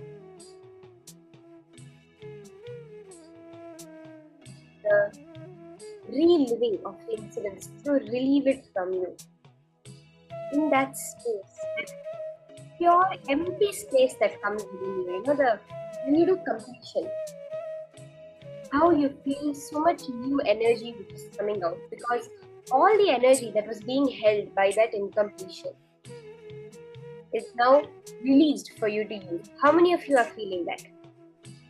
Amongst all the participants, how many of you are actually feeling that surge of energy within you because of the completion? First, a quick yes. You are feeling that intense energy that comes because every pattern you have within you, like 95% of our life, we run on based on our patterns. Those patterns which have gotten into us before the age of 7. Now, when we do the completion, all the energy, that 95% of our life energy that is stuck within those patterns, every time is released to you for you to be able to manifest your life. Only 5% of your whole day that you're actually spending in manifestation. Normally, when you live your life outside the normal world, there's only 5% of your time you are spending in manifesting. The remaining 95% you're doing it as a habit, as a pattern. But this completion breaks that pattern, opens up that energy which is being sucked into your patterns for you to use for your manifestation. Today, in the beautiful day where we're going to be understanding throughout how to build relationships, how we can live a complete, fulfilled life when it comes to relationships, we are doing a set of very beautiful powers, starting with the power of shifting someone's inner space. Yes, you heard me right. It is shifting someone's inner space.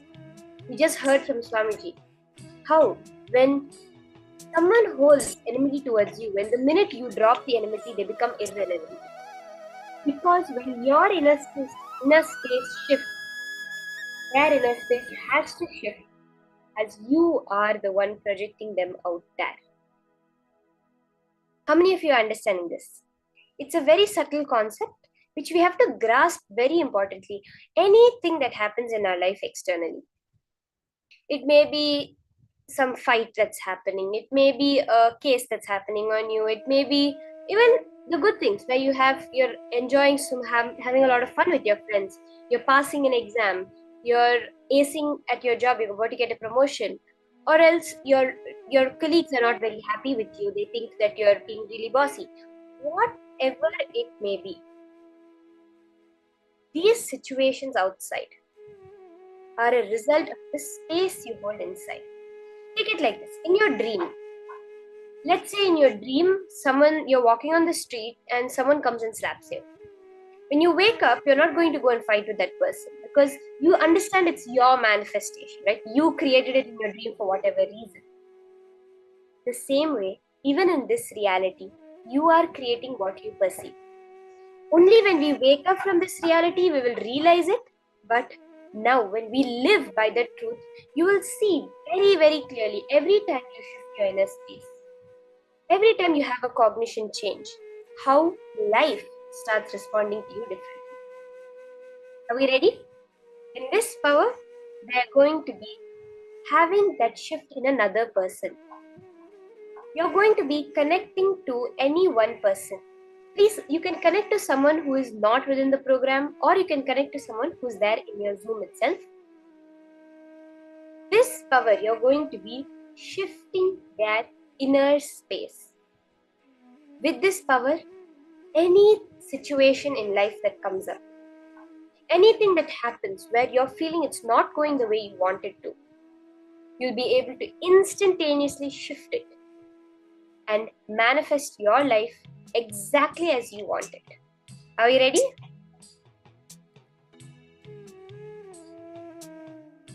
Now, we're going to be manifesting that science of how Swamiji said, getting rid, where you don't have any enmity in life, when you don't hold enmity with life, none of your enemies can hold enmity with you. Swamiji says, I only accept friend requests, I don't accept any enemy requests. That is what is the science of shifting another person's inner space.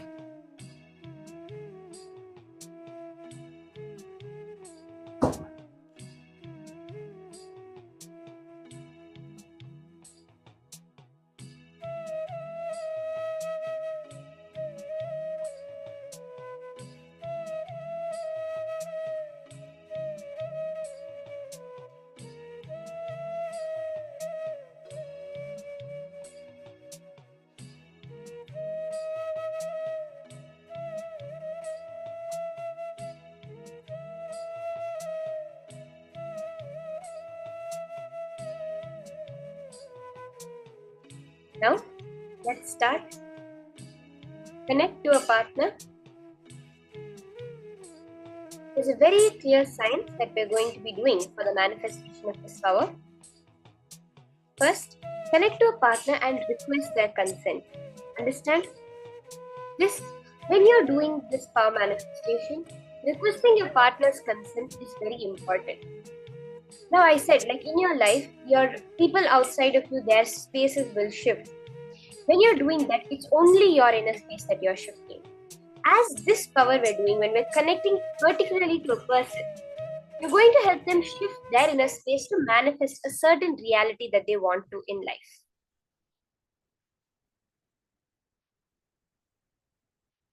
So, you will request their consent, explain to them the power that you're going to be shifting their inner space to help them manifest a certain reality that they really want to in life. It may be they want to get a job promotion. It may be that they're trying to win a court case. They really need the money to pay their bills this month. Or they want a happy relationship. They want to attend Paramashivoham. They want to become a SJP Yajaman, a Sarvanyapitha, Karta or Yajaman.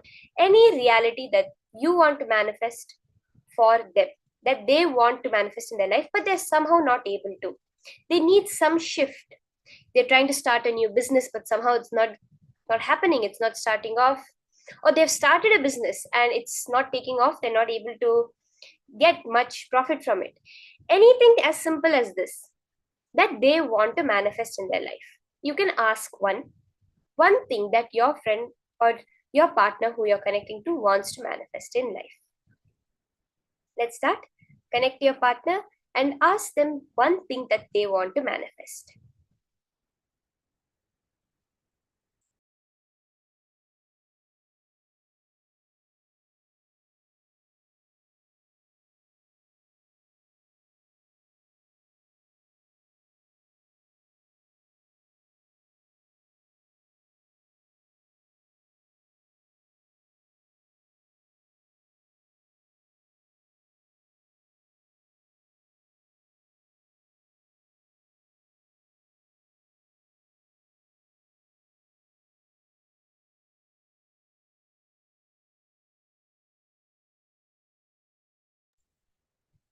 Now, once they have shared with you that one reality that they want to manifest,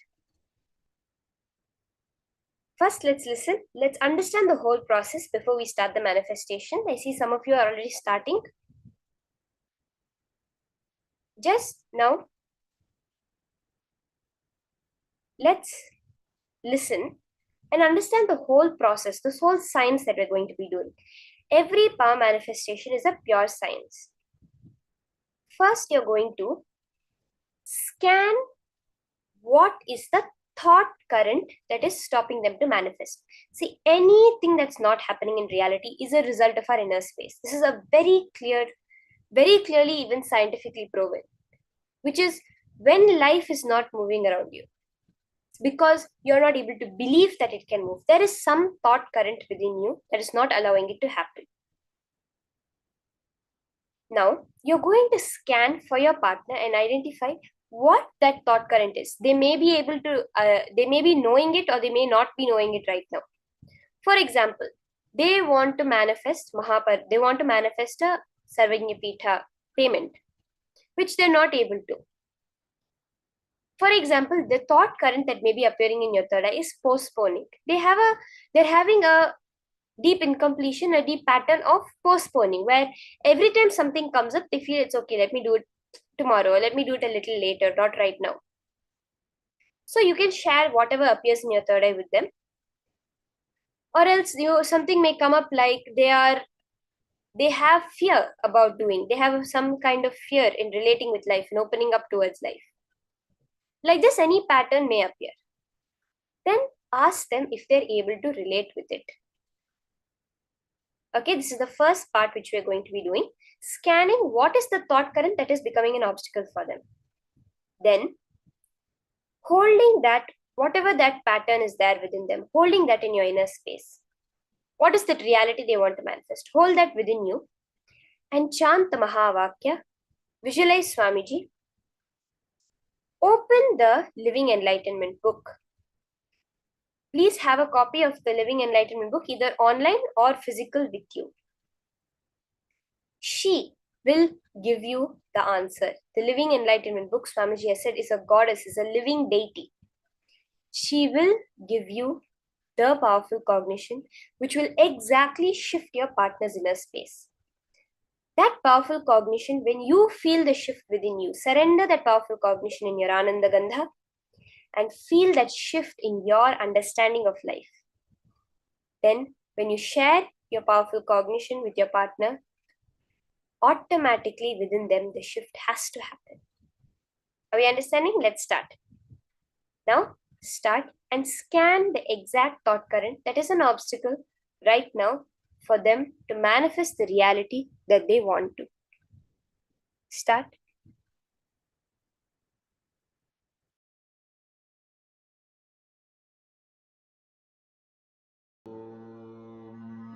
Nithyananda Paramashivoham. Om Nithyananda Paramashivoham. Om Nithyananda Paramashivoham. Om Nithyananda Paramashivoham. Om Nithyananda Paramashivoham. Om Nithyananda Paramashivoham. Om Nithyananda Paramashivoham. Om Nithyananda Paramashivoham. Om Nithyananda Paramashivoham.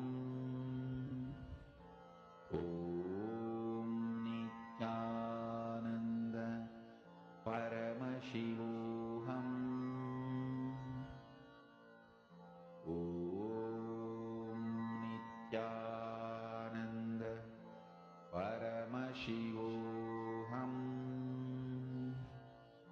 Om Nithyananda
Yes.